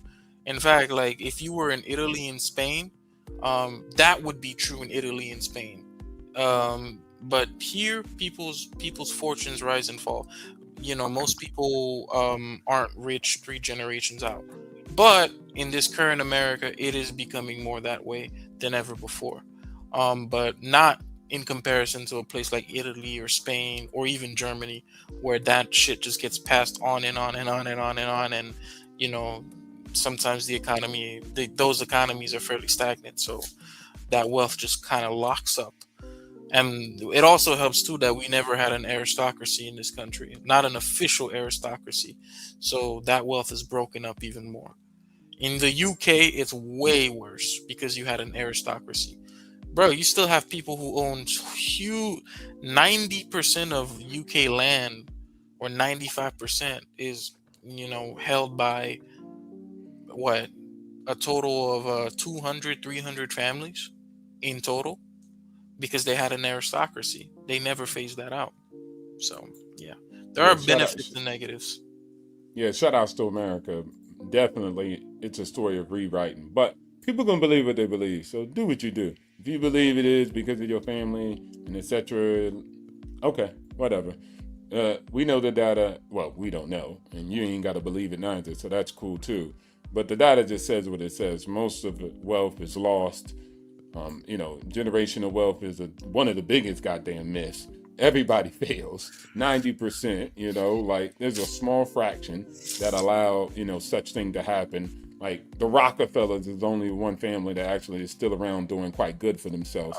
How many families are there in America? There's a lot. So at the end of the day, you spoke on a you know, rock or being a something? millionaire, being a high net worth individual is like a hotel.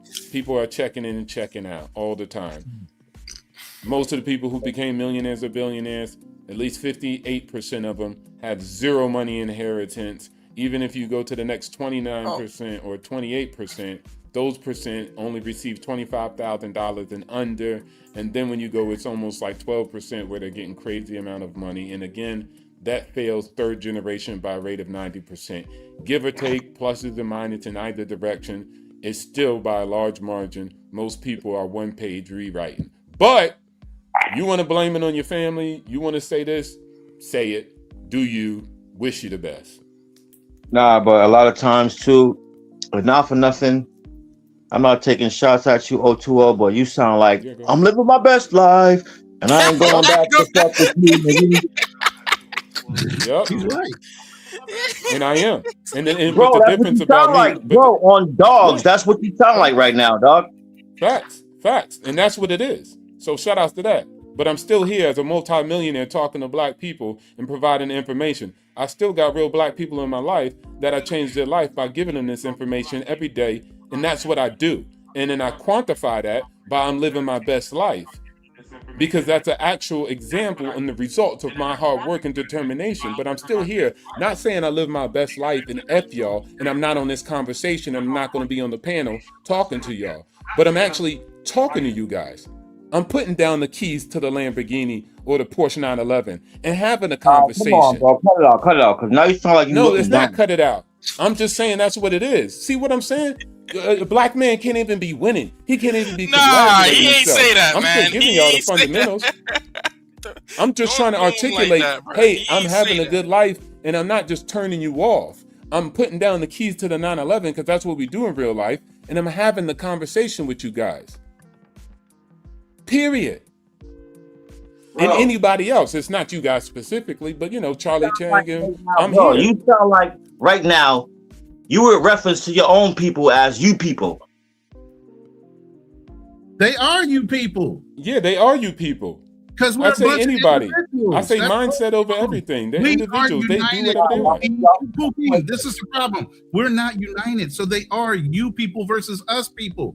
We are actually multi-layered as a people right now because there's so many people going different directions. We're not united. So when you say you people, you can't be offended because you probably aren't those people that we're referencing. But you're taking it as the overall community. There is no community loyalty. This is the problem. We're looking for community loyalty in everything we say when the community is not loyal to you. And Ronan, So I it didn't is even you say, people. oh, go ahead, Pooh. But I'm putting it that way. It is a you people. Yeah. Everybody is not me. Everybody is not you. Everybody doesn't have the same direction of drive that we're pushing towards to try to bring people back around. And as you can see, it's like herding cats. You can't get all of them to go the same fucking direction at any one given time. There you go.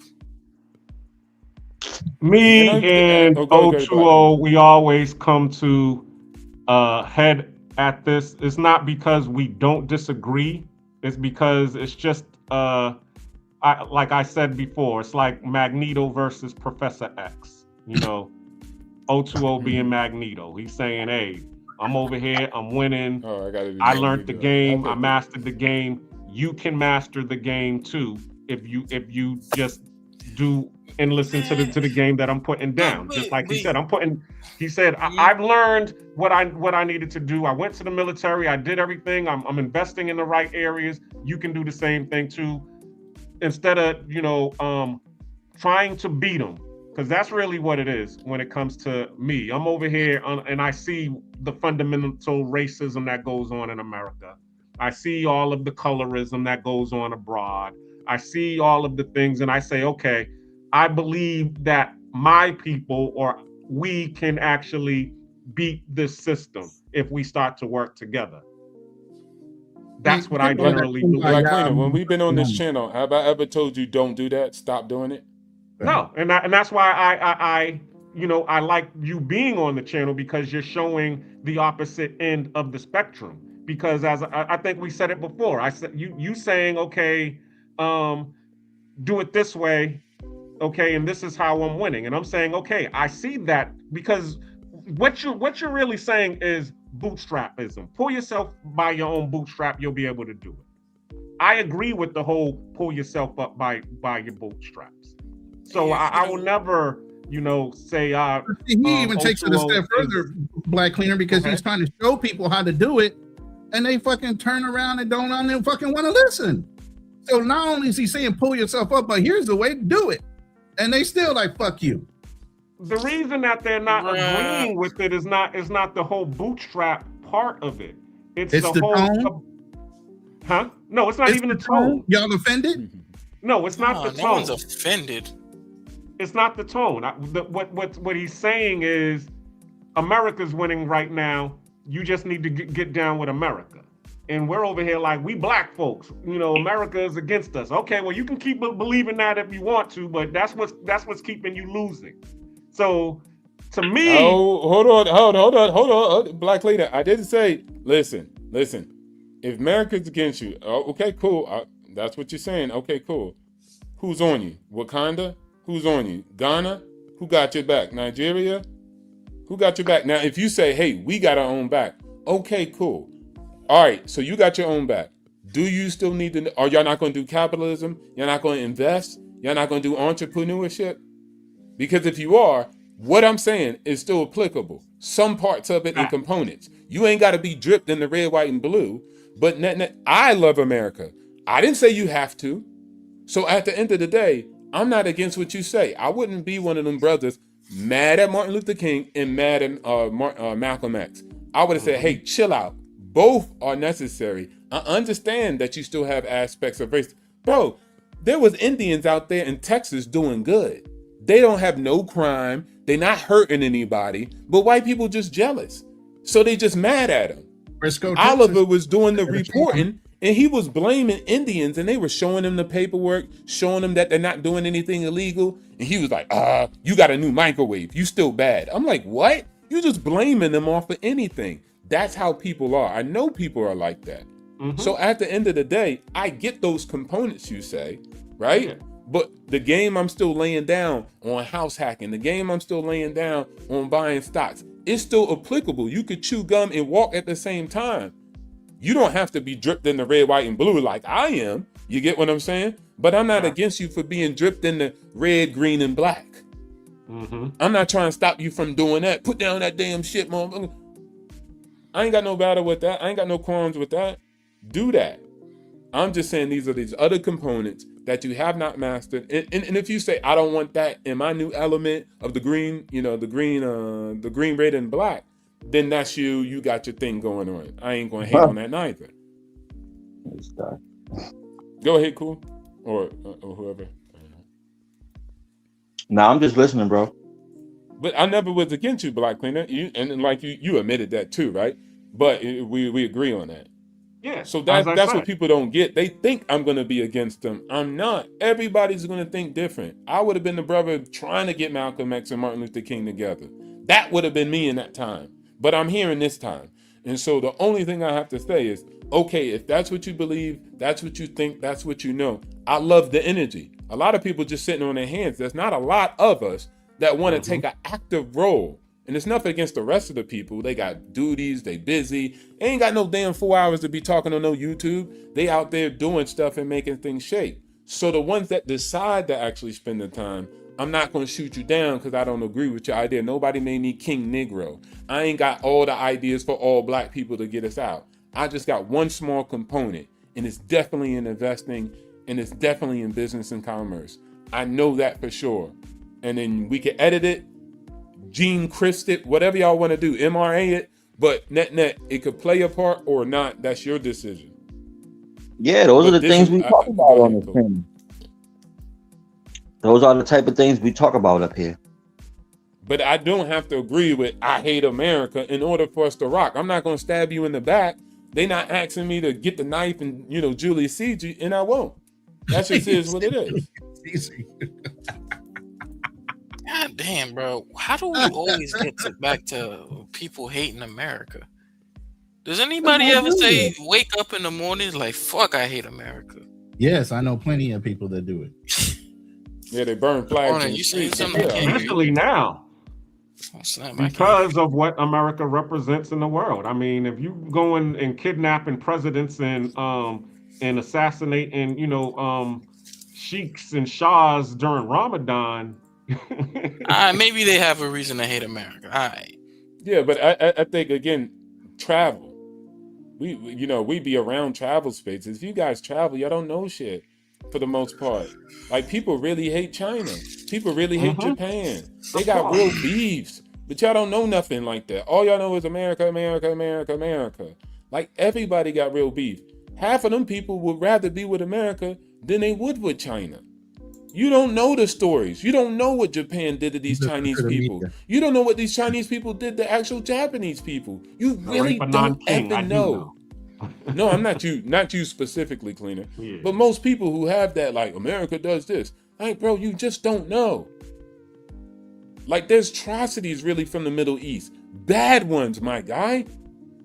You guys don't even know that. Y'all love talking about slavery, but y'all don't know nothing about the Saharan slave trade. Still going on. What? And still going on heavy buying and selling Africans in broad daylight. Nobody's seeing that shit. It was in the UN. They was trying to show it. Yeah, Muammar Gaddafi, that assassination lit a fire under that belt during that time in Libya. I mean, he's going on like wildfire. Do they give a shit about the discrimination that happened to black years? No, they keep their shit separate. We keep our shit separate. That's all. But the key thing is, as Martin Luther King said, a threat to justice anywhere is a threat to injustice everywhere. So the key thing is, we do need to, get ourselves together, because charity starts at home. And then once you're able to, improve yourself, then you should be, then it's your responsibility to be able to start to improve things in justice every place else a little at a time. Because if everybody did that, then we would be able to clean ourselves up overnight. That's the other cheek shit that he talks about. Nah, we're not doing that. Did say turn the other cheek? Did I say forgive? No. But I'm just no, because the thing is, even when you look, like, I know, for example, I remember this particular thing that Gap did, Gap polls, and they went around polling black people, and black people were saying, oh, the greatest thing right now that we're really focusing on is ICE, immigration.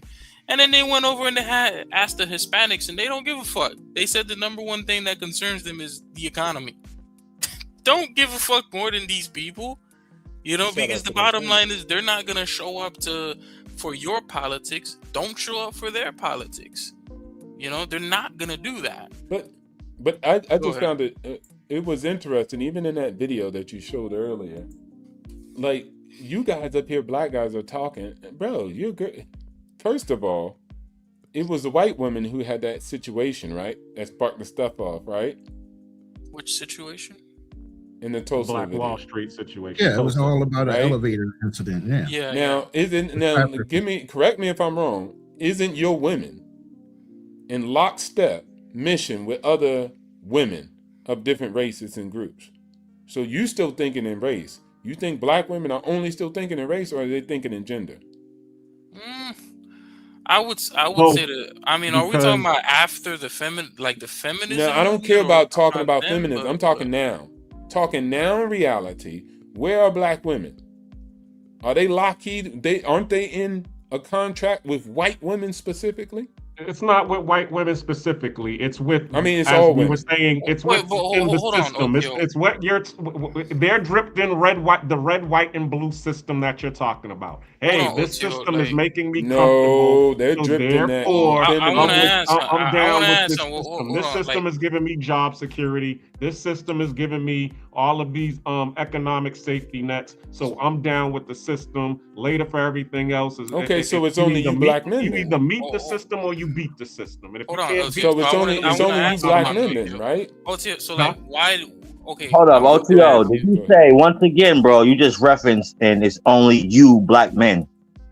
Did you just say that? Talking about Yeah, I'm talking Bro, about the situation with the black the women and the black word men. you said it's only you black men. Like, you sound like you're separating yourself from your own race, bro. If I am, That's weird, dog. The way you worded that, okay, dog. we heard you. I'm weird. Okay. You can be weird, and I know I'm you're gonna weird. be what you want to be. I respect that. So do you in life, always. Okay, thank But you. you sound Go a ahead, little weird. KB. No, Okay, go ahead. Oh, black cleaner. I'm weird. Okay, I got it. I sound my weird. question for All right. OTO was, you said I'm just something bothered about by how- that you people shit. I know. I heard you say it a couple of times. Go ahead.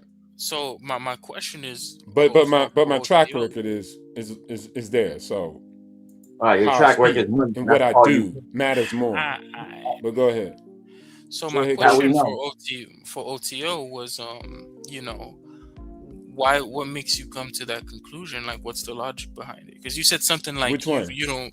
So you were saying that you think that black women, they're more. No, I was aligned. asking KB.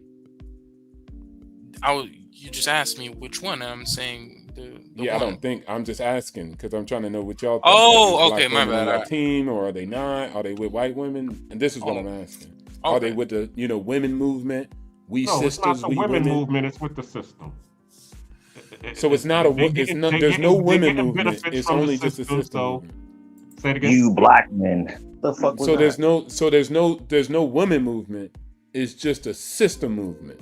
We're with the system. That's what they say. I mean, Women say that. Yeah. I would come on, the black cleaner.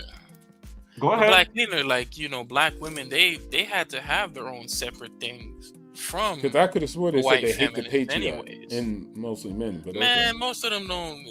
Bro, just put that patriarchy shit to bed. It's not even a serious argument. I don't even pay attention to it. But it's what they say though, right? Or no, they Man, don't. they could say they like nice guys and they don't fuck on the first date. Just let it go. Okay. So I wouldn't say black women are more in line, because in my opinion, at least from what I've seen, like black people, at least in the professional scene that I've seen, it's like, damn, bro, they're kind of like on the bottom in a way. I see that in reality. Yeah, it's true. Like in most, when it comes time to get chose, black dudes who are successful, who got something going on, they tend not to fuck with the They mostly go with black women. All right, we're getting off the But again, most black men go to black women. They don't go all out. And most wealthy, well-to-do black men are with black women. You probably thinking about people in basketball, and even them, they still are mostly with black women. So it's just like that's not even accurate. Maybe I just notice it more when it's biracial. I'll concede. Yeah, because you probably that's what you focused on. You like girls who are racially ambiguous, big booty, and that's okay. But you just projected. That's all that is. Most black men are with black women, and black women are mostly with I black love the women. low-key They're like shadiness one of of the comments, groups bro. that love to stay together. You guys are Black killing me with the people are low-key. really like, I can't all do I that. date is black. So All right, we're getting into They the got that final aligned. hour. I'm actually gonna close this out because if it goes above this, then I won't be able to clip it the way that I want to be able to clip it. So with that being said, booty clapping sounds. do we have any final words from the panel? I appreciate you all coming. This was definitely a great topic. There was a lot of information that comes out of this. And yeah, I appreciate everyone's input, information that was contributed to this topic of controversial cooperative economics. And we had many people from different points of view, and all of them are respected. So this will be your final chance to say a few words before I close this thing out. I'm gonna start yo. at the top. I still fuck with you, bro. I do like when you're on the piece because you're an educated brother. And I love it. And I love to see it. I love to hear it. So don't think I was, it's all in good fun. Sometimes you gotta create the controversy. You know what I'm saying? Get it cooking sometimes. You would have cooked me. You would have kicked me off because you was mad. So it's cool. Nah, I wouldn't have kicked you out, dog. No, I'm saying like if you really was mad at me, right? Like you would have been like, get out of here. So I knew. Right. It's all So good. it's not that serious, bro. Yeah, it's not that serious. So yeah, shout outs to you though. But Shout out I'll right rephrase now. my verbiage. I get what you're saying. No, I won't say it. You people, motherfuckers. Hey, yo, Ronan. Yeah. Fuck you. And let this be yet another reminder. No matter how much money you got, y'all know the Boondock spoke. Mm-hmm. There's always nigga moments. Yeah. Hold up. I think I even got that soundbite. Hold up. I think I got that soundbite. Hold up. Is this it? You have experienced a nigga moment. There it is. Well, on my closing, if y'all want to do it, do what you got. Y'all, see? If y'all want to do it, then do what y'all want to do. No. But I like that better. Yeah, you like the y'all better than you. Okay, got you. So, group economics, any economics, economics, I love it. So, if anybody's going to do it, I support it 150%. I'm gonna say something just to rile people up. Shout outs to Israel, and then we just keep running up the bag, and we keep winning. They signed a treaty. That treaty was winning. $300 million to Iran. Said it to get people riled up. KB, so shout out to everybody, man. And anytime it's about economics, investing, I'm here. And so I really appreciate you guys for having me. You could have kicked me off. So much respect. All right. Yes. Shout out to everybody. Oh yeah, and don't be listening to people who got like Kansas City Chiefs, posters in their background and stuff like that.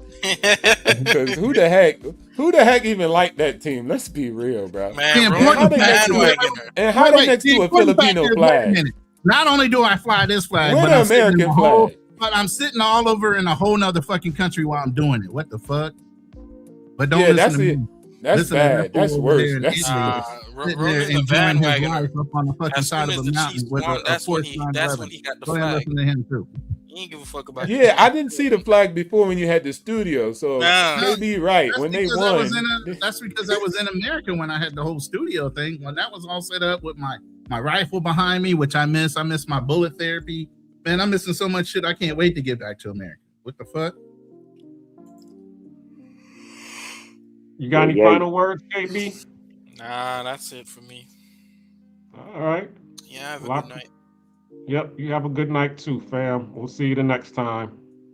Just to close out, thank everybody for tuning in on this Monday night. Make sure you tune in next week, live at 8 o'clock to Nate the Black Cleaner. Real Talk with Nate the Black Cleaner, co-host Keen. Yep, next week, since it'll be Father's Day, we're going to be having on Mommy Issues Monday. We're going to be talking about Father's Day. Yep, daddies. Daddy Day. Ghost dads. We're going to be talking about all of that. Stepfathers, suckers, all that. Right. I was wondering. So if hit him y'all with got that any, theme. y'all want to go ahead. Hit him with that music before we close out, bro. Hey, Black Cleaner, I sent you an email with a whole bunch of variations on your thumbnail.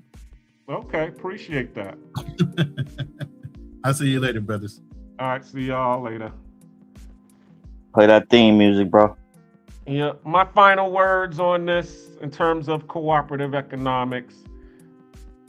We've been here. We've got it. We've lost it. We can get it back again, as Keem said a long time ago.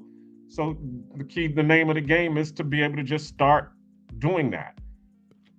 There was a O.W. Gurley who started Black Wall Street. There was a Bioho who started Palenque. It all started with one man, doing all of this, and it created the momentum. So it's up to you. It's what you're going to do in order to create the cooperative economics. Are you going to sit there and, say, woe is me, we can't do it, the government, or are you going to, pull yourselves up like by your own bootstraps? Or are you gonna get down with America and join the gang? You know what I'm You gonna saying? put the shirt on or not? Exactly. But the key thing is to be able to do something, take action. And that's why I have these, discussions on this channel, is to be able to to peel back the layers and talk about a lot of this stuff, and to see the different personalities and the different point of views on this topic. And then we can make a decision and choose our path from there. So with that being said, I just want everybody to understand that, we definitely need to come together. We definitely need to have our cooperative economics and rebuild what we lost. One person in the group said the video that I showed how Black folks lost $500 billion, basically, when he was talking about the Tulsa, Oklahoma massacre. But there was other Tulsa, Oklahoma massacres. So if you're thinking that just that one lost us $500 billion, okay, what do you think happened when in the Wilmington massacre? What do you think happened in the Rosewood massacre? What do you think happened with Osterville, where Lake Lanier was created? What do you think happened in Forsyth County when they ran all of the Black people out of Forsyth County? Or the place in California where they poisoned the well and got all of the Black folks out of. So it's been done over and over and over again. And we could have the woe is me attitude about it, or we can have the, as he said, stop being, blaming the victim and become the victor. Okay, this is what they did. You just learn from it. And that's really what this whole thing is about. It applies to economics. It applies to love and relationships. The whole thing is, are you going to sit there and say, okay, I'm not going to do this again. I'm not going to trust it. And I'm just going to be this way. Or are you going to say, something, they did this the last time. I learned from that. They ain't going to get me with the banana in the tailpipe again. They're going to have to come, they're going to have to come different. Right. And keep it moving. Me, I vote for, I'm not going to fall for the banana in the tailpipe anymore. They're going to have to come different, but I'm gonna still keep coming at them. I'm going to still keep coming until I succeed. And with that, I land. I appreciate you all vibing with me. And also, too, I wanted to say this. I had probably about 20 people watching, you know what I'm saying? And I appreciate you all watching the positive content that I'm putting out here. And that's what I'm going to continue to do. I do not want to turn this thing into a Jerry Springer situation, because that's not what I'm about. If I got to turn it into a Jerry Springer situation just to be able to get more views and get more ratings, then guess what? I'm just going to rock with the 5 people, the 2 people, the 16 people who decide to watch me, and we just going to keep it there. You know what I'm saying? So, but to those who decided to rock with me, I appreciate you all, and I'll see you all next Monday, same time, same channel. Peace. Peace.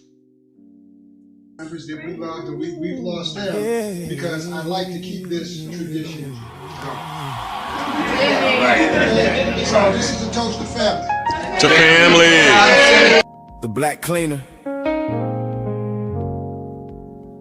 Nate's Odyssey. Traveling while black. Real stories. No filters. Follow the journey. Across the world we've roam. Searching for peace while trying to build a home. Through the love and the loss, through the pressure and growth. The Black Cleaner speaking truths most people never told. Follow the journey. No filters, no pretending. Follow the journey.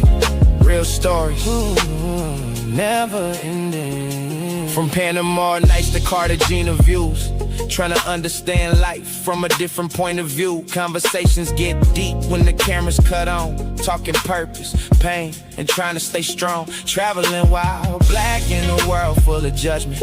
Trying to find freedom while escaping the dysfunction. Some people chasing money, some searching for healing. Others just trying to understand what they really feeling. Nate's Odyssey, every episode authentic. Talking real life lessons, people scared to mention. Relationships changing, friendship fading slow. Trying to find your purpose while still learning to grow. Follow the journey, across the world we roam. Searching for peace while trying to build a home.